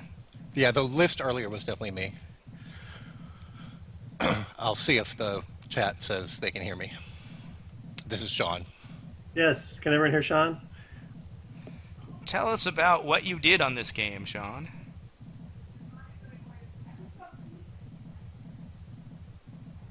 Uh-oh.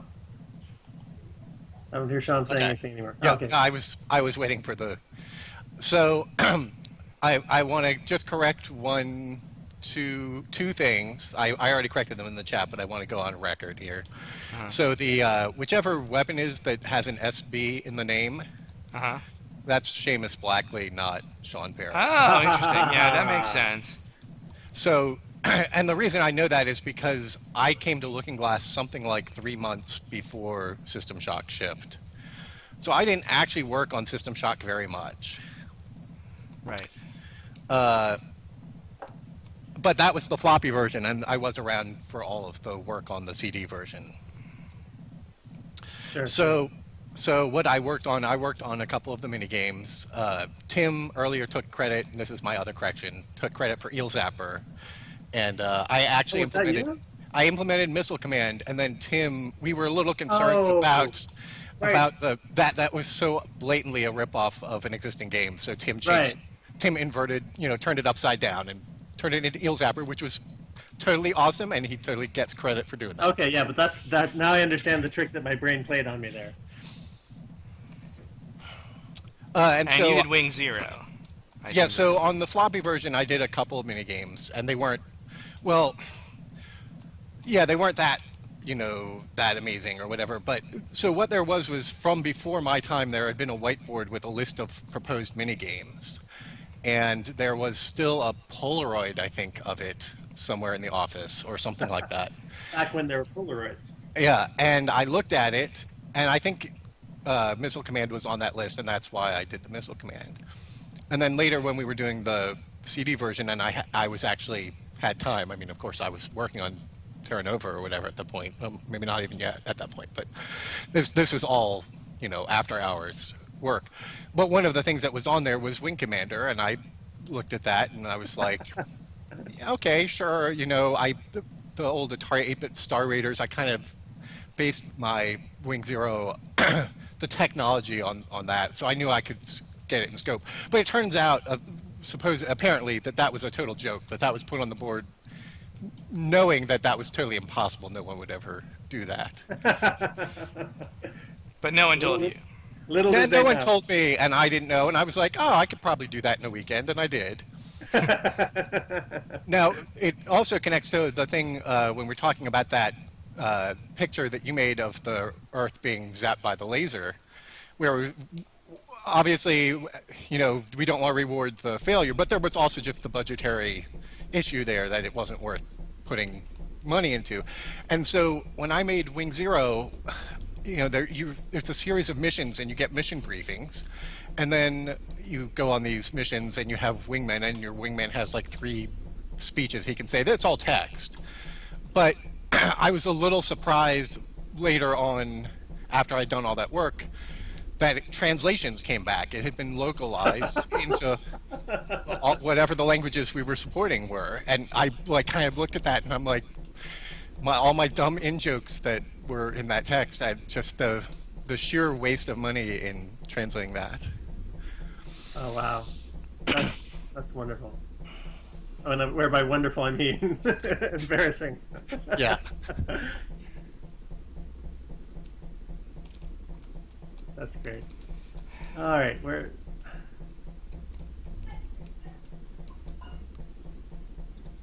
Around here somewhere, they say, is the laser rapier. Here it is. Where I'm looking right at it. All right. Goodbye, lead pipe. Hello, laser rapier.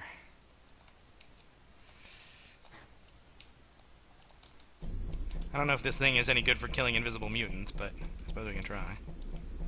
Of course, I have no health. That doesn't help.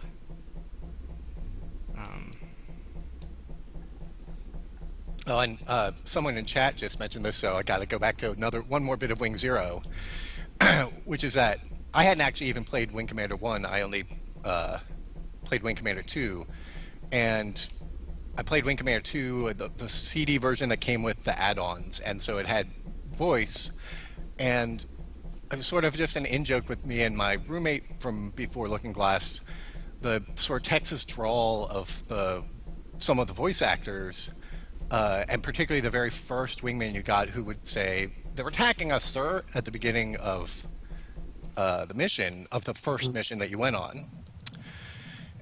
And so I asked if we could use that voice clip in Wing Zero, and Warren or somebody, you know, sent it up the line, and they came back and said yes. So we actually have that voice clip in Wing Zero in System Shock, and so it like kind of really ties those universes together even more.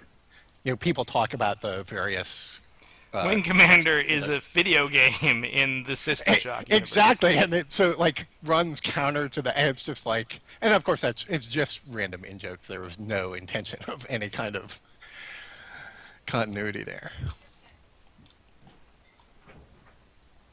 Sure is a lot of battery packs. Oop, can someone remind me what interface demodulators are for?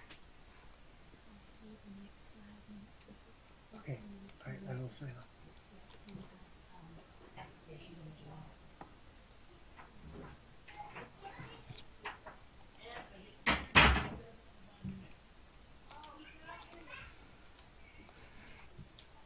Hopefully Okay. they're MacGuffins and not just random crap that I'm carrying around. I can totally imagine that they are in fact random crap that I'm carrying around. It's really Chat dark. says you only need one interface demod, and that's later on in the game. Just leave them. Okay. All right. Thank you, Yeah. chat.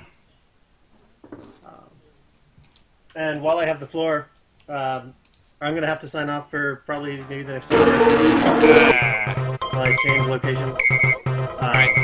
If you're still going at that time, I will try to pop my head back in.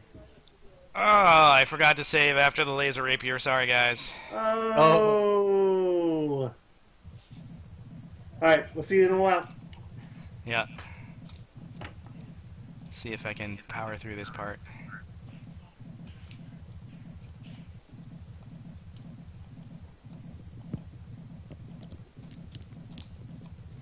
Okay, sight up.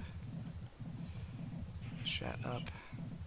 Not sure that the Shat's the right weapon for invisible mutants, but... Oh. Pretty sure I wasn't supposed to fall down here either.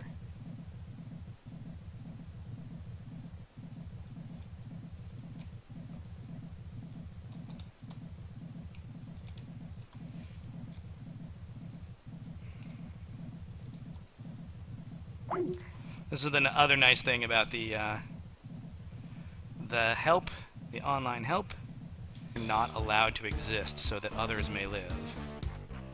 Plus, everyone at the company gets boiled down to 6 characters or whatever. Right, right. And so you see bits of yourself, maybe. Yeah, no, definitely. Definitely there was, it was a hodgepodge. Alright, so, yeah, you sort of have to, like...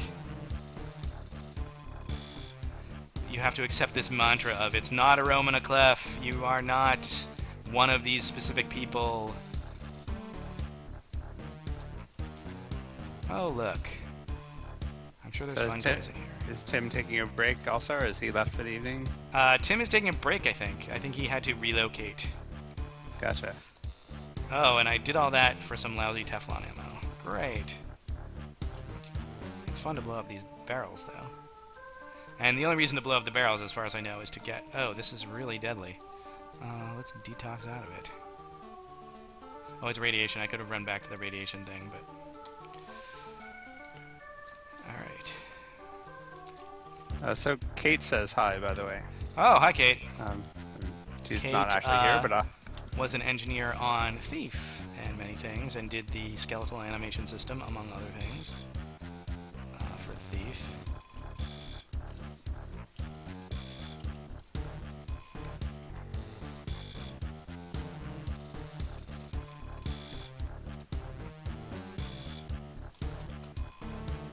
And she married some bum.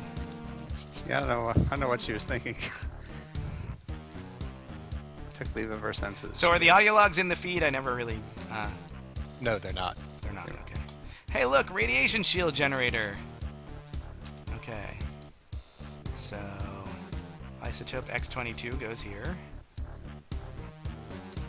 And then presumably there's some switch we push. Radiation shields activated. Hi, Autobomb! So, like, this Autobomb's, like, gonna gank me while I'm reading the video mail. Not a coincidence, I think. Yeah, probably not. I've noticed that you say hi to all the Autobombs. Are you on like a first name basis with them, kind of thing, or like you seem very familiar? Yeah, we're buds. We're tight.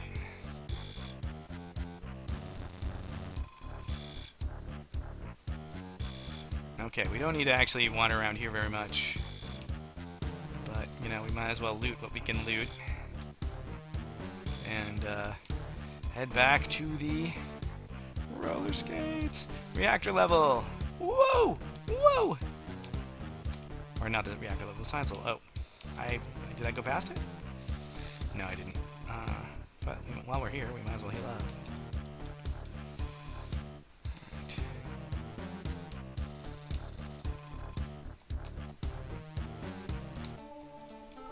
Alright. Whoa! I'm just gonna run. Like hell. Oh!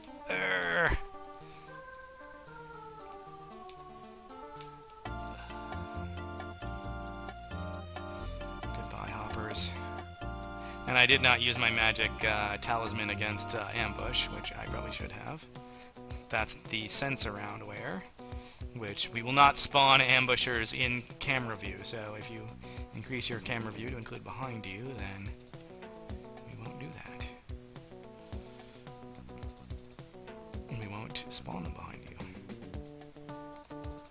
here's the central core. Somewhere around here is the... Right, somewhere around here. Let's look at the map.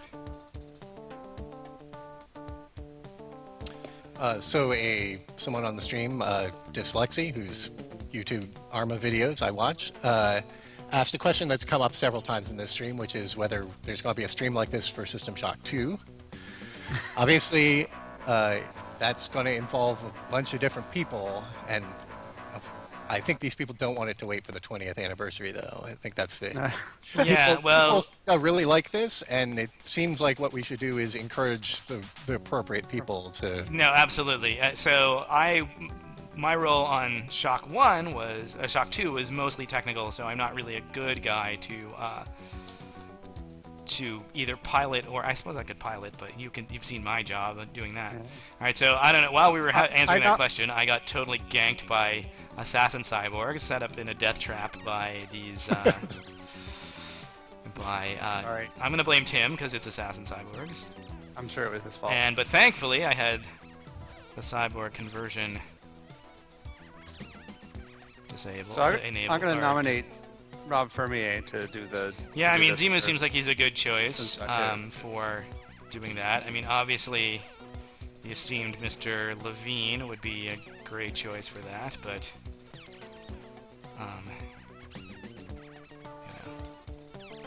you don't know who you can get. Also, you'll need someone with the technical chops to actually, like, set this thing up. Well, yeah, I didn't even have the technical chops, right? I mean, you had eventually. I would even. Yeah, no, it's true. Well, Shock 2 was going to be easier to stream just because it's not a DOS game, right? So you're not dealing with the DOS box craziness plus everything else, right? Yep. That's true. I have no energy. And very little health. I have one meta patch. I'm right next to the thing, to the cyborg convergent chamber, so maybe we just do the continual suicide run here. If only my targeting mirror showed me... Oh, there's a bad guy. And the worst part is the door closes behind you. Sorry, I'm sucking, guys.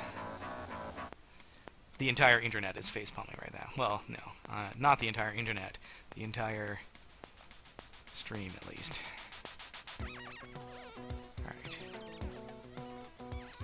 Alright. Grenades? Oh, crap. Can I open a door while holding a grenade? Oh, I can. Only one way to find out. Oh!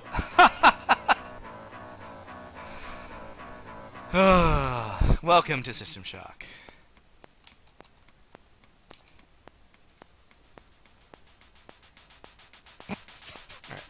Crouch. Grenade. That's what you're... Remember, I only see the streams like 15 seconds after you comment on it. It's like, welcome to System Shock. Oh, I wonder what terrible thing happened that precipitated that comment. Wait for it. Oh, he threw a grenade into the ceiling. And then the people watching the stream hear us commenting on it long after it happens. Right. For them too. For maximum confusion. I'm synced up with the gameplay, but these guys are lagged because they are watching the same feed and then feeding their commentary back in through Skype, so they are super lagged in there. Oh, hi Assassin Cyborg. Technology.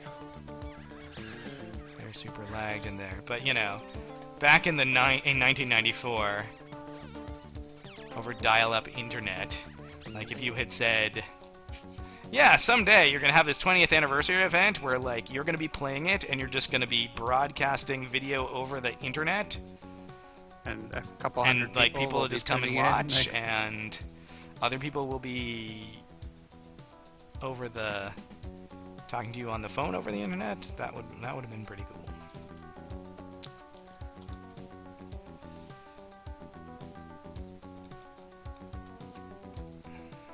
And then, of course, 20 years from now, we will look back at this technology in the same way that we are currently considering dial-up internet. Right. You mean they didn't just play through it and like upload their memories experience stream? Jeez, how low tech. Luddites. Yeah, Luddites. Alright, so I think I can push this button now and not lose the game, right? I know someone just typed in, the world depends on a hacker who likes to explode himself with his own grenades. Right, pretty much. I like that. Pretty much. Alright, I have new mail.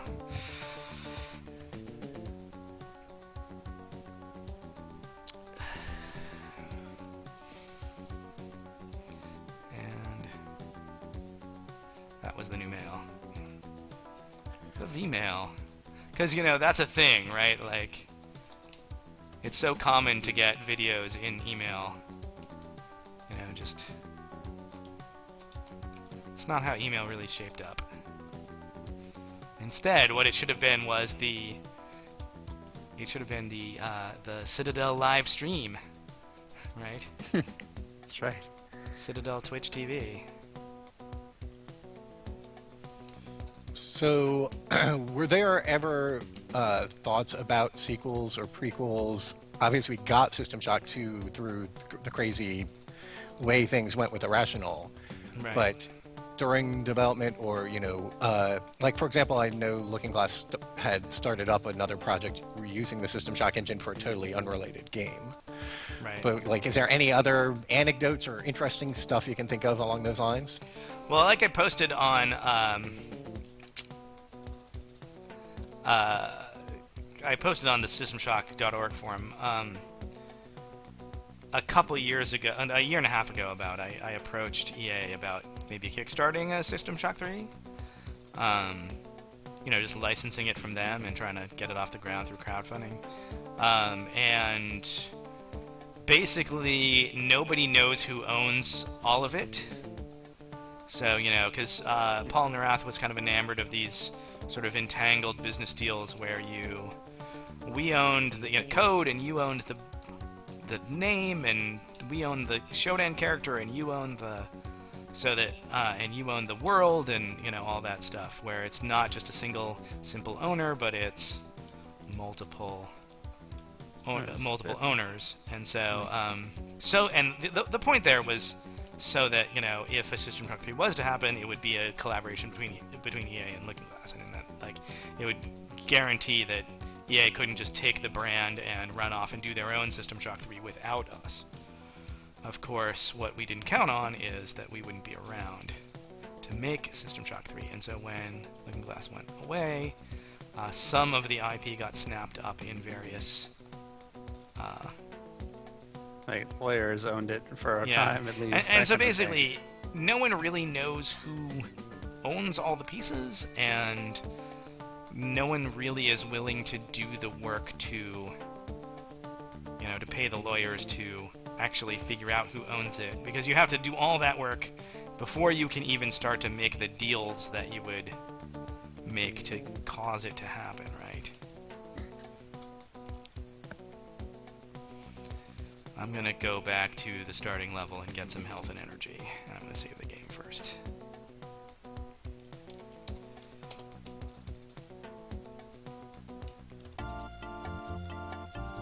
And there was much rejoicing. So earlier you guys mentioned Zelda, and you mentioned Sonic as inspiring certain elements. Right. So can you think of any other conscious influences from other games? You know what? Honestly, I feel like there's a little bit of an influence from things like Infocom. Just the very story-oriented way. Just the way that, you know, we weren't afraid to do text adventure-y stuff. Where, like, you know, what was the thing that Austin was So commenting the about? elevator starts moving? Yeah, the elevator starts moving, right? Like I think that there was a little bit of that kind of mentality in the game. And it might be a cop-out answer, but definitely, like, Underworld and Underworld 2 had significant. I mean, obviously, because the kind of the attempt to make the open-ended pseudo sandbox that System Shock is stems straight from our just wanting to build on having done that with the Underworld games. All right, I'm going to take a quick bio. During that time, I'm going to try and grab my laptop so that I can see the chat channel.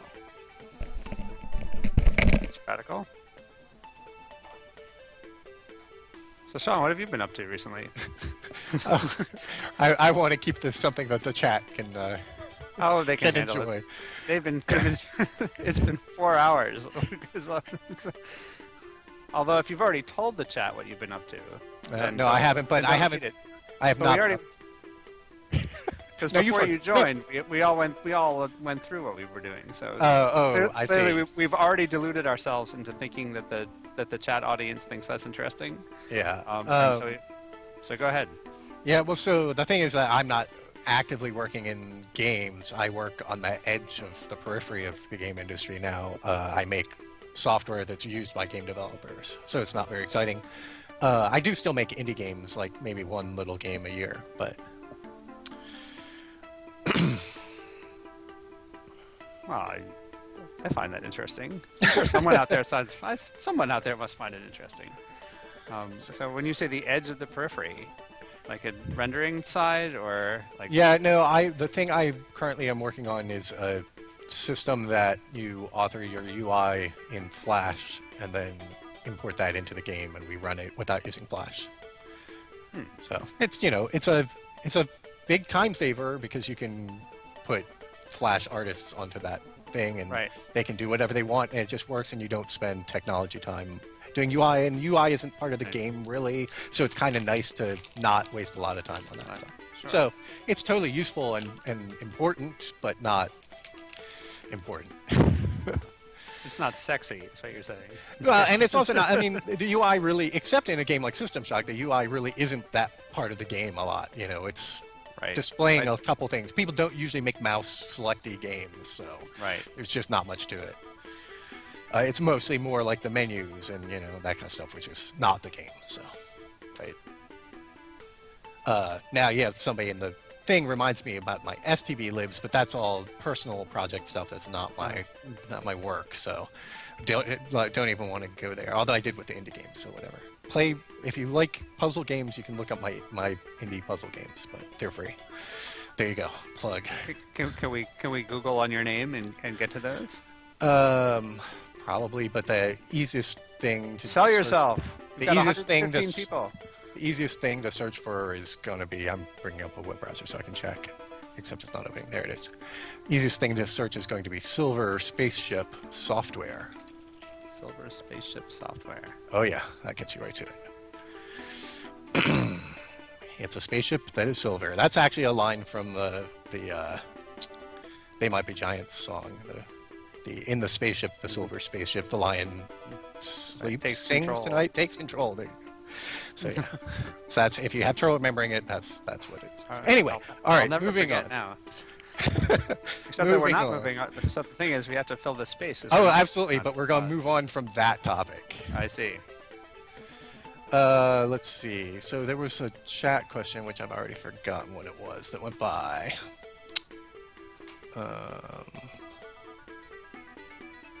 And I can't find it now.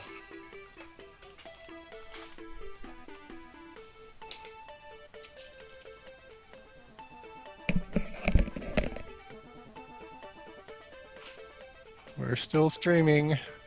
Don't hang on. What I'm just... Go ahead. Oh, you got one? I found a question, but unfortunately, I'm not really qualified to answer it. Oh, Yeah. And it just flipped away. Oh, where was it? The chat window is bouncing around on me. Yeah, there's a trick that I'm not going to try to explain to you over. Okay, I'm gonna just slowly scroll back till I find it.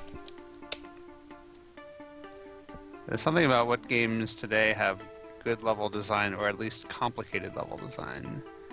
But I actually have not dipped my toe into many first-person shooters, at least in the last few years, so... Yeah. I mean, I guess Borderlands 2, but it's a very different kind of level design problems they were solving. because the combats were on such a different scale. Yeah, I have no ideas there. Someone wrote your opinion of the BioShock series. Well, hey, I'm not biased at all. I lied. They were great. BioShock rules. Well, right. Perhaps rather than only mentioning where you're currently working, you might mention what other games you've worked on in your career.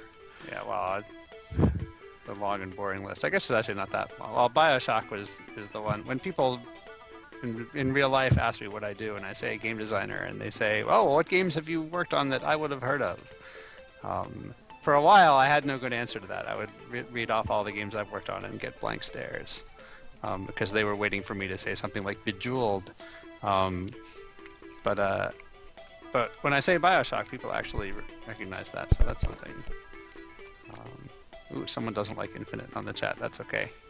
I actually did work on Infinite for a while, but I left in mid-development, and since I was working almost exclusively on the multiplayer content that ultimately got cut, pretty much not a single thing I did on that game survived. Okay, I'm back. Streaming. Hey, good. Thank goodness, because we were boring all the chat people with tales of our personal lives.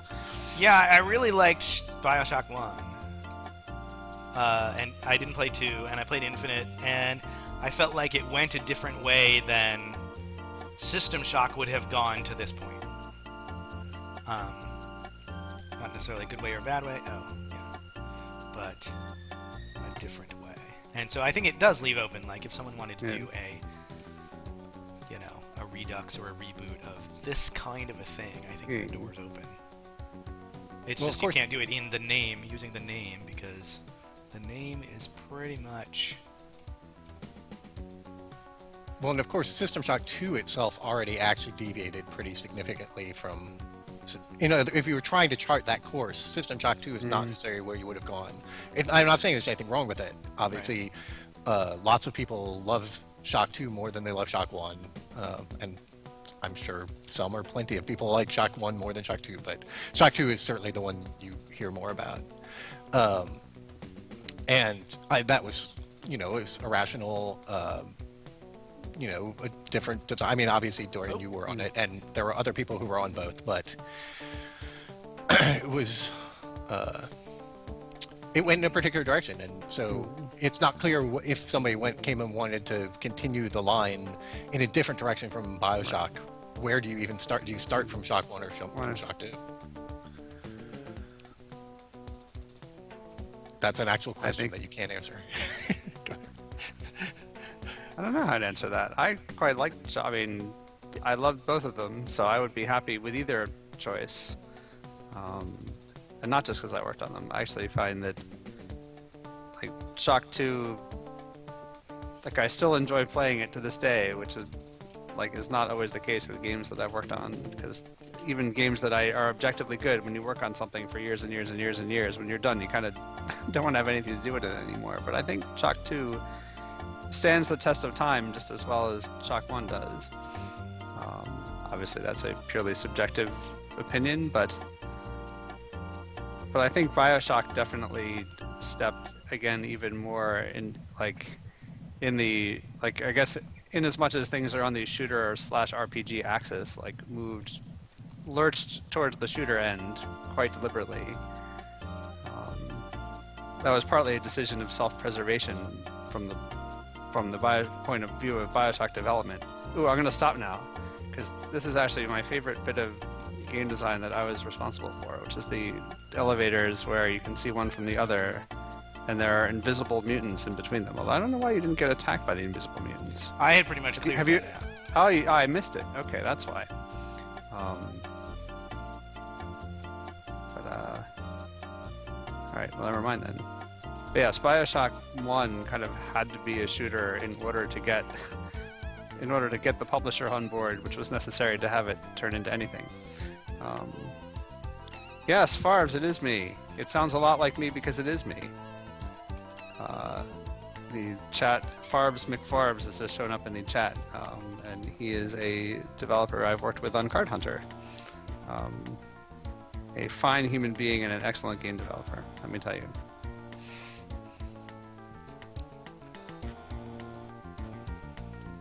Yeah, I don't know what needs Right. to happen to get SS1 on Steam or GOG or whatever, or get Good Old Games. Obviously, you know, you really ought to have a license to the game in order to avail yourself of the good portable version that exists. It seems like it's just a matter of, I don't know, I think someone just has to talk to EA about it, I would suspect, because Shock is just owned, System Shock 1 is just owned free and clear.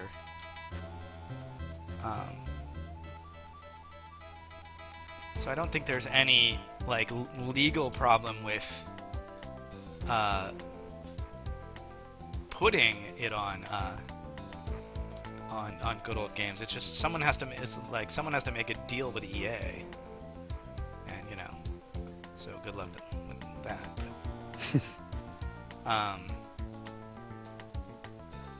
It just, you know, it kind of just has to be worth their time, you know. But I'm sure there are EA games on Good Old Games, right? Like I'm sure this path. There must be. But you know what? I should be using my Magnum some, shouldn't I? Well, Hollow probably isn't so good against robots, I'm guessing. I'm guessing Hollow is more of a shredding of flesh kind of. Look, cyberspace.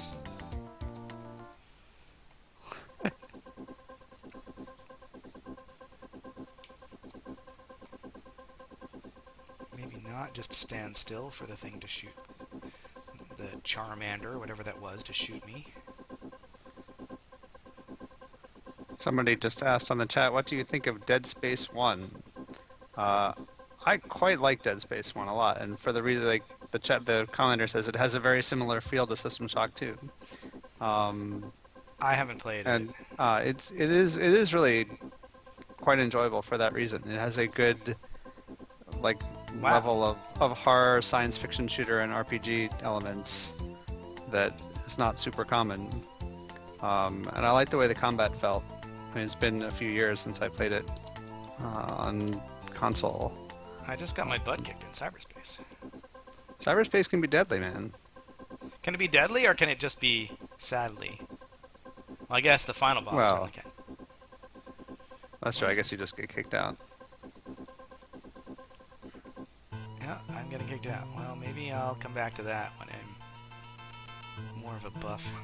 It's funny, every time I leave cyberspace, I want to try and play the game with the mouse. Which, executive elevator. This goes down to 5. Whoa! I'm going to guess that about 10 seconds from now we're going to watch you get killed by something. For what it's worth, a little bit back in chat, Art said something, and since he directed it at you, Mock, I might as well repeat it, even though it's not very important. Sure. But Art says that Warren told me that EA owns the IP and IDOS owns the trademark, or something like that. Something like that, yeah. IDOS. Yeah. My contact Now- at EA said something similar, but they... Yeah. Well, I don't know if... can you hear me? I'm back. Yep. I'm back. My understanding is that, that various of the rights were held by EA and by Looking Glass, and the latter devolved to IDOS in the acquisition at some point, but that at this point, the division of rights is such that, like, it's probably not worth anyone's time to figure out who owns what. Right. Because half of the parties involved in figuring it out, like, probably wouldn't be getting anything out of the process. So it's all a mess.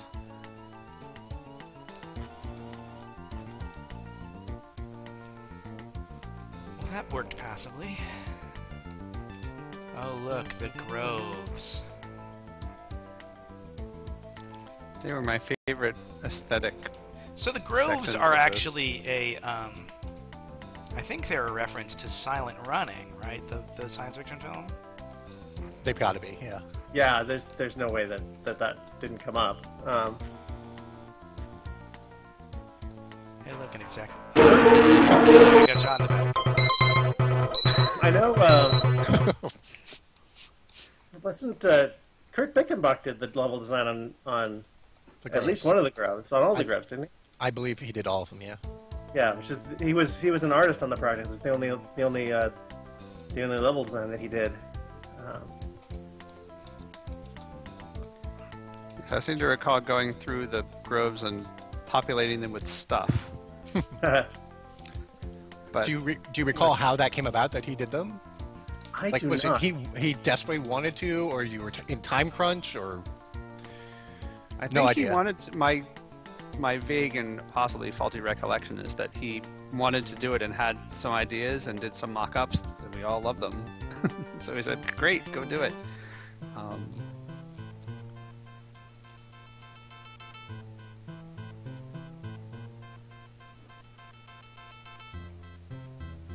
of course we're not actually at the Grove, so there's. Right. Exactly. Yes. Well, there was At a some big point, map we of the will- groves. Yeah, that no, I know. It's just people shouldn't think we're talking about what we're looking What we're at. looking at, right? Oh no. You'll know them when you see them. They'll look more grovey. Ah, yes. Art man on the chat seems to agree with my recollection that as you say, he messed around and we thought it was cool, and it was cool.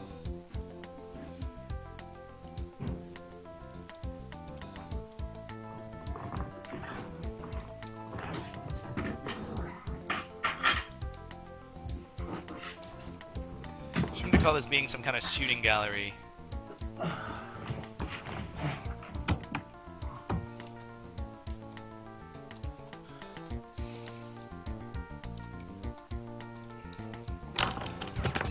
I have a lot of trouble finding these stand-up key.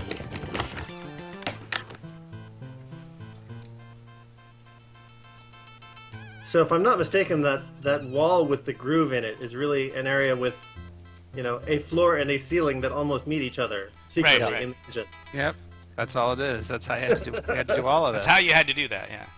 Yeah. Yeah, and all those slopey walls are really floors, right? Or slopey. Yeah, That's a ceiling, yeah. yeah, all those sloped walls. Yeah, exactly. All the slope walls are either floors or ceilings. Like Yeah. the octagonal corridors are octagonal with ceilings and floors, and there they look. You can see. Oh, of course, those are ceilings and floors, but yeah, a lot of the design in System Shock was just finding. I mean, I wasn't there for this, but it's obvious. It's finding ways to take that tech and This make seems it like a do cruel surprising trap. things. Like Oh, Trioptimum Fun Pack module. Oh, boy. What did I get? Somebody asked on the chat, there it disappeared again. It was, what was the System Shock 1 editor like, and are there any screenshots of it? I don't- Isn't it around?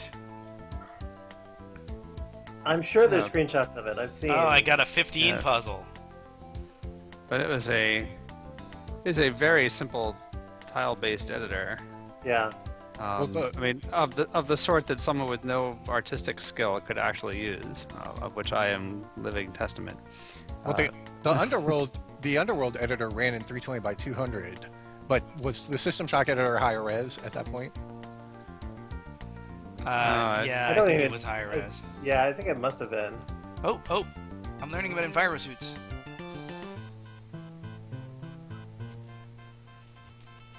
While decreasing your brain age. But yes, it was the System Shock 1 editor was nothing like any modern level editor. I mean, certainly games now, like, really you have to be an artist, really, to build a level Yeah, properly. it was But more like a these- paint program with really big pixels. Exactly.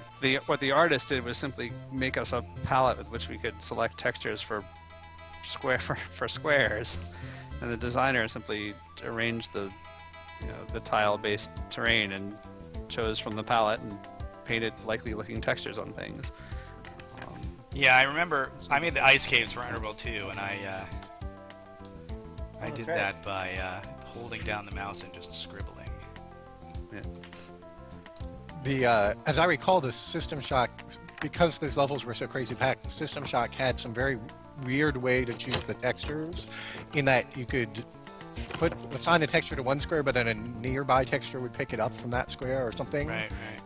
And blah, blah, blah, blah, blah. But the point there is that then that was just a weird thing that then the designers had to try to figure out how can I exploit that well. Ooh, someone found a screenshot of the editor. Uh-huh. I'm about to have a serious flashback, I think. Wait. Ultima graphics and pictures. Yeah, I mean, I think that there are mod tools out there for Shock 1. I don't know if the editor is one of them, if the original editor is part of that, but They have the Underworld editor. I don't know if Toxic Frog is it's watching. the Underworld 2 episode. Oh, wow, there it is. The Underworld 2 editor. I'm having a serious flashback now.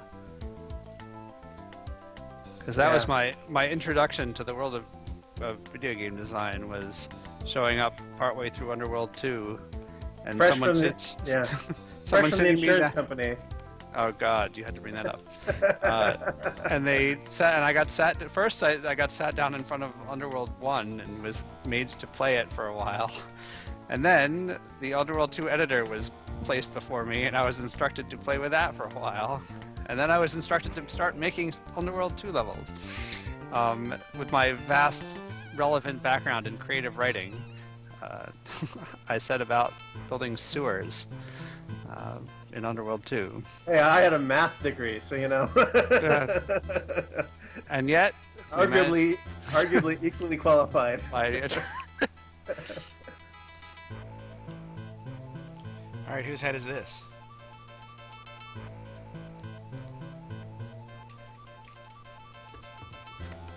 So here's a question. What's the reasoning for not releasing your developer tools after we release the games? There's a couple of things there. One is that Tim, that's your head. Sorry, it turned into Sarah Verley's head when placing the thing, but on the ground that was pretty clearly your head, I think. yeah, That's you. That's pretty plausible. Yeah. But yeah, so the two reasons for not releasing the editor, like one is that's a whole separate thing to arrange with the publisher. Remember that we ourselves were not doing the publishing. And they're the ones who would have had to field any questions that people had about the editor, and I don't think they were interested in doing that. Oh.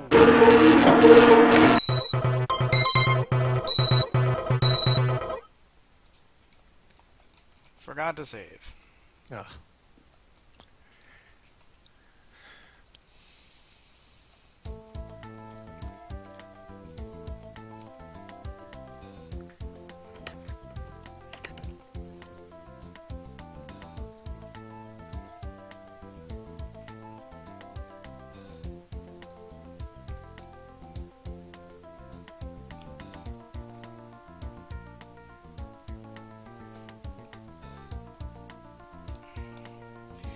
Should we take a break and watch the credits? Are you guys still there? Yeah, I'm still here. I'm up for whatever. For at least the next while. I'm Someone said credits. on a later coast than you are, so. Wow, the number of people watching has skyrocketed suddenly. So yeah, What- one of the things I want to what mention happened? about, why not release the editor? Well, our editor had the complete game in it, right? So that's an important reason why not, right? We'd have to You have to strip that out, yeah. You'd have to either strip that out or find a way to restrict the editor to only folks who had actually bought the game, that kind of stuff. So, in hindsight, I think that we were, and the real thing is that like the editor is not final software, and it's hacky and crashy and all that stuff. If those of you who have used ROMED or any of our editors know that it is, it is a marvel of spit and duct tape, right? And so, Which is kind of fine when your client and your tech support are in the same office. right, but yeah, so we were worried about tech support, and it's funny, I was talking to a friend about this recently, and there's this term future-proofing, right, that people talk about. Make sure your tech works ad infinitum in the future. And in a lot of ways, a lot of the strange decisions that we made in System Shock were about present proofing. You know, it was like we were really worried about people not having a good time with their current hardware. So, for example, we disabled K/768 mode, which was totally written, totally supported. We just disabled it in the UI when we shipped the game because we thought that people would not get that they should prioritize frame rate over resolution, and they would not have as good a time, and they would blame us for not having as good a time. This area, by the way, releasing the editor was kind of a similar thing. Was like, well, if we release the editor, then you know, will people just be more frustrated with it than we can really afford in terms of customer support? Yeah.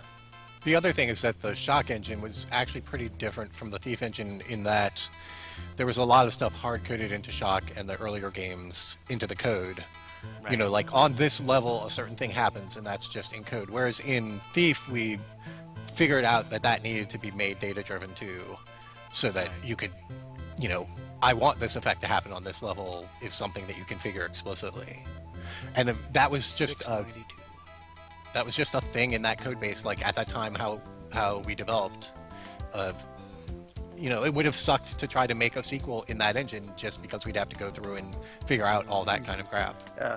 Like the elevators only working when they had a certain piece of data as their elevator music, right? Like that's at least data-driven, but that points at exactly... Yes. You could never change the elevator music without breaking the elevators. That's not a decision you could make. Right, you couldn't have two different elevators with different music. You know, of course, there was like, you know, we were really constrained on disk and stuff, so there was...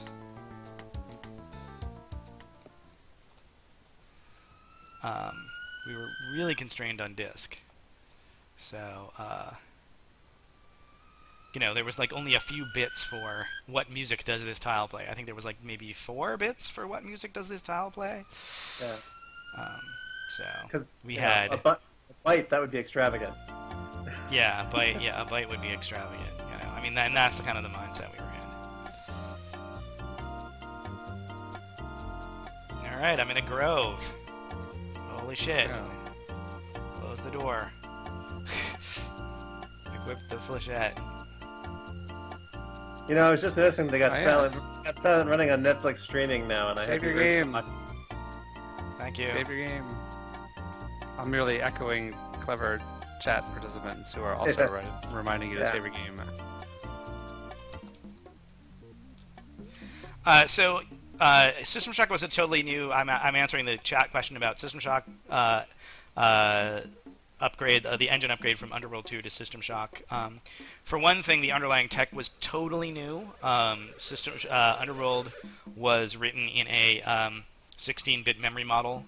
The old 8088 segment register model where you could have at most a meg of RAM that you could look at, and if you wanted to look at another meg of RAM, you had to like kind of swap stuff around, so you were only looking at 1 meg at a time. So everything was done in this old-fashioned sort of 16-bit mode. System Shock was our first 32-bit code base. It was built on top of what was then called a DOS extender, which was the thing that allowed you to write 32-bit code on top of the basically natively 16-bit DOS, and that was called DOS4GW, I think, right? Was our DOS extender? Yep. And yes, it was the one that came with the Wacom compiler, right? And so that was the big change, and that made a lot of the coding much simpler because you didn't have to deal with all this near pointer, far pointer nonsense. You just had regular guide pointers. And I think there were some performance gains for that. I think later on it was poised to take care of the...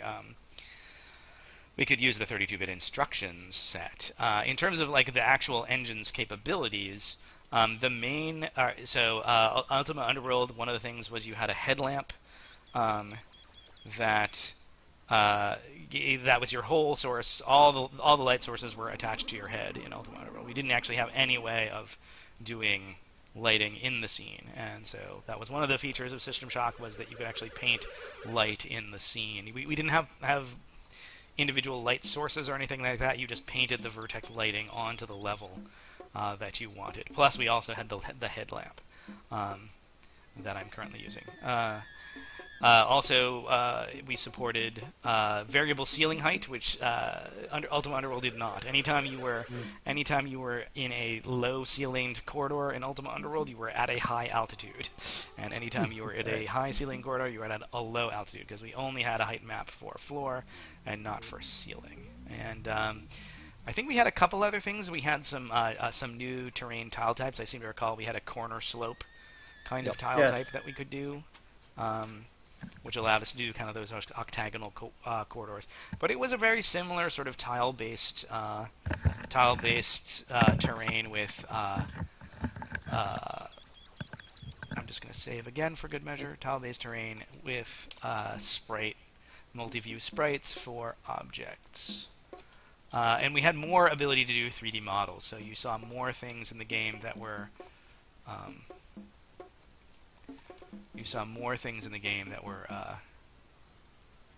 relevant to 3D models. Yeah, as I recall, like this little pedestal right here. Oh yeah.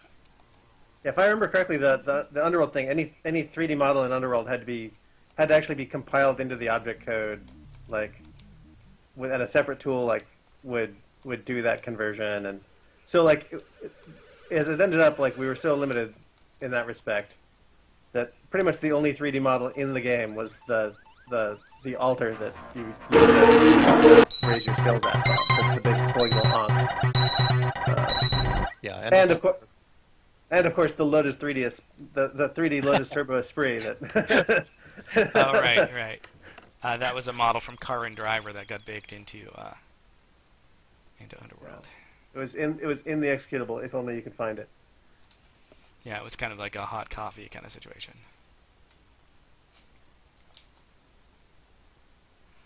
Alright, so what I want to use against these mutants. I feel like I'm charging into places like the Groves, and I feel like I'm a little bit underpowered for these places, but that's just a gut feeling.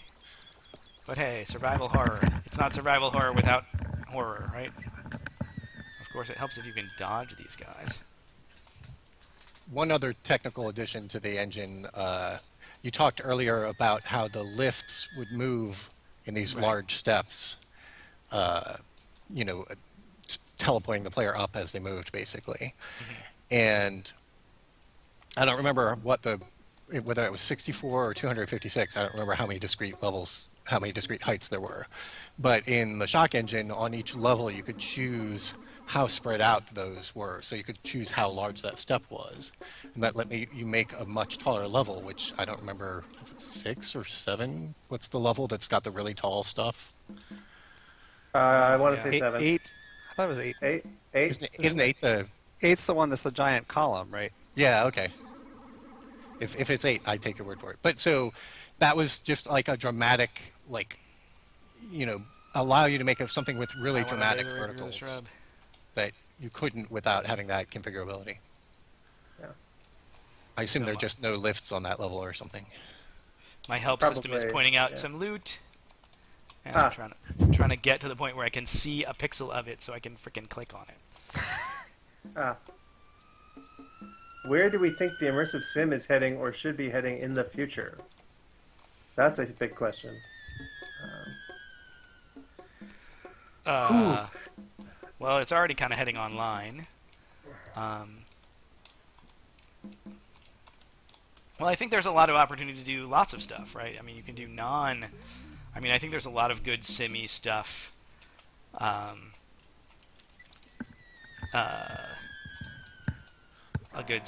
Going on, and a lot of different things, like, for example, Minecraft, right?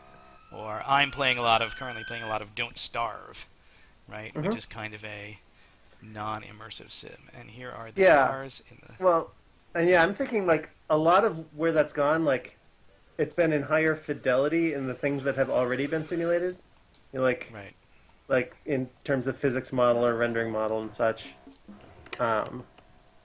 And it seems like I'd be more interested in seeing things pursued, like, I mean, the stuff that kind of traditionally in the venue of the Sims brand, right, where you had like Sim World and Sim City, and like it was much more flexible in terms of like what their level of granularity was and how it integrated with the game world. There was some really interesting stuff that I remember Doug and I went like way back in the day talked about in terms of like what they were doing with the diplomatic model in Sid Meier's Alpha Centauri, right, and just just like stuff that where like I think there just hasn't been the kind of cross pollination to the immersive sim from other forms of game that there really still could be. So there's lots of, as I agree, there's really lots of opportunities for like directions you could take it. Sid Meier's Alpha Centauri is still my favorite role-playing game. Totally. Like it's got NPCs who care about what you do in the game world and will render opinions.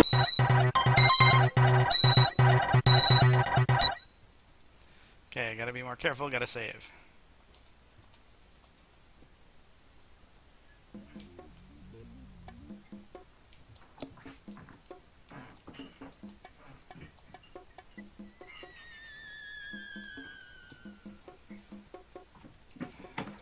Are you coming for me, Mr. Plant Mutant?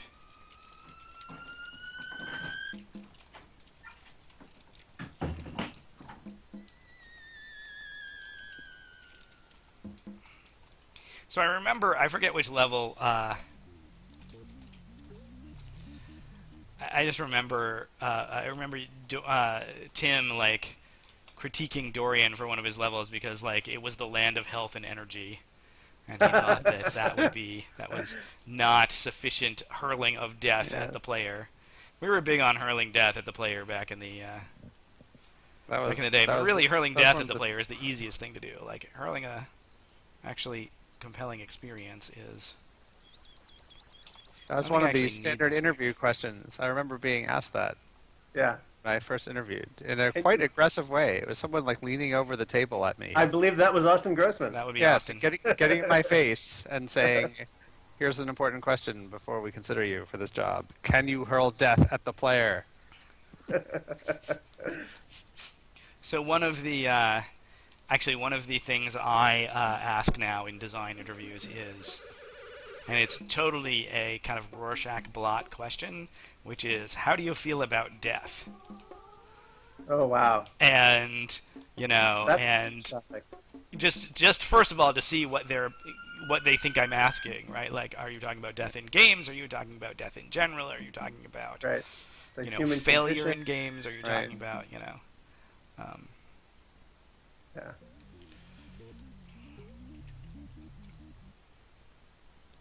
And so, and then we sort of like try to hit all of those. So, Mark, you need to try harder not to die. Thank I you. noticed in the chat it says every time you die, it's like Satan assaulting our eardrums. Oh, right, because of the stupid cutscene. Right. So, for the sake of all of our listeners, play better. Yes. Oh, so it's not just saving more often; it's also just playing better. Yes. Right. Yeah, I wish we could fix the levels on that, but, you know, for whatever reason. How about I just waste a lot of ammo on hitting the wall? Hey, look. Good thinking. Oh, what else do I got here? Slugs. I have no idea. Anyone have any guesses as to which is better against what? I'm guessing that you the used the slugs slug are better dice. against Slug. robots, and the holotips are better against organics, but Yes. that's only speculation on my part. But hey, my targeting ware will eventually tell me.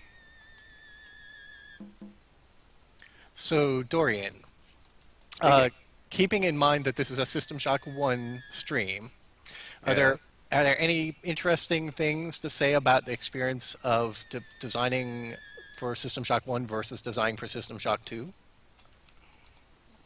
Gosh. Being shot. That's from the So- stream. Don't blame me. I see. I mean, from a personal point of view, I think I had a lot better idea what I was doing by the time I got to System Shock 2.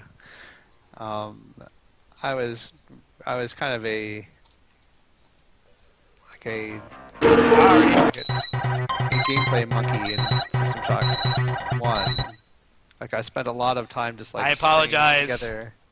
It's Oh, like are you about to die I again? should clearly have to do some penalty every time I die, because clearly now I've fallen down here. This is going to be exciting. I'm down to 1 mag pulse shot. I don't think I've gotten any more mag pulse cards. So where were we? Right. I guess in System Shock, when I was designing in System Shock 1, like I was really like more focused on making things functional at the time. And by the time I got to System Shock 2, I was thinking, I guess, more clearly about the player's experience. I mean, obviously I was trying to think of the player's experience in System Shock 1, but I had much less personal experience doing it. I hope it didn't show too much. Well, none of us had a lot I of was- personal experience. right. This was Um, we were learning. but as my we role went. was more like, hey, we have collectively decided what to do. Here, you go do it. Go fill in the proper values and the proper forms to make sure that when you step into this volume, it flips this quest bit so that when you get to this door later, it's not locked anymore, that kind of thing. But in System Shock 2, I did a lot of more of like minute-to-minute, second-to-second user experience work. I mean, that's a personal answer, not a general answer, because obviously in System Shock 1, you know, Tim in particular was doing more of the stuff that I ended up doing on System Shock 2. So it was getting done, just not by me. Oh, hello.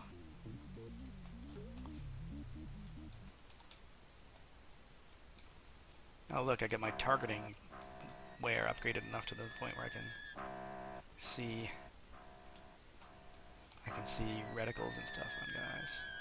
I'm told that your shield is off. Thank you.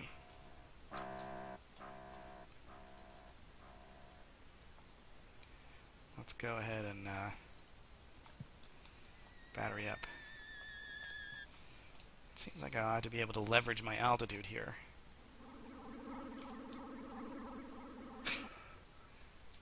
Stop running under the bridge.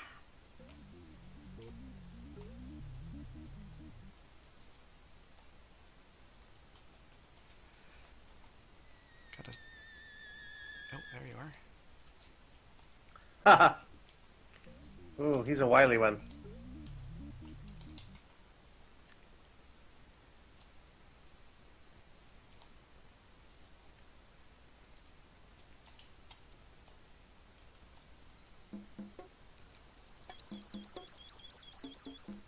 Oh!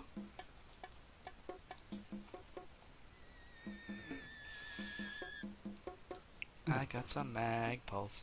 I got some mag pulse.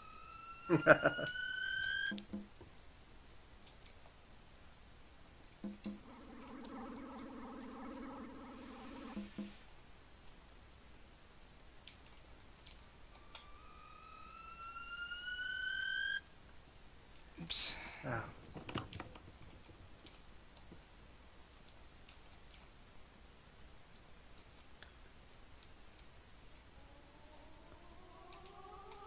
Ooh, somebody asked your favorite board games. Oh, now you've gotten us started. Oh, It's God. like, oh my goodness, where to begin? It's actually at Looking Glass. In fact, it was you, Mock, personally, I believe, who introduced me to the wonderful world of European-style board games when you brought in El Grande. Right, right. Because before I Yeah. played El Grande, I think like all my experience was of American games and Monopoly. It's like So it was Dorian who infected the entirety of Looking Glass with Magic the Gathering, wasn't it? Yes. No, I totally think blame that you. I think that was Zemo. No, it was not. It was you. I remember it distinctly. Well. I still play Magic the Gathering with my kids. But yeah, so I actually wow, still play a bunch of Magic too. My one of my previous gigs was doing one of my previous companies worked on the Kaijudo computer game for Wizards of the Coast, and I actually worked on a collectible strategy game for the Magic brand. Hey, look, I can jettison this grill if I want, I think. Or one of them. No, probably not yet, huh? But I enjoy Small World a lot still. Kids Yeah. like that. That's a good one. I've been deeply into cooperative games lately, mainly Flashpoint Fire Rescue and Sentinels in the Multiverse. And Hanabi, I hope. And and not as much Hanabi, but yes, Hanabi's a good one too. Hanabi's the good one, if you ask me. Why is it not detecting targets? Yeah. I've been meaning to play Hanabi for the longest time, and finally was able to at Mock's place. Must have been over GDC time this year. Did you play with like the Super Deluxe version? No, I crave the Super Deluxe version. I have it now. I don't know if we had it. Oh, really? Yeah. I would love to play that. With the giant stand-up cards and everything? They're Mahjong tiles, yeah. Yeah. I'm gonna save my game now that I got the Magpulse. I'm gonna reload my Magpulse because that's a good idea. And then I'm gonna save my game again on top of that other game. Because there's no point in having saved that previous game. 25 shots? Luxury. Oh, here's the question that I never wanted to answer, which is the hours that I put in during development. Oh, God. I was a really unhealthy person when I was that age. I was a complete workaholic because I hated my life. I literally was working over 100-hour weeks at one point there. As I recall, like I first met Sarah Varelli when I frightened the bejesus out of her by waking up under my desk one morning in class. It was not pretty. The age in question must have been about 25. Yeah, I mean, I don't remember the shock hours that well, but I do remember, like, in Thief, I think my longest day was, around 21 hours. Yeah. Yeah, so I think my longest week was something around 115 hours, 120. Thankfully, that wasn't the norm, but we did go through like 6 to 12 month periods where our hours probably averaged somewhere in the high 80s or low 90s during crunch periods. But and the majority of the development team at that time, we were all in our early to mid 20s, I think, where thankfully we had the energy and motivation to actually do that. And I will say, like for all that I really I wouldn't do that at this point in my life, and I recognize it as unhealthy. Like, I really, really enjoyed working like a dog on this game. Yes. Ion Rifle. But it's, recently, like when I left Irrational Games, it was because, in large part because the BioShock Infinite crunch was clearly inevitable in the future. And what I could tolerate and enjoy as a 24-year-old was not something I could tolerate and enjoy as a 40-year-old with a family and young children who I would miss a year of their lives of. So that was certainly a factor in it. But I highly recommend that anyone in their early to mid-20s who has the opportunity should definitely crunch on a game for 100 hours a week for a few weeks. For some period of time, yeah. That's a serious, not a sarcastic, or is that? No, I think that's like I think you should have your eyes open while you're doing it and understand that it's not a healthy long-term lifestyle. But in terms of like experiences that shaped my life and that I'm happy to have had, like I don't regret working 90-hour weeks for months at a time on these video games. No, I just on had System Shock, I loved it. It was like a giant game jam for me at that time. Right. I mean, Thief it was wasn't kind of a like death we were march. on this death march, and it wasn't like we were being told, you've got to meet this schedule, and so you gotta, it's work like a dog or get fired. Although that was a jokey. I still have that T-shirt. Yeah, we made jokey T-shirts that said "work like a dog or be fired." I think that it really was like we really wanted to make these games, and we were really dedicated to it, and there was just no two ways about it. Yeah, someone asked on the chat explicitly, do you think System Shock could have been what it is without putting in the long hours? And I assume you guys are all saying no, like that was the only way that was going to happen. Probably not. Probably not. I mean, there's just so much like there's so many of these like little things that like were never in the spec that people sort of put in as their own personal projects.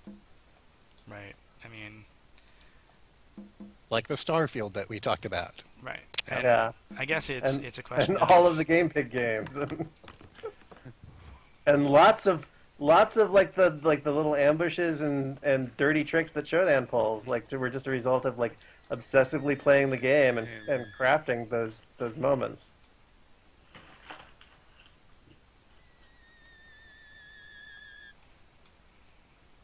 Yeah, I mean, it's sort of like it's a trade-off, right? It's like if someone could have.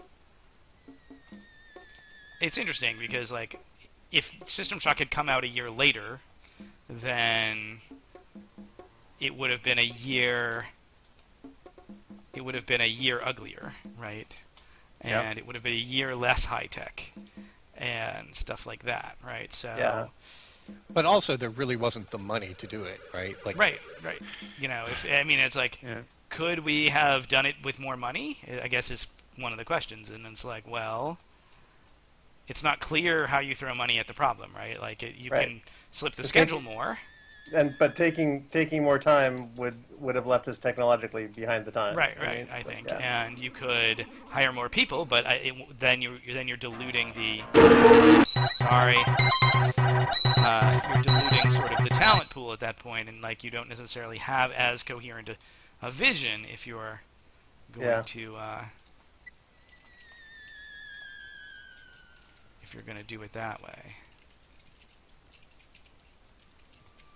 So.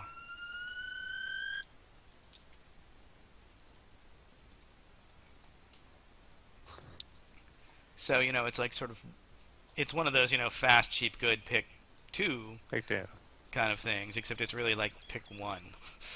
Yeah. And certainly, like, for my personal experience, I put more drive into System Shock than any. I mean, we crunched on other games, but System Shock was the one that I really, really poured effort into. Yeah, although, I mean. We probably worked harder. We weren't paid much. I mean, effectively. maybe Doug was, but I mean, I will happily disclose that my salary on the first year of System Shock was $28,000. So, yeah, I don't remember, but it wasn't. and it was $94. So, but you can do that math. Like, we weren't super expensive to begin with.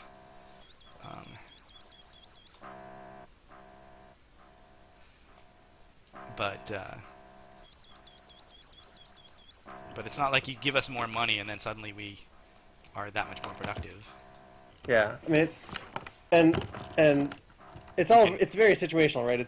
It's possible to have a really awful experience with working long hours, where the long hours themselves are not even productive, and everyone's morale is just crushed, right?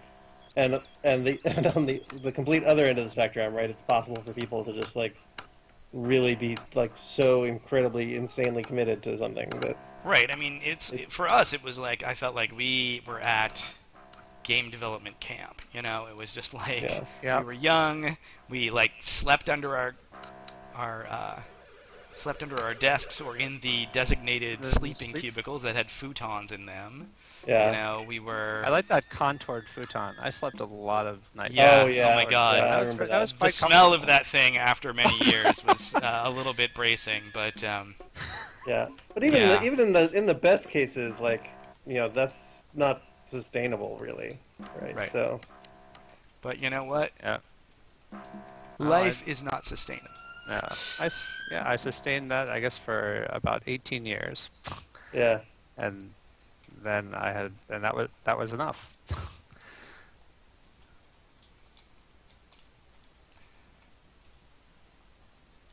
I feel like this is a trap. Yeah, I feel like after Looking Glass, it was more about controlled bursts and less about, at least for my career. Oh, there's another mag pulse. Alright, we'll tell you what. We unload this one. And then we... oh, it didn't have any ammo. Because, you know, sometimes it has ammo.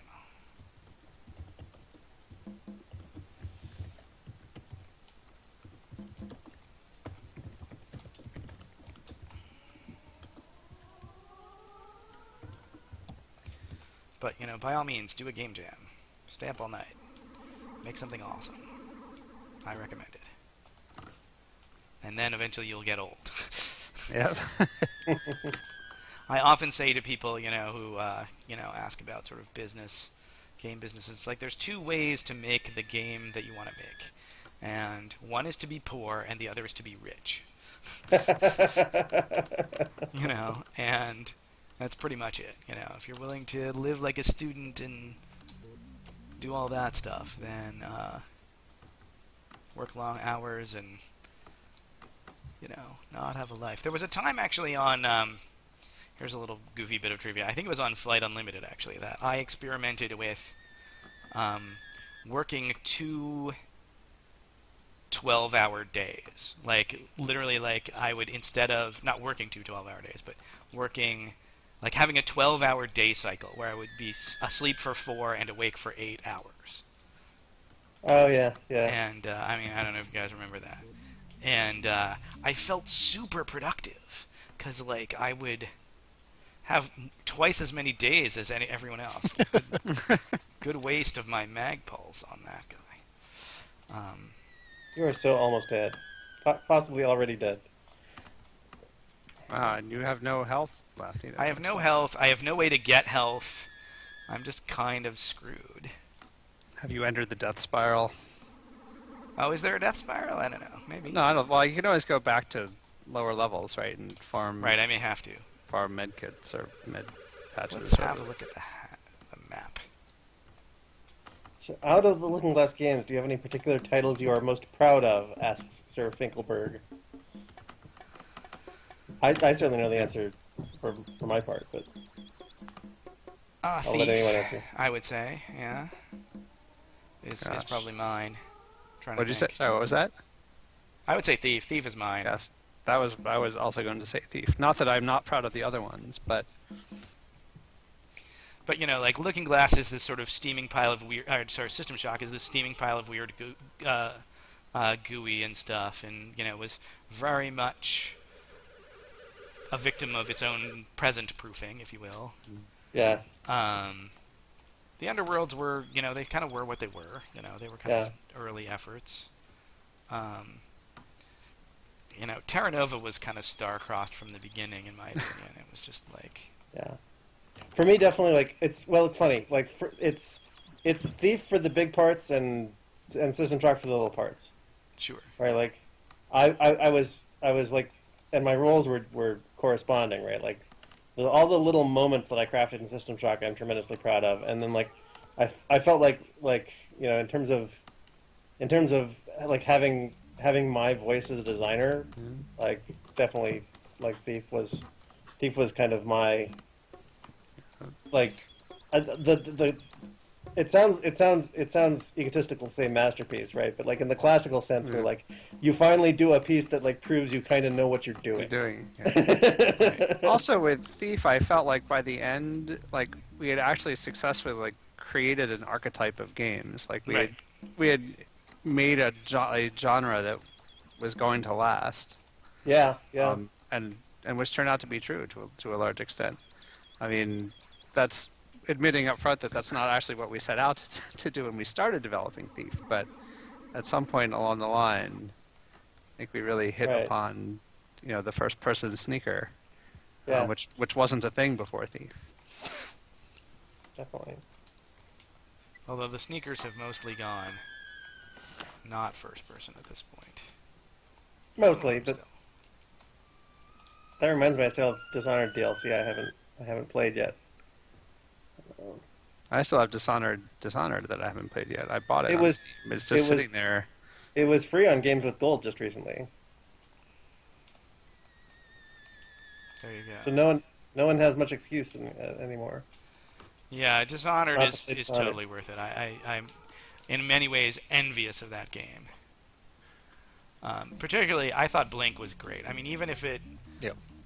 is not, even if you don't make it a teleport, just the idea of Dashing, yeah. of targeted jumping. Really. I mean, just the idea of like, particularly as a guy who's a character who's supposed to be super agile, just this idea of and it Yeah. could have even been a targeted jump. Yeah, you don't need Like, that was like the feature that like, oh man, if only we had thought of that and put that into Thief. Yeah. Like, you don't need the sort of magical ninja conceit that Dishonored had to make that particular thing work. Right. I think that would have made Garrett feel really, really cool. Yep.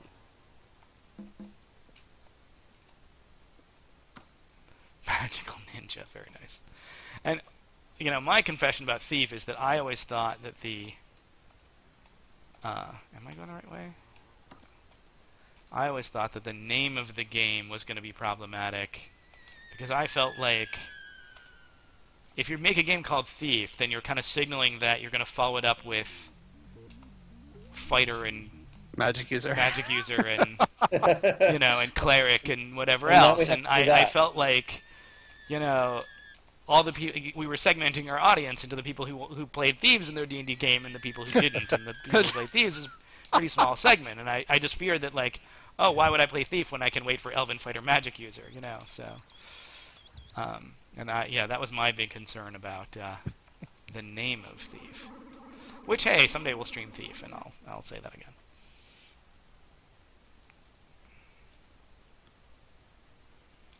I'm just trying to figure out how to get over here. I guess, is that where I started? I guess it must be, because that's the elevator. I just want to clear out the map. I just at least fill out the map. And make sure I haven't missed any. Ooh.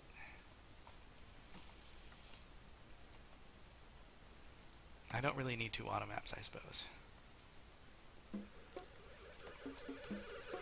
This situation is looking very dire.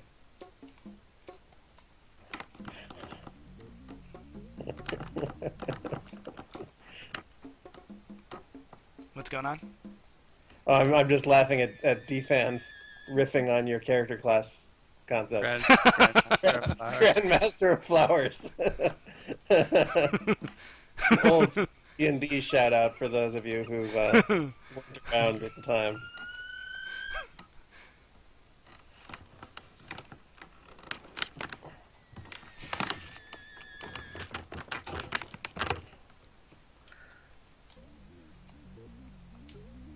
So I don't remember if I actually I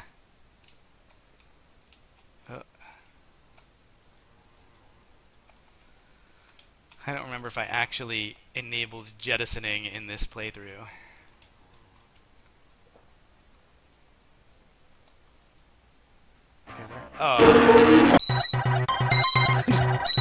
Oh. Oh. Maybe I Hey. should just leave because I'm just so wounded. You were doing so well, kind of. I'm just so wounded that maybe I should just go. And Go limp back stock to up, some stock place up where I on can- on resources for a while. Yeah. Somebody in chat much earlier recommended just running through them and not bothering to try to be so thorough. He said that unless you do all of the security cameras, that will get you something. But if you're not doing that, it's not worth it. Oh, okay. No idea. I think it was the same guy. That's fair. Yeah, I mean, if by all means, like if I'm supposed to be like feel free to like crib notes me through this. Like if there's someone on chat who knows like, hey, you should just do this next thing. You know, I would totally take that advice. Yeah, well, he wasn't super specific, so I let it go. But yeah, if we want to do Twitch plays Shock, then by all means. Am I going the right way? I just want to get out of here.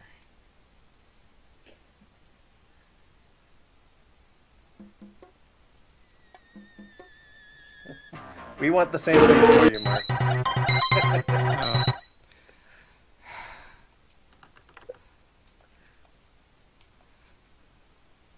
What combat difficulty are you on? 2. Okay. So yeah, I wasn't talking because I was afraid that I was going to be like too reverby to stand or whatever during the and I'm a little reverby and I get that, but you know that's actually sort of appropriate for for this game. But you know, I wanted to talk a little bit about the difficulty screen, you know, that we started on. You know, and this is a game where, you know, we had 4 different axes of difficulty, and the elevator begins to move. Wow, I got there really, really quickly. Yeah, that was supposed to cover a long load, but we had these 4 different axes of difficulty, right? And you can crank them up to 3, and you can crank them down, you know, basically easy, medium, hard for each one.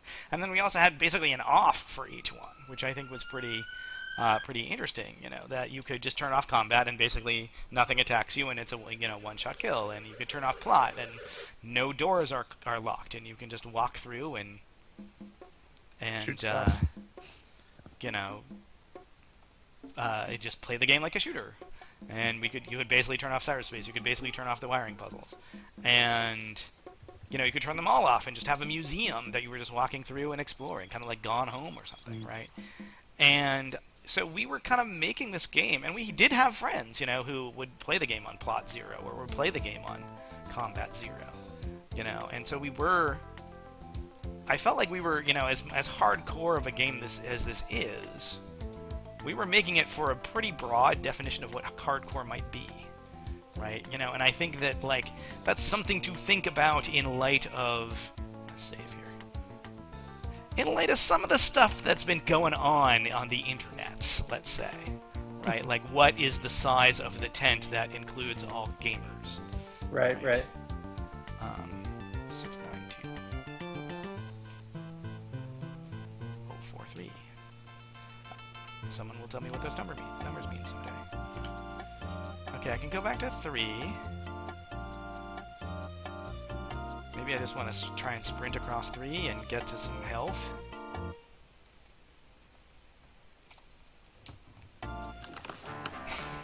Har. But hey, this isn't a game. This isn't a level where death is painful. So. Yeah. So let's see if all of your difficulty levels are on 0. Someone asks. Let's see. No monsters attack you. All monsters are one-hit kills. No doors are locked. Puzzles are one-click solve the puzzle, and cyberspace terminals are one-click get the things from cyberspace, something like that. It's possible that it's just you have infinite health in cyberspace. Yeah, cyberspace 0, you have infinite health, and I think it turns off the stuff that pushes you, the wind or whatever. Oh right, yeah, the current. Holy crap! Still have to go in and check stuff, but turning off the current actually kind of makes it harder because you don't know which way to go anymore. But sure. I mean, it's got all the arrows, but oh right, it does turn off the current. For someone who has difficulty with cyberspace. Yeah.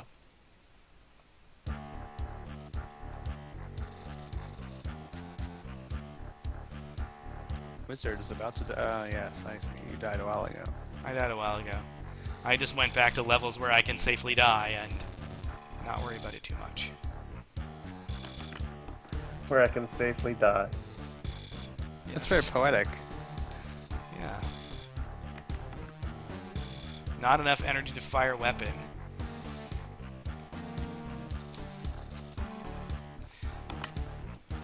Oh, I don't have enough energy to use my laser rapier? Does my laser rapier take energy? Fine. Pistol.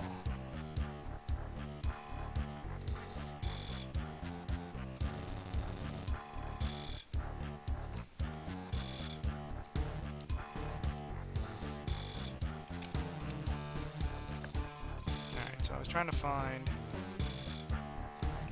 Oh, hello. I was trying to find the energy station, but I guess I can just go to another level.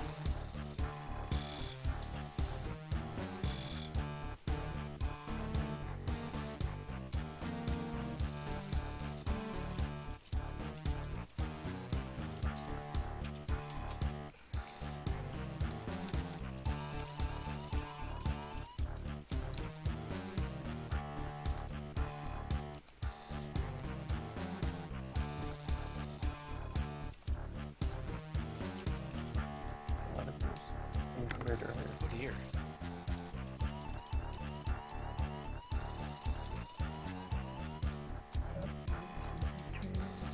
Damage.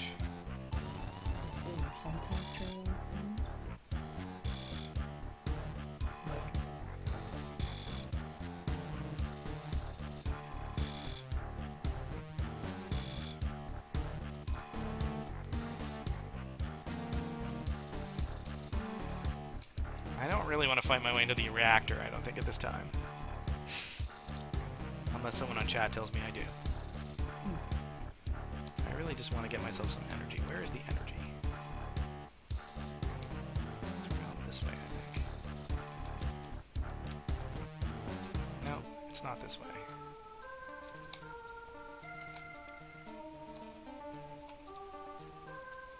Alright, there's the shield generator.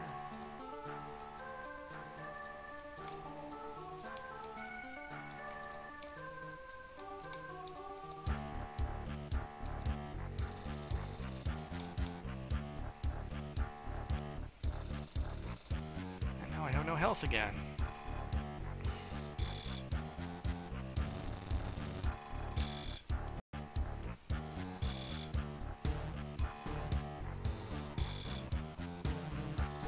Yep, there's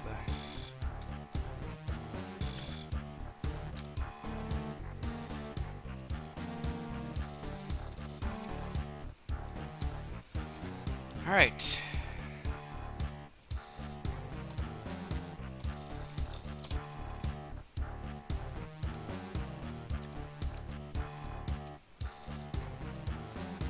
Maybe one of you guys should read me a walkthrough.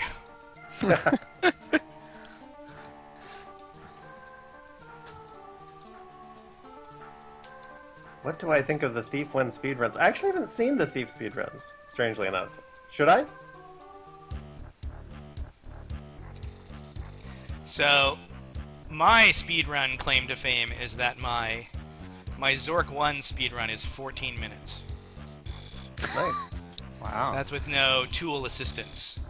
You know, so... That's just you typing furiously. Just me typing as fast as I can. Have you saved lately, Muff? Yeah, I have, but I also have the Oh, the regen. the regen, so... So In did fact, you I have may have any... to avail any- myself of it because... I really have to learn to conserve my ammo when fighting.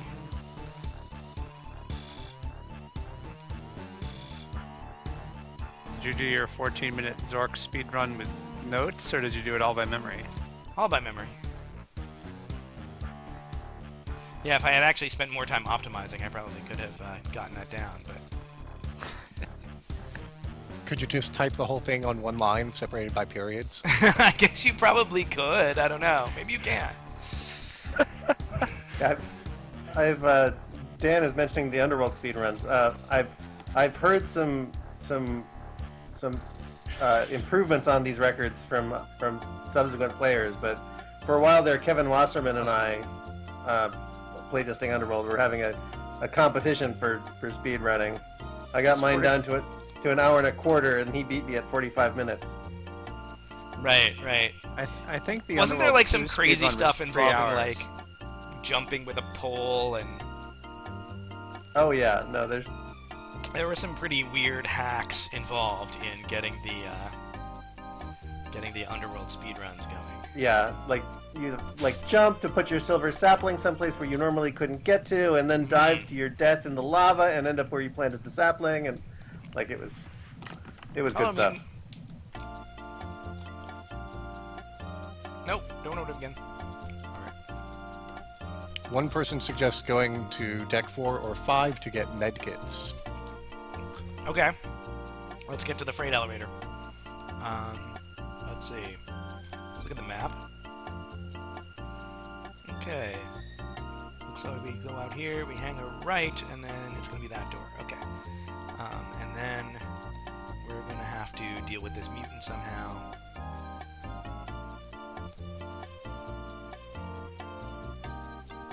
Oh, great. We're using the wrong weapon.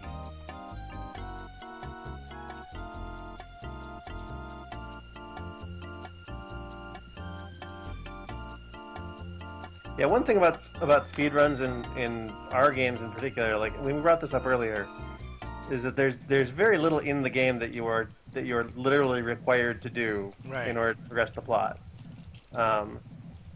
Instead, like if we had a moment that we figured 80% of everybody would hit, and it would be like a different 80% for each of those, like then we were doing a good job of crafting the overall experience, and people were going to mostly get what we were going for, and we didn't feel like we needed everybody to have every moment authored by us, right? So it's a not all games are like that, certainly. But it does mean that like if you know about all those things and you know all the ins and outs of the game, you are able to dodge a lot of content that a typical game experience would definitely include. Hey, med patches. I feel so luxurious. Like you're made of suede. Good call. Yes, thank you, whoever suggested getting up. Ooh, bad. CyberP_.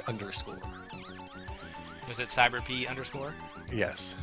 Thank you, CyberP_. You rock. It could be cyberp_. We're gonna find out that CyberP_ is like Doug. He's just been taunting us this whole time. Well, Doug wouldn't remember any of this. No, he wouldn't. Who would? So is One Doug of the testers. Is I don't Doug know. at Valve right now? I believe he right still here? is, yes. Yeah. We several Looking Glassers actually are at Valve. Tom Leonard is still there, Tom right? No, Tom Tom Leonard is should- gone. Oh, he He left? was part of the Purge. But Chris Carollo, who worked on Thief, is there. Brian Jacobson, who was a tech group guy in the sort of Thief era, was there. Here we have the DC-05 Riot Gun, which I'm not going to bother to pick up because I don't think it's that good. Look. Yeah, it's the rubber bullet gun that like does knockback mostly and not a lot of damage. Doug was really into that idea of having like a really kinetic weapon, which Which is fun. I think is a sure, good but- idea. I just don't think it worked in practice. Yeah, Doesn't pull its weight in an environment this deadly. fun to play with and effective are not necessarily. Yeah, well, I mean, had we designed the Optimizing for the game same thing. around, if we had done Super System Shock Smash Brothers, maybe, Oh, sure, yeah. I mean, there are games where like that would totally be a mainstay, but.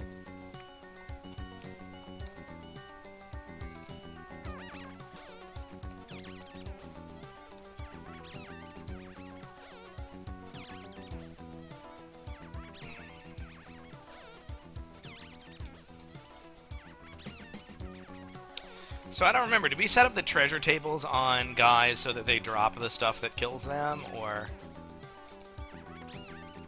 I don't remember. I doubt it. And that's Doug's head. Zap. You Not because it's bastard. Doug, but because, all non-useful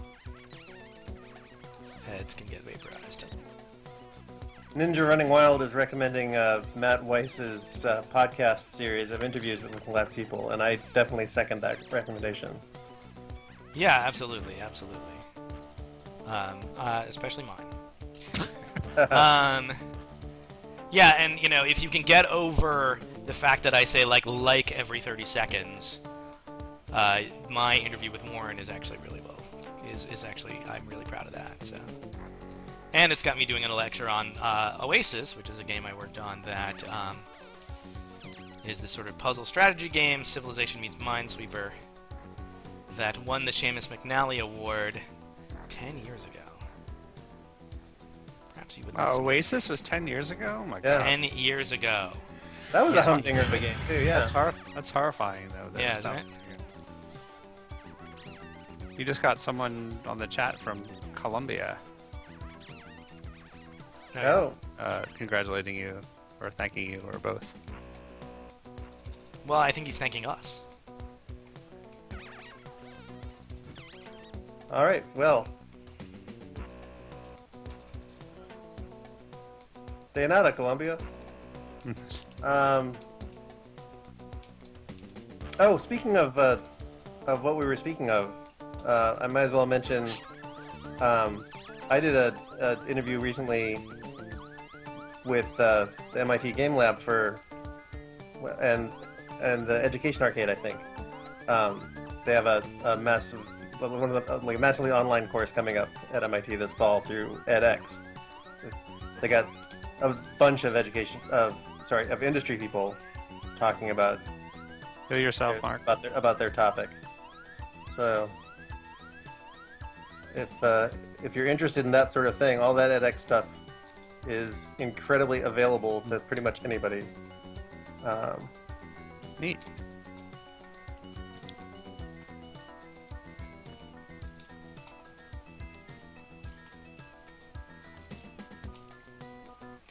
Oh. Where's the lever? Oh, there it is. A lot of some of the levels like taunt you with not putting the lever right there. Like level 2 is like you find the bay, and then you gotta actually work to find the lever. I blame Tim. Huh.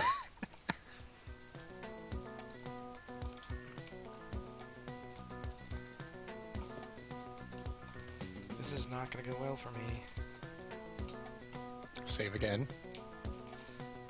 Okay. Oh, you turned it on. Yeah, I guess you turned it on, so who cares? I turned it on, but the worst is when you Oh, you get you're complacent wasting ammo. because you don't. Keypad unlocks door.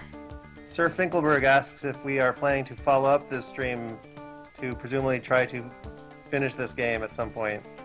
I know there was some enthusiasm for that earlier. I'd certainly be. Yeah, I mean, maybe, maybe we should go a little bit. Let's see, it's on Pacific time. It's 7:40 now. Right. Yeah. How what are people's appetites for more now versus? Because hey, the other advantage is like if we try to do this again, we could We could have our audio issues ironed out.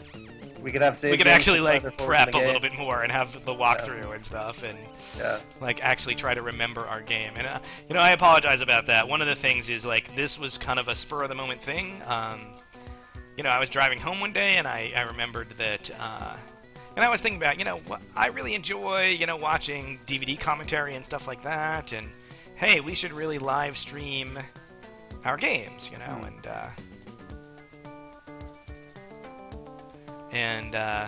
then I looked around. And I was like, "Holy crap! It's the anniversary of System Shock. Let's live stream System Shock." So, and that was a week ago. So, I did, I did play through the first couple, through the reactor level maybe, but I didn't really have a ton of time to.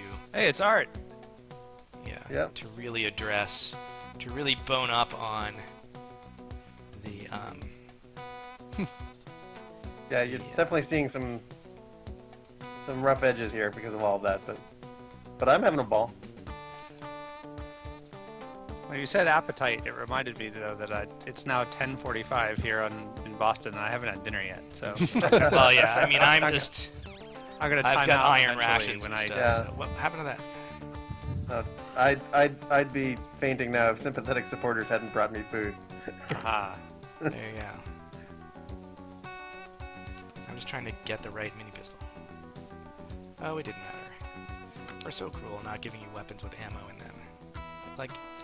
Dashes our hopes. Okay, so what are we doing?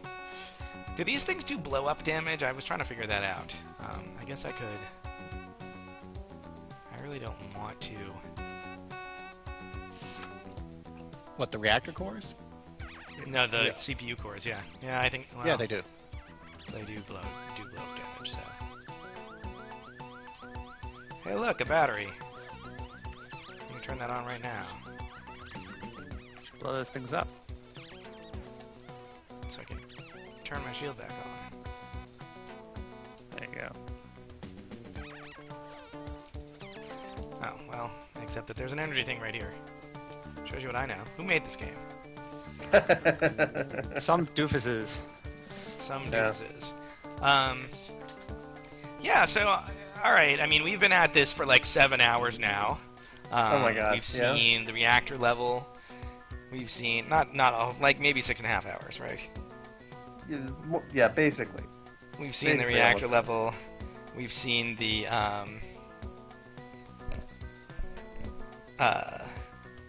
we've seen a lot of stuff. And,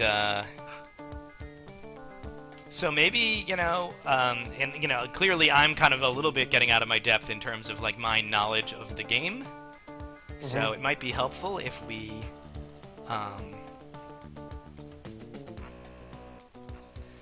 Watch how will this we space, is what you broadcast say? to people? Oh, there's the security camera. It's right in front of me. How will we broadcast to people when? I mean, we can obviously post a new title on this stream. Yeah. And I've certainly been mentioning it on the Twitters, and we'll Right, do so right. again if we repeat. The Facebooks. Yeah. The Facebooks. Yeah. Okay. I mean, I'd really like to finish. I don't need to finish this tonight, and I do feel like I'm a little bit flailing just for lack of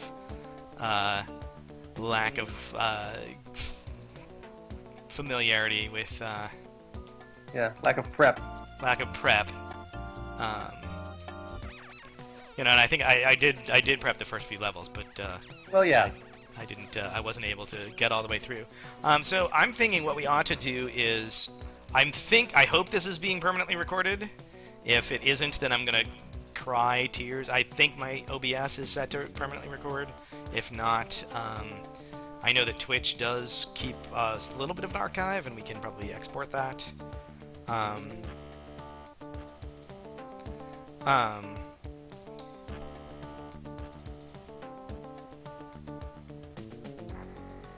So, what I propose that we do is we just sort of do a final round of Q&A, if anyone wants to do more Q&A.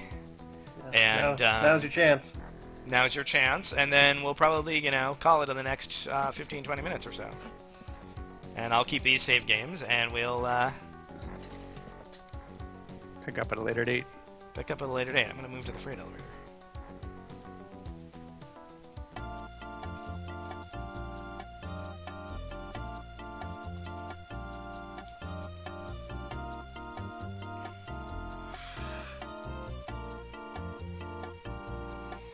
Hold for my friend. I'm not sure what that means, Holding. but I'm going to assume that means your friend's trying to desperately log on because he has the world's awesomest question. Your friend is first in the phone book. While we still have phone books.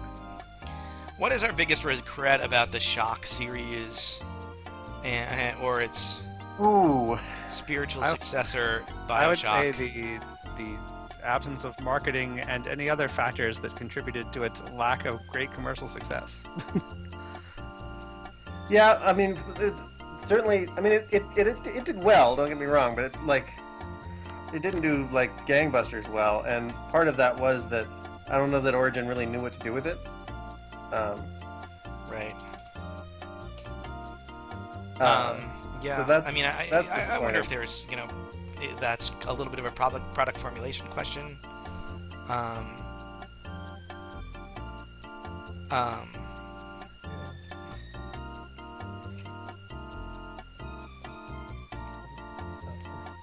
And yes, thank you for we're doing elevator music for Q&A, right? So stuff is scrolling by really quick. Biggest regret, I guess my biggest regret is the legal entanglement. It's like I understand why it was done, but the fact that there aren't going to be any more shocks because of that it's not. you know, it's not something that I would necessarily go back and change, because who knows how you can't live in a counterfactual universe. But like, hey, my biggest regret is that, you know, there's just no hope of ever, or very little hope of ever, like crowdfunding a Shock 3. That's I would say that's my well, in particular, biggest like regret. I liked the BioShock games. They're shooters and not RPGs, right? And that's cool, because like that's what they're doing. But I like me some RPGs too, right? And so the more of this kind of game that I could get, the happier I would be. And getting to work on it would be good too. So I kind of agree on that score. Just that System Shock, like per se, has not continued since Shock 2. Can we say something about the Japanese text localization? Was that an official release? I assume it was, but that was probably all EA Victor. I don't know. I don't know anything about that, actually. So, no, we can't say anything about that, probably. Unless you guys can. How did you guys get the medical deck level geometry into DrawMed for the Where Am I level? I don't even know what he's talking about. As far as I know, I don't know. I think maybe he's talking about the System Shock 2 level that was building. Yeah. Yes. That was Michael. That was Mike Ryan performing some crazy DrawMed voodoo, is my recollection. Right. I mean, yeah, it's possible. I don't think we did anything procedural or anything. No, I mean, think you could have imagined that we did something that would load the level and make brushes, but I don't think we did anything clever. I think he just did it by hand. I think Mike Ryan just eyeballed it. He was a monster. I don't see it on GOG. Is it locked to Origin? I don't know what the state of Shock 1 is. Are there any EA games on GOG? I mean, it seems like System Shock Portable is just ready to go, and they could just... It's just I'm sure it's just a business thing, not anything. Any particular gaming sites, forums, blogs, YouTubers y'all follow or are involved in? You guys? Oh. Forums you like? Only right now, only RPG forums, not video game forums. I don't know if any of our listeners find that interesting. I did a Q&A earlier this week on SystemShock.org as part of the lead up to this. Mm-hmm. Yeah, I don't really have anything. I'm open to suggestions, in fact, if people know stuff that is really cool. I mean, obviously we read Kotaku. Yeah, but there's nothing that I really attached to, is the point. Where it's this is totally cool and I would recommend it. So I'll mention, I don't know that this translates at all, but so I watch these YouTube videos. It's a group called ShackTac. They make Arma co-op and competitive games, and it's a serious military sim kind of game, but they just take it in a really balanced way between fun and realism. And I don't think there's really you can kind of maybe see a little bit of the simulationism of LGS is maybe a little bit of why I like it, but it's pretty different. Cool. Can we have the game design document for educational purposes? I have no idea if the game design document exists anywhere. Yeah, I don't have any of that stuff. Yeah, I don't know.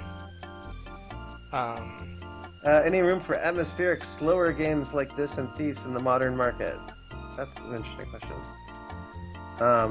I think, the thing about that is that the space for indie games has really been improving in the past few years. So you're there's much more opportunity to serve a niche market and actually make some kind of go of that. So I think actually now is a good time for that sort of thing.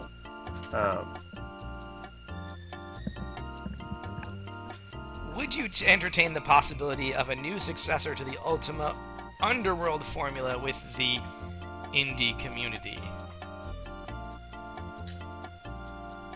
I don't think I understand. Well, I mean, I mean, there is an Ultima Underworld successor being worked on. In fact, there it is, right down below the. Right down on the bottom of the feed. You can learn about Other Side, which is actually working on an actual link on the successor. page, yes.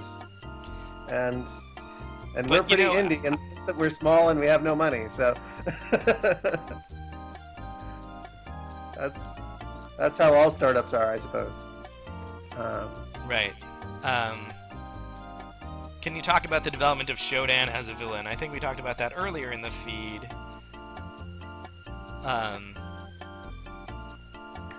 Really, the right person is Austin to talk about that. So. Yeah, in broad strokes, though, I mean, like some of the stuff that I mean, this is kind of covering ground from earlier in the feed, as you say, but like there was a lot of points of reference there on earlier, nefarious AIs gone amok. Like her personality was really synthesized from a lot of prior art, and we have to give full credit to that. There's a lot of ideas there about like what we wanted out of the relationship between the character and the player, and like how we as designers were kind of had her as our proxy, so that like every time we played a cruel practical joke on the player, we were able to assign blame to it to Shodan. Right. So there's a huge difference between like, oh, that was totally unfair, these designers suck and I hate their game, to like, that was totally unfair, Shodan, you're such a dick. You know what game did that well, I thought, in more recently was Arkham Asylum. Where the Joker was kind of the Shodan of that piece, and was both the foil and the narrator. I think they did a really good job with sort of like perfect character for that treatment, definitely. When they wanted to explain something to you, they just had the Joker taunt you about it, and then the Joker was always playing tricks on you. So I actually felt that Arkham Asylum did a really good job in that, and I feel like you can see a little bit of. I mean, obviously it was more of a straight-up action game, but I feel like you can see a little bit of like Shock and Thief in there. Do you believe System Shock 1 was ahead of its time? This may be a cop-out answer, but I actually think System Shock was barely on time. I mean, I think that like it really was. I mean, all of the ways in which it is quirky and weird and kind of unfortunate are the ways in which it was, as I say, present-proofed. It was, had it come out a year later, it would have a better user interface. It would have, other things about it that, like it would be slicker and cleaner and stuff like that. And, maybe the tech would have been a little bit older, though. So I think that, System Shock was... I feel like System Shock was the game that was ready to be made in 1994, and we had just the fortune to make it. What do you guys think? Totally agreed. That's a fair cop. Anyone else hide in the elevator when you first played? I found the music soothing. Well, yeah, it's the elevators are soothing. My thing is in System Shock 2, I would hide in the elevators so that I could play Overworld on the Game Pig unmolested. That was my thing. And I remember saving my game in Shock 2 so that I could save my Overworld game.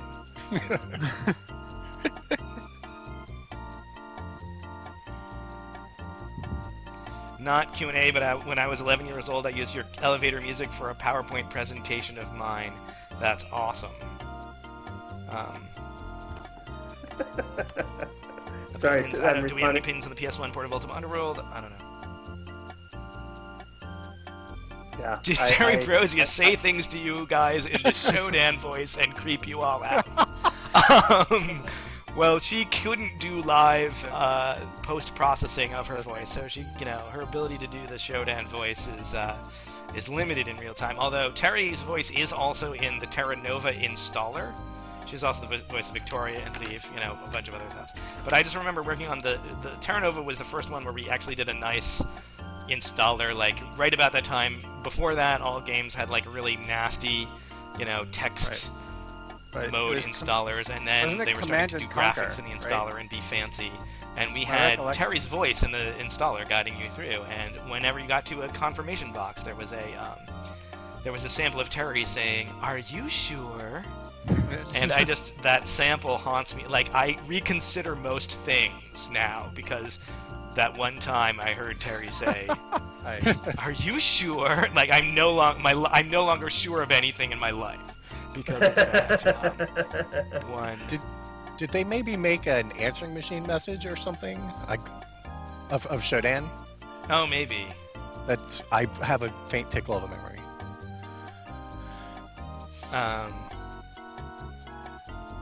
Let's see. Opinions of Thief: Deadly Shadows. I didn't finish it. I enjoyed what I played. I do kind of regret that it had to be Deadly Shadows and not Sneaky Shadows. Yeah.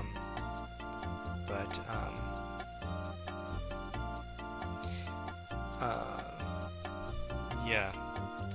Any development being done in the lines of VR for a spiritual successor to this franchise. Well, there's no spiritual successor to this franchise being done right now.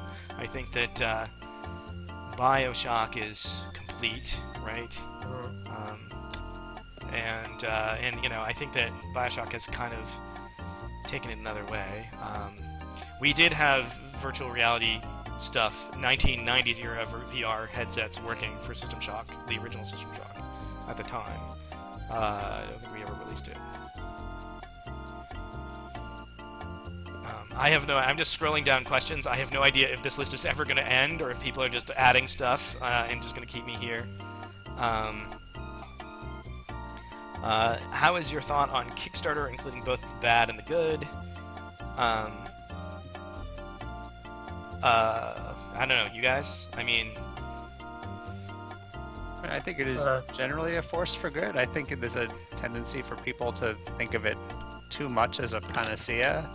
Because all the failure, like the vast majority of Kickstarters that are failures don't come to light as much as the successes, so it has confirmation bias built into it. Yeah, well, and the comments that I was making before about like the opportunities that are available, like in the indie game space, like Kickstarter is a huge part of that, and you know the downside of Kickstarter is kind of the cost of that existing, but I'm glad it exists. Yep. Right. Yeah, I mean, I think that it's a good way as a developer. I think it's a good way to sanity check your idea, right? Like if you can't get your idea kickstarted, then your idea probably isn't ready for the world yet. Yeah. Right. And I think that's why you see guys like, you know, that's why you see guys who are very successful doing Kickstarters. I mean, I've worked with Richard Garfield in the past, and he said that he will not self-fund his own games because he wants that sanity check of if he can't convince other people that this game should get funded, then it probably shouldn't get funded, no matter what he thinks. Yeah, interesting. Here's a good question. What advice would you give to game design teachers? So I run with Tim and 8 other folks a game design workshop at the GDC every year. We've been doing it every year since 2001, and I've run it. I run pieces of it at PAX, and I run pieces of it at companies and things like that. I've run it at Disney. I've run it at Valve, places like that. And so there are some good resources for game design teachers. Obviously, there's the Game Design Workshop book that the wow, I'm blanking on the authors. Who did the Game Design Workshop book? Tracy Fullerton. Tracy Fullerton Right. and company did down at USC. That's a good resource. My website has all of my lecture slides and activities and things, which is 8kindsofun.com. 8 is a digit, not a word. 8kindsofun.com has all of the stuff I've ever done in terms of game design teaching. Also, Stonetronics.com with an X. Stone, Tronix. Stone Labrandy, he's a coworker of mine. He runs and also runs the workshop with me. He runs a game design. He's a game design class at I think Cogswell College out here in the Bay Area, and he has a whole curriculum that's excellent, and it's all design exercises and very hands-on and very playful. So contact Stone Labrandy any way you can, because that's a good resource. Also, the folks at the NYU Game Center are a good resource to contact for teaching. Does anyone have the source code by Mr. Minman? Hi, Art. Well, Art presumably doesn't. I don't. Sean, do you have the source code? Yeah, I have one file from it, which is just the MFD games file. Oh, right. Awesome. Which is, it's 3,500 lines of code, so it's a lot of code. It's just the mini Right. games. It's just not anywhere near enough code. Maybe Doug? I don't know. Obviously, there's legal entanglements there. If one of us did have the source code, we'd probably be... it probably would not be... I mean, we wouldn't be possessing it legally. That said, sometimes you are cleaning your house and you find a disk or something, and, you know...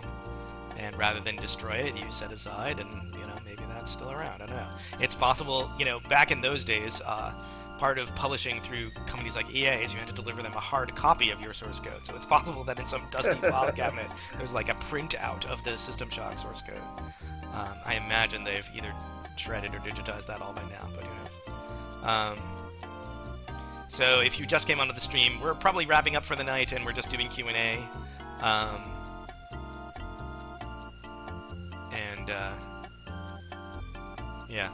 And I'm just going through the chat, answering questions, with Dorian and Tim.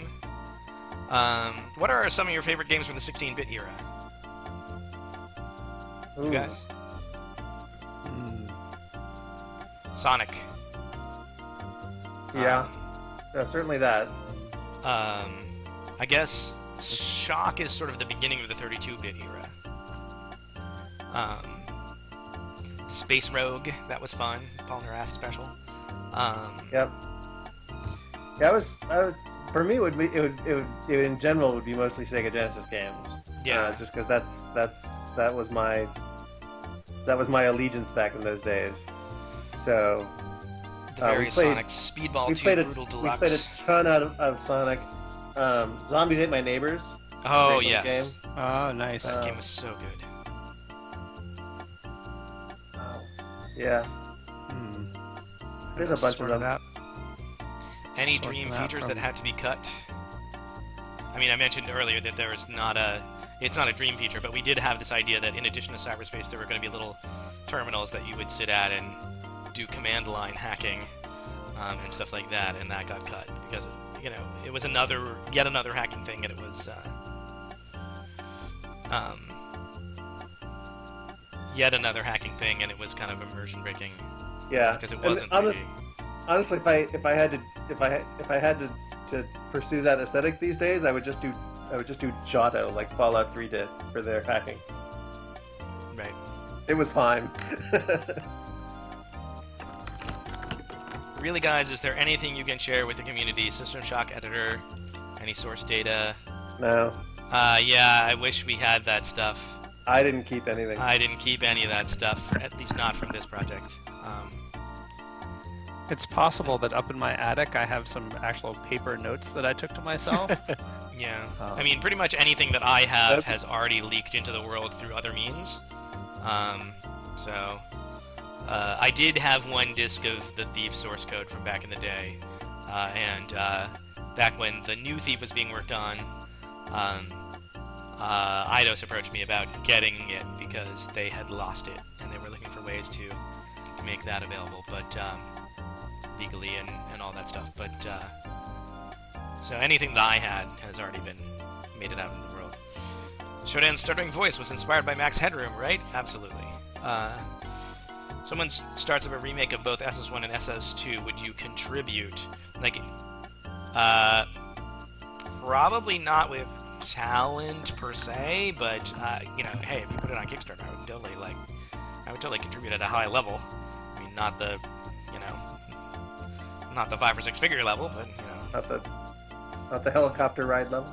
Yeah, not the helicopter ride level, but with talent, I mean, I'd play an early version for you and give you my feedback. I probably wouldn't type a lot of code for you, but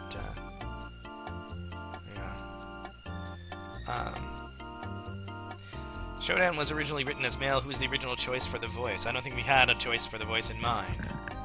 Did we? I don't know. No.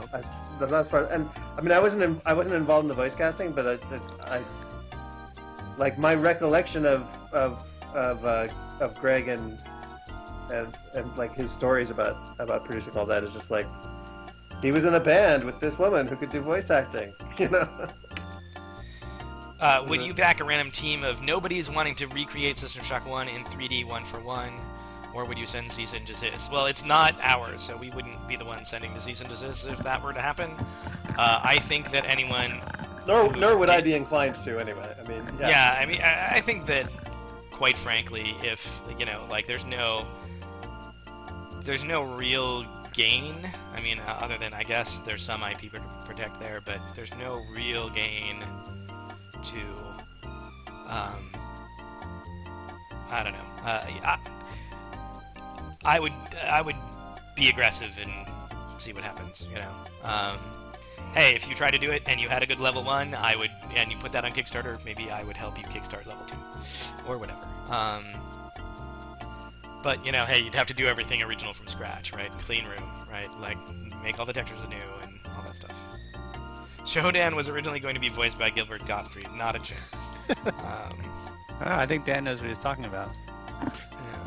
Yeah. Look at you, insect! Panting and sweating as you run down my car. Sorry, Dan. I didn't notice that. Yeah.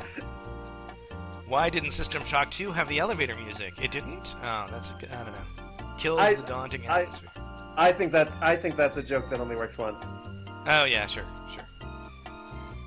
So I support that decision. How do you feel about piracy in the age of affecting the industry? I mean, I think it's overblown. I think that, you know. Yeah. I think that you should realize that development costs money, and, you know, if there's a game that you love, then try to get the developers your money. And other than that, if there's a game that you can't play any other way because you're destitute or because you're, you know, like the numbers they throw around where like they imagine that every pirated copy is a lost sale, or that, right. like that's obviously a completely false assumption. On the other hand, don't be a dick. You know, right. Don't be a dick. That's really what it boils down to for me. Right. Who did you use for the voice talent in System Shock? We used in-house. It was us. Like, I have a voice. You know, Tim has a voice in there. Dorian has a voice in there. We're all in there. Yeah. It was we roped in friends and stuff. We roped in friends. Helen Dunsmore was a friend of ours who did Rebecca Lansing. Terry was doing music for Terra Nova at the time, and we roped her in. We did not have the budget or the wherewithal to get real voice actors. It was just all of us. Yep.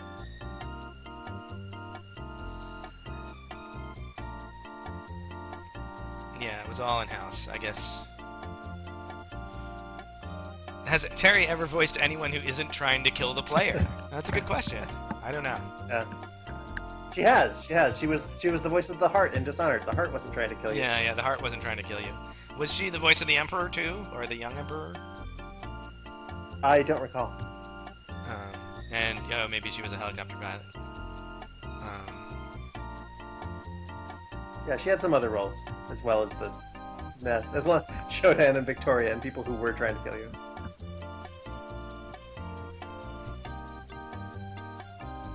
There's a Dishonored 2 in the works. Is Shodan the shadowy figure controlling Lamergate? No comment. Yeah, the farther we stay from that business, the happier I'll be. I mean, there's a lot of, like, how would you guys feel about us making a game that's kind of like this? I think we would generally feel awesome. Make games.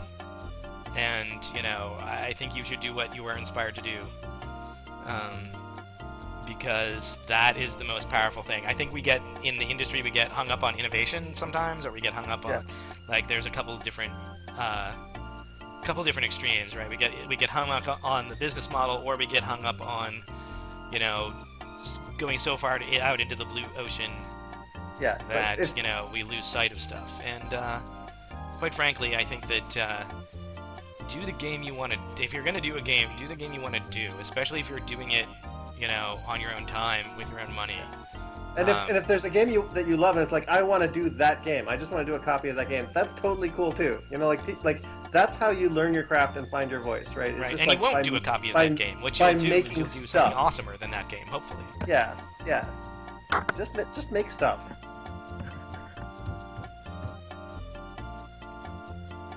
Why is the wrench the strongest weapon in Shock 2? I have no idea.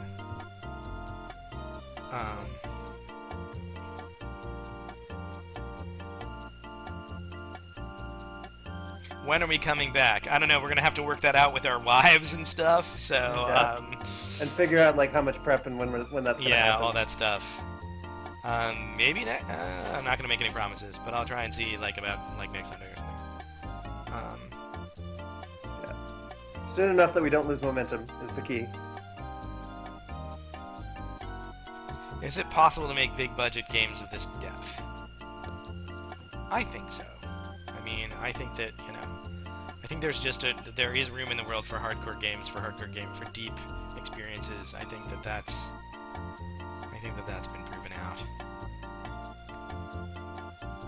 I mean, I work for a company that is very much about self-identified core gamers, and I think that they believe that you can do awesome things. Yeah, I think you need to be in a really strong business position to take that kind of risk. In a way that was maybe easier when the stakes were lower. But I still see people doing it.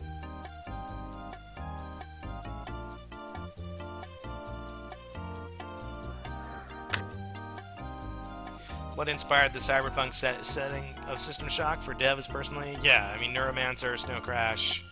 I think there's a little bit of Outland. I actually said that earlier. I think there's a little bit of Outland in there, maybe. Yeah, we mentioned Silent Running with respect to the... Running with respect to the Groves, yeah, absolutely. The Groves. Max Headroom, obviously. Yeah. Yeah.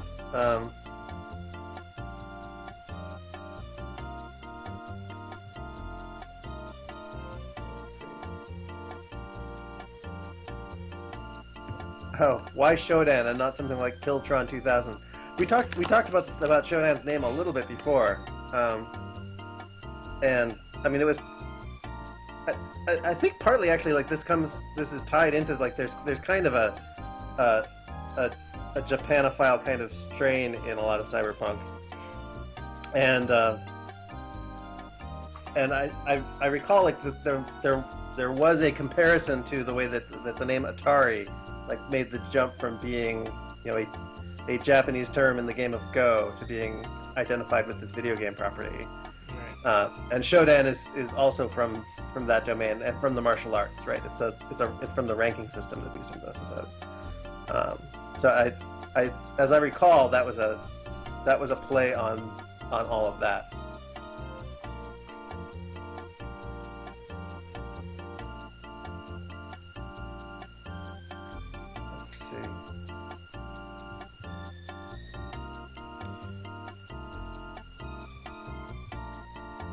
When Legolas went through liquidation, do you know where many of the assets ended up?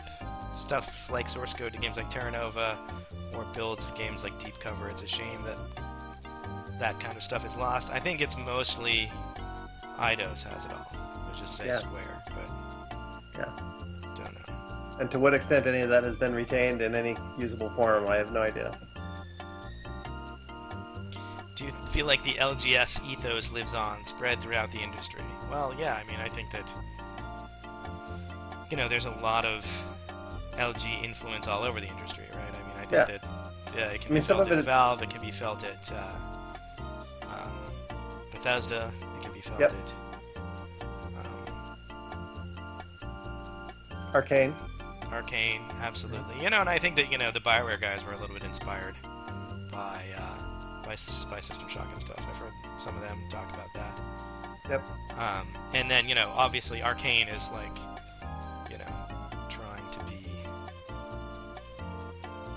trying to be, pull that forward. And, of course, they're quite explicit about it, yeah. Other side, is no doubt going to at least bring forward the Underworld ethos, if not... Knock on wood.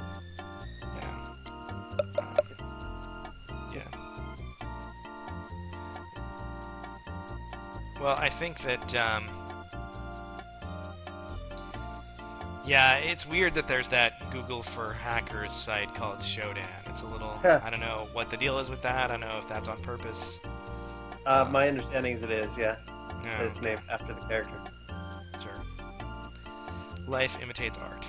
I think it's funny that the video game character is the main page for the title Shodan on Wikipedia.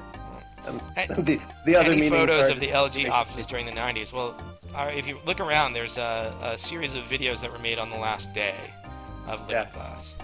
I don't know if that counts as the 90s, but it's like the 2000s. It was 2000. It was 2000. In fact, you can look around for those. You can see all of our faces. I still had long hair. Yeah. I swear a lot. Yeah. I think. Let me see if I can. But Mike Krasnowski had that video, and yep, here it is. It's up on YouTube, and I have it linked from my site, timstelmach.com. So either go there, and there's a post there, or search for it on YouTube. And you or that YouTube link right there that someone just posted in chat. Awesome! Ninja Running Wild Ninja Running comes Wild. through. All right, well, I think we're going to wrap it up. Because, we've been at this for a while. Yep. Thanks, everyone, for showing up. Yeah, it's really... Yeah, and, we will post... when we figure out what day this is going to happen on again, I'll post here, and I'll also post on TTLG and the SystemShock.org forum, if not other places. Awesome. Thanks, you all. Mark. Yeah. Thank you all for watching. It's been a real privilege to play our 20-year-old game for you guys. God, 20 years old. Yep. Right.